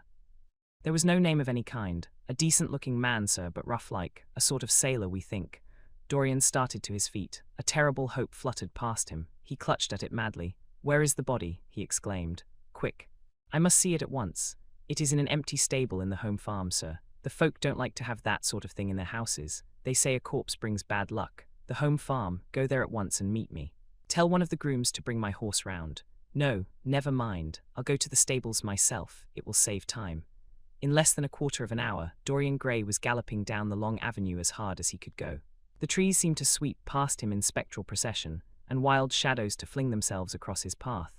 Once the mare swerved at a white gate-post and nearly threw him. He lashed her across the neck with his crop. She cleft the dusky air like an arrow. The stones flew from her hoofs. At last he reached the home farm. 2 men were loitering in the yard. He leaped from the saddle and threw the reins to one of them. In the farthest stable a light was glimmering. Something seemed to tell him that the body was there, and he hurried to the door and put his hand upon the latch. There he paused for a moment, feeling that he was on the brink of a discovery that would either make or mar his life. Then he thrust the door open and entered. On a heap of sacking in the far corner was lying the dead body of a man dressed in a coarse shirt and a pair of blue trousers. A spotted handkerchief had been placed over the face. A coarse candle, stuck in a bottle, sputtered beside it. Dorian Gray shuddered. He felt that his could not be the hand to take the handkerchief away, and called out to one of the farm servants to come to him. "Take that thing off the face." "I wish to see it," he said, clutching at the doorpost for support. When the farm servant had done so, he stepped forward. A cry of joy broke from his lips. The man who had been shot in the thicket was James Vane. He stood there for some minutes looking at the dead body. As he rode home, his eyes were full of tears, for he knew he was safe. Chapter 19. "There is no use your telling me that you are going to be good," cried Lord Henry, dipping his white fingers into a red copper bowl filled with rose water. "You are quite perfect, pray don't change." Dorian Gray shook his head. "No, Harry, I have done too many dreadful things in my life. I am not going to do any more. I began my good actions yesterday." "Where were you yesterday?" "In the country, Harry. I was staying at a little inn by myself." "My dear boy," said Lord Henry, smiling, "anybody can be good in the country. There are no temptations there. That is the reason why people who live out of town are so absolutely uncivilized. Civilization is not by any means an easy thing to attain to. There are only 2 ways by which man can reach it. One is by being cultured, the other by being corrupt. Country people have no opportunity of being either, so they stagnate." "Culture and corruption," echoed Dorian. "I have known something of both. It seems terrible to me now that they should ever be found together. For I have a new ideal, Harry. I am going to alter. I think I have altered. You have not yet told me what your good action was." "Or did you say you had done more than one?" asked his companion as he spilled into his plate a little crimson pyramid of seeded strawberries, and through a perforated, shell-shaped spoon, snowed white sugar upon them. "I can tell you, Harry, it is not a story I could tell to anyone else. I spared somebody. It sounds vain, but you understand what I mean. She was quite beautiful and wonderfully like Sybil Vane. I think it was that which first attracted me to her. You remember Sybil, don't you? How long ago that seems. Well, Hetty was not one of our own class, of course. She was simply a girl in a village, but I really loved her. I am quite sure that I loved her. All during this wonderful May that we have been having, I used to run down and see her 2 or 3 times a week. Yesterday she met me in a little orchard. The apple blossoms kept tumbling down on her hair, and she was laughing. We were to have gone away together this morning at dawn. Suddenly I determined to leave her as flower-like as I had found her. I should think the novelty of the emotion must have given you a thrill of real pleasure, Dorian," interrupted Lord Henry. "But I can finish your idyll for you. You gave her good advice and broke her heart. That was the beginning of your reformation. Harry, you are horrible. You mustn't say these dreadful things. Hetty's heart is not broken. Of course she cried and all that, but there is no disgrace upon her. She can live like Perdita in her garden of mint and marigold, and weep over a faithless Florizel," said Lord Henry, laughing, as he leaned back in his chair. "My dear Dorian, you have the most curiously boyish moods. Do you think this girl will ever be really content now with any one of her own rank? I suppose she will be married some day to a rough carter or a grinning ploughman. Well, the fact of having met you and loved you will teach her to despise her husband, and she will be wretched. From a moral point of view, I cannot say that I think much of your great renunciation. Even as a beginning, it is poor. Besides, how do you know that Hetty isn't floating at the present moment in some starlit mill pond, with lovely water lilies round her, like Ophelia? I can't bear this, Harry. You mock at everything and then suggest the most serious tragedies. I am sorry I told you now. I don't care what you say to me. I know I was right in acting as I did. Poor Hetty. As I rode past the farm this morning, I saw her white face at the window, like a spray of jasmine. Don't let us talk about it any more, and don't try to persuade me that the first good action I have done for years, the first little bit of self-sacrifice I have ever known, is really a sort of sin. I want to be better. I am going to be better. Tell me something about yourself. What is going on in town? I have not been to the club for days. The people are still discussing poor Basil's disappearance. I should have thought they had got tired of that by this time, said Dorian, pouring himself out some wine and frowning slightly. My dear boy, they have only been talking about it for 6 weeks, and the British public are really not equal to the mental strain of having more than one topic every 3 months. They have been very fortunate lately, however. They have had my own divorce case and Alan Campbell's suicide. Now they have got the mysterious disappearance of an artist. Scotland Yard still insists that the man in the grey ulster who left for Paris by the midnight train on the 9th of November was poor Basil, and the French police declare that Basil never arrived in Paris at all. I suppose in about a fortnight we shall be told that he has been seen in San Francisco.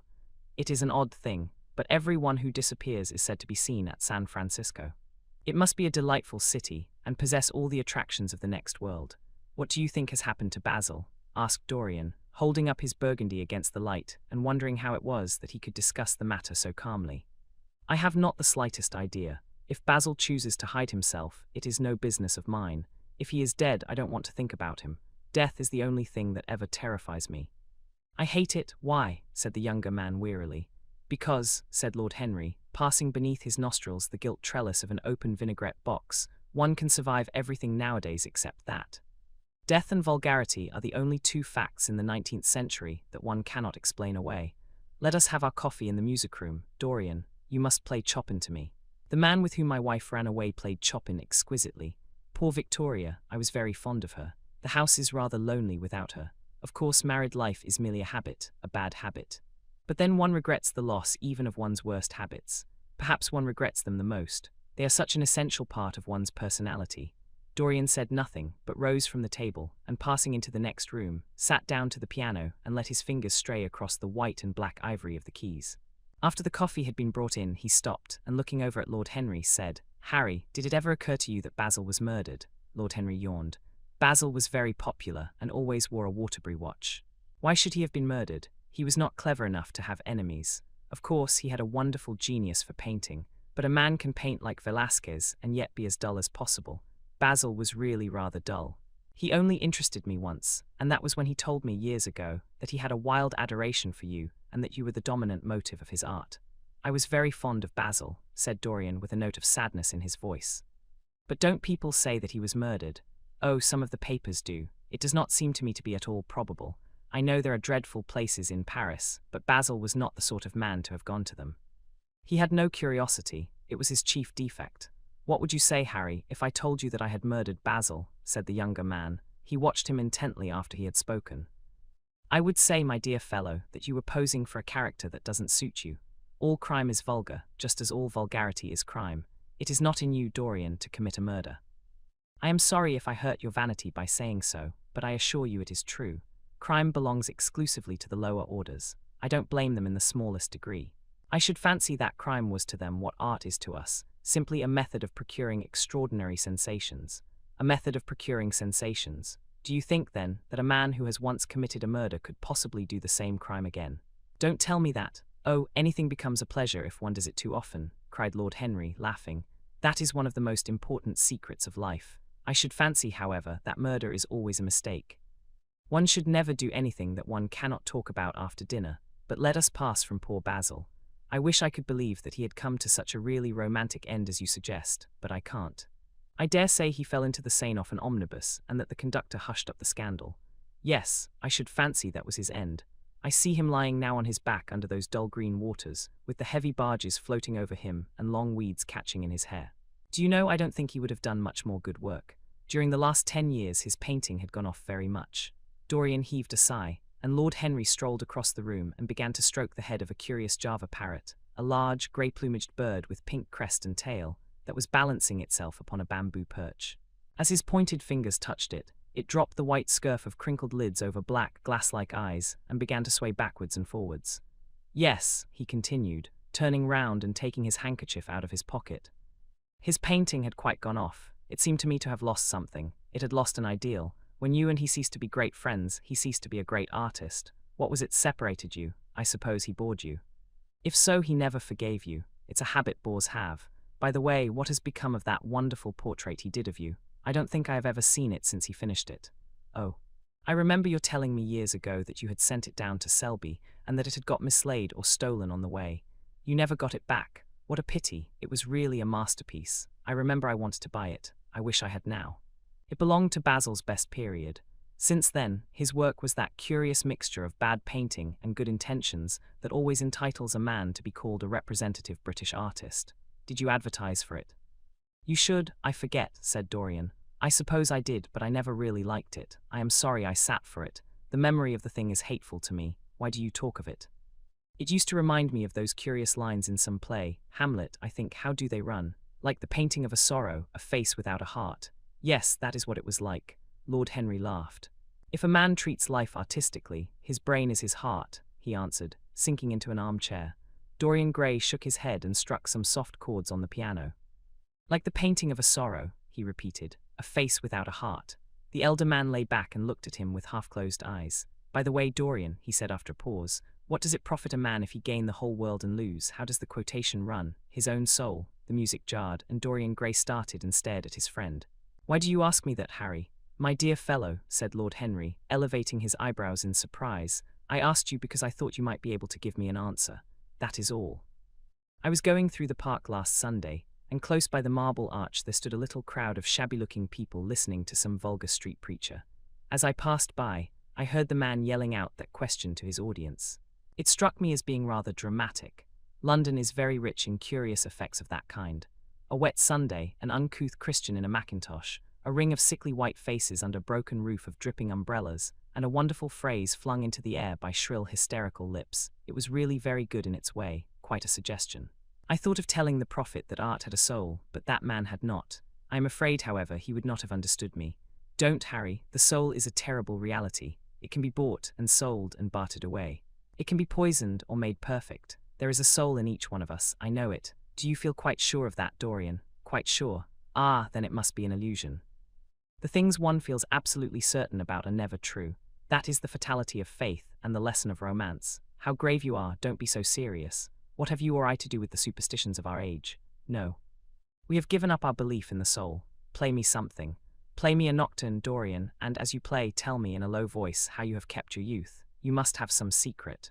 I am only 10 years older than you are, and I am wrinkled and worn and yellow. You are really wonderful, Dorian. You have never looked more charming than you do tonight. You remind me of the day I saw you first. You were rather cheeky, very shy, and absolutely extraordinary. You have changed, of course, but not in appearance. I wish you would tell me your secret. To get back my youth, I would do anything in the world except take exercise, get up early, or be respectable. Youth, there is nothing like it. It's absurd to talk of the ignorance of youth. The only people to whose opinions I listen now with any respect are people much younger than myself. They seem in front of me. Life has revealed to them her latest wonder. As for the aged, I always contradict the aged. I do it on principle. If you ask them their opinion on something that happened yesterday, they solemnly give you the opinions current in 1820, when people wore high stocks, believed in everything, and knew absolutely nothing. How lovely that thing you are playing is. I wonder, did Chopin write it at Majorca, with the sea weeping round the villa and the salt spray dashing against the panes? It is marvellously romantic. What a blessing it is that there is one art left to us that is not imitative. Don't stop. I want music tonight. It seems to me that you are the young Apollo, and that I am Marsyas listening to you. I have sorrows, Dorian, of my own, that even you know nothing of. The tragedy of old age is not that one is old, but that one is young. I am amazed sometimes at my own sincerity. Ah, Dorian, how happy you are. What an exquisite life you have had. You have drunk deeply of everything. You have crushed the grapes against your palate. Nothing has been hidden from you, and it has all been to you no more than the sound of music. It has not marred you. You are still the same. I am not the same, Harry. Yes, you are the same. I wonder what the rest of your life will be. Don't spoil it by renunciations. At present you are a perfect type. Don't make yourself incomplete. You are quite flawless now. You need not shake your head. You know you are. Besides, Dorian, don't deceive yourself. Life is not governed by will or intention. Life is a question of nerves and fibers, and slowly built-up cells in which thought hides itself and passion has its dreams. You may fancy yourself safe and think yourself strong, but a chance tone of color in a room or a morning sky, a particular perfume that you had once loved and that brings subtle memories with it, a line from a forgotten poem that you had come across again, a cadence from a piece of music that you had ceased to play. I tell you, Dorian, that it is on things like these that our lives depend. Browning writes about that somewhere, but our own senses will imagine them for us. There are moments when the odor of Lila's Blanc passes suddenly across me, and I have to live the strangest month of my life over again. I wish I could change places with you, Dorian. The world has cried out against us both, but it has always worshipped you. It always will worship you. You are the type of what the age is searching for, and what it is afraid it has found. I am so glad that you have never done anything, never carved a statue, or painted a picture, or produced anything outside of yourself. Life has been your art. You have set yourself to music. Your days are your sonnets. Dorian rose up from the piano and passed his hand through his hair. Yes, life has been exquisite, he murmured, but I am not going to have the same life, Harry. And you must not say these extravagant things to me. You don't know everything about me. I think that if you did, even you would turn from me. You laugh, don't laugh. Why have you stopped playing, Dorian? Go back and give me the nocturne over again. Look at that great honey-colored moon that hangs in the dusky air. She is waiting for you to charm her, and if you play, she will come closer to the earth. You won't. Let us go to the club then. It has been a charming evening, and we must end it charmingly. There is someone at White's who wants immensely to know you, young Lord Poole, Bournemouth's eldest son. He has already copied your neckties, and has begged me to introduce him to you. He is quite delightful and rather reminds me of you. I hope not, said Dorian with a sad look in his eyes. But I am tired tonight, Harry. I shan't go to the club. It is nearly 11, and I want to go to bed early. Do stay. You have never played so well as tonight. There was something in your touch that was wonderful. It had more expression than I had ever heard from it before. It is because I am going to be good, he answered, smiling. I am a little changed already. You cannot change to me, Dorian, said Lord Henry. You and I will always be friends. Yet you poisoned me with a book once. I should not forgive that. Harry, promise me that you will never lend that book to anyone. It does harm. My dear boy, you are really beginning to moralize. You will soon be going about like the converted and the revivalist, warning people against all the sins of which you have grown tired. You are much too delightful to do that. Besides, it is no use. You and I are what we are, and will be what we will be. As for being poisoned by a book, there is no such thing as that. Art has no influence upon action. It annihilates the desire to act. It is superbly sterile. The books that the world calls immoral are books that show the world its own shame. That is all, but we won't discuss literature. Come round tomorrow. I am going to ride at 11. We might go together, and I will take you to lunch afterwards with Lady Branksome. She is a charming woman, and wants to consult you about some tapestries she is thinking of buying. Mind you come, or shall we lunch with our little Duchess? She says she never sees you now. Perhaps you are tired of Gladys. I thought you would be. Her clever tongue gets on one's nerves. Well, in any case, be here at 11. Must I really come, Harry? Certainly, the park is quite lovely now. I don't think there have been such lilacs since the year I met you. Very well, I shall be here at 11, said Dorian. Good night, Harry. As he reached the door, he hesitated for a moment, as if he had something more to say. Then he sighed and went out. Chapter 20. It was a lovely night, so warm that he threw his coat over his arm and did not even put his silk scarf round his throat. As he strolled home, smoking his cigarette, two young men in evening dress passed him. He heard one of them whisper to the other, "That is Dorian Gray." He remembered how pleased he used to be when he was pointed out, or stared at, or talked about. He was tired of hearing his own name now. Half the charm of the little village where he had been so often lately was that no one knew who he was. He had often told the girl whom he had lured to love him that he was poor, and she had believed him. He had told her once that he was wicked, and she had laughed at him and answered that wicked people were always very old and very ugly. What a laugh she had, just like a thrush singing. And how pretty she had been in her cotton dresses and her large hats. She knew nothing, but she had everything that he had lost. When he reached home, he found his servant waiting up for him. He sent him to bed and threw himself down on the sofa in the library and began to think over some of the things that Lord Henry had said to him. Was it really true that one could never change? He felt a wild longing for the unstained purity of his boyhood, his rose-white boyhood, as Lord Henry had once called it. He knew that he had tarnished himself, filled his mind with corruption and given horror to his fancy, that he had been an evil influence to others, and had experienced a terrible joy in being so, and that of the lives that had crossed his own, it had been the fairest and the most full of promise that he had brought to shame. But was it all irretrievable? Was there no hope for him? Ah, in what a monstrous moment of pride and passion he had prayed that the portrait should bear the burden of his days, and he keep the unsullied splendor of eternal youth. All his failure had been due to that. Better for him that each sin of his life had brought its sure swift penalty along with it. There was purification in punishment. Not forgive us our sins, but smite us for our iniquities, should be the prayer of man to a most just God. The curiously carved mirror that Lord Henry had given to him, so many years ago now, was standing on the table, and the white-limbed cupids laughed round it as of old. He took it up, as he had done on that night of horror when he had first noted the change in the fatal picture, and with wild, tear-dimmed eyes looked into its polished shield. Once, someone who had terribly loved him had written to him a mad letter, ending with these idolatrous words: "The world is changed because you are made of ivory and gold." The curves of your lips rewrite history. The phrases came back to his memory, and he repeated them over and over to himself.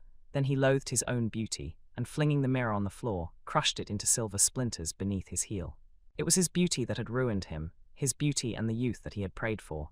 But for those two things, his life might have been free from stain. His beauty had been to him but a mask, his youth but a mockery. What was youth at best? A green and unripe time, a time of shallow moods and sickly thoughts. Why had he worn its livery? Youth had spoiled him. It was better not to think of the past. Nothing could alter that. It was of himself and of his own future that he had to think.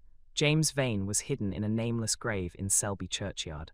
Alan Campbell had shot himself one night in his laboratory, but had not revealed the secret that he had been forced to know. The excitement, such as it was, over Basil Hallward's disappearance would soon pass away. It was already waning. He was perfectly safe there. Nor indeed was it the death of Basil Hallward that weighed most upon his mind. It was the living death of his own soul that troubled him. Basil had painted the portrait that had marred his life. He could not forgive him that. It was the portrait that had done everything. Basil had said things to him that were unbearable, and that he had yet borne with patience. The murder had been simply the madness of a moment. As for Alan Campbell, his suicide had been his own act. He had chosen to do it. It was nothing to him. A new life, that was what he wanted. That was what he was waiting for. Surely he had begun it already. He had spared one innocent thing at any rate. He would never again tempt innocence. He would be good. As he thought of Hetty Merton, he began to wonder if the portrait in the locked room had changed. Surely it was not still so horrible as it had been. Perhaps if his life became pure, he would be able to expel every sign of evil passion from the face. Perhaps the signs of evil had already gone away. He would go and look. He took the lamp from the table and crept upstairs. As he unbarred the door, a smile of joy flitted across his strangely young-looking face and lingered for a moment about his lips. Yes, he would be good, and the hideous thing that he had hidden away would no longer be a terror to him. He felt as if the load had been lifted from him already. He went in quietly, locking the door behind him, as was his custom, and dragged the purple hanging from the portrait. A cry of pain and indignation broke from him. He could see no change, save that in the eyes there was a look of cunning, and in the mouth the curved wrinkle of the hypocrite. The thing was still loathsome, more loathsome, if possible, than before, and the scarlet dew that spotted the hand seemed brighter, and more like blood newly spilled. Then he trembled. Had it been merely vanity that had made him do his one good deed, or the desire for a new sensation, as Lord Henry had hinted, with his mocking laugh? Or that passion to act a part that sometimes makes us do things finer than we are ourselves? Or perhaps all these? And why was the red stain larger than it had been? It seemed to have crept like a horrible disease over the wrinkled fingers. There was blood on the painted feet, as though the thing had dripped, blood even on the hand that had not held the knife. Confess? Did it mean that he was to confess? To give himself up and be put to death? He laughed. He felt that the idea was monstrous. Besides, even if he did confess, who would believe him? There was no trace of the murdered man anywhere. Everything belonging to him had been destroyed. He himself had burned what had been below stairs. The world would simply say that he was mad. They would shut him up if he persisted in his story. Yet it was his duty to confess, to suffer public shame, and to make public atonement. There was a God who called upon men to tell their sins to earth as well as to heaven. Nothing that he could do would cleanse him till he had told his own sin. His sin, he shrugged his shoulders. The death of Basil Hallward seemed very little to him. He was thinking of Hetty Merton. For it was an unjust mirror, this mirror of his soul that he was looking at. Vanity, curiosity, hypocrisy. Had there been nothing more in his renunciation than that? There had been something more. At least he thought so, but who could tell? No. There had been nothing more. Through vanity he had spared her. In hypocrisy he had worn the mask of goodness. For curiosity's sake he had tried the denial of self. He recognized that now. But this murder, was it to dog him all his life? Was he always to be burdened by his past? Was he really to confess? Never. There was only one bit of evidence left against him. The picture itself, that was evidence. He would destroy it. Why had he kept it so long? Once it had given him pleasure to watch it changing and growing old. Of late he had felt no such pleasure. It had kept him awake at night. When he had been away, he had been filled with terror lest other eyes should look upon it. It had brought melancholy across his passions. Its mere memory had marred many moments of joy. It had been like conscience to him. Yes, it had been conscience. He would destroy it. He looked round and saw the knife that had stabbed Basil Hallward. He had cleaned it many times till there was no stain left upon it. It was bright and glistened. As it had killed the painter, so it would kill the painter's work and all that that meant. It would kill the past, and when that was dead, he would be free. It would kill this monstrous soul life, and without its hideous warnings, he would be at peace. He seized the thing and stabbed the picture with it. There was a cry heard and a crash. The cry was so horrible in its agony that the frightened servants woke and crept out of their rooms. Two gentlemen who were passing in the square below stopped and looked up at the great house. They walked on till they met a policeman and brought him back. The man rang the bell several times, but there was no answer. Except for a light in one of the top windows, the house was all dark. After a time he went away and stood in an adjoining portico and watched. "Whose house is that, constable?" asked the elder of the two gentlemen. "Mr. Dorian Gray's, sir," answered the policeman. They looked at each other as they walked away and sneered. One of them was Sir Henry Ashton's uncle. Inside, in the servants' part of the house, the half-clad domestics were talking in low whispers to each other. Old Mrs. Leaf was crying and wringing her hands. Francis was as pale as death. After about a quarter of an hour, he got the coachman and one of the footmen and crept upstairs. They knocked, but there was no reply. They called out. Everything was still. Finally, after vainly trying to force the door, they got on the roof and dropped down onto the balcony. The windows yielded easily. Their bolts were old. When they entered, they found hanging upon the wall a splendid portrait of their master as they had last seen him, in all the wonder of his exquisite youth and beauty. Lying on the floor was a dead man, in evening dress, with a knife in his heart. He was withered, wrinkled, and loathsome of visage. It was not till they had examined the rings that they recognized who it was. The end. Thank you for listening. If you enjoyed this story, don't forget to follow the reading lantern and let its light guide you to your next great tale.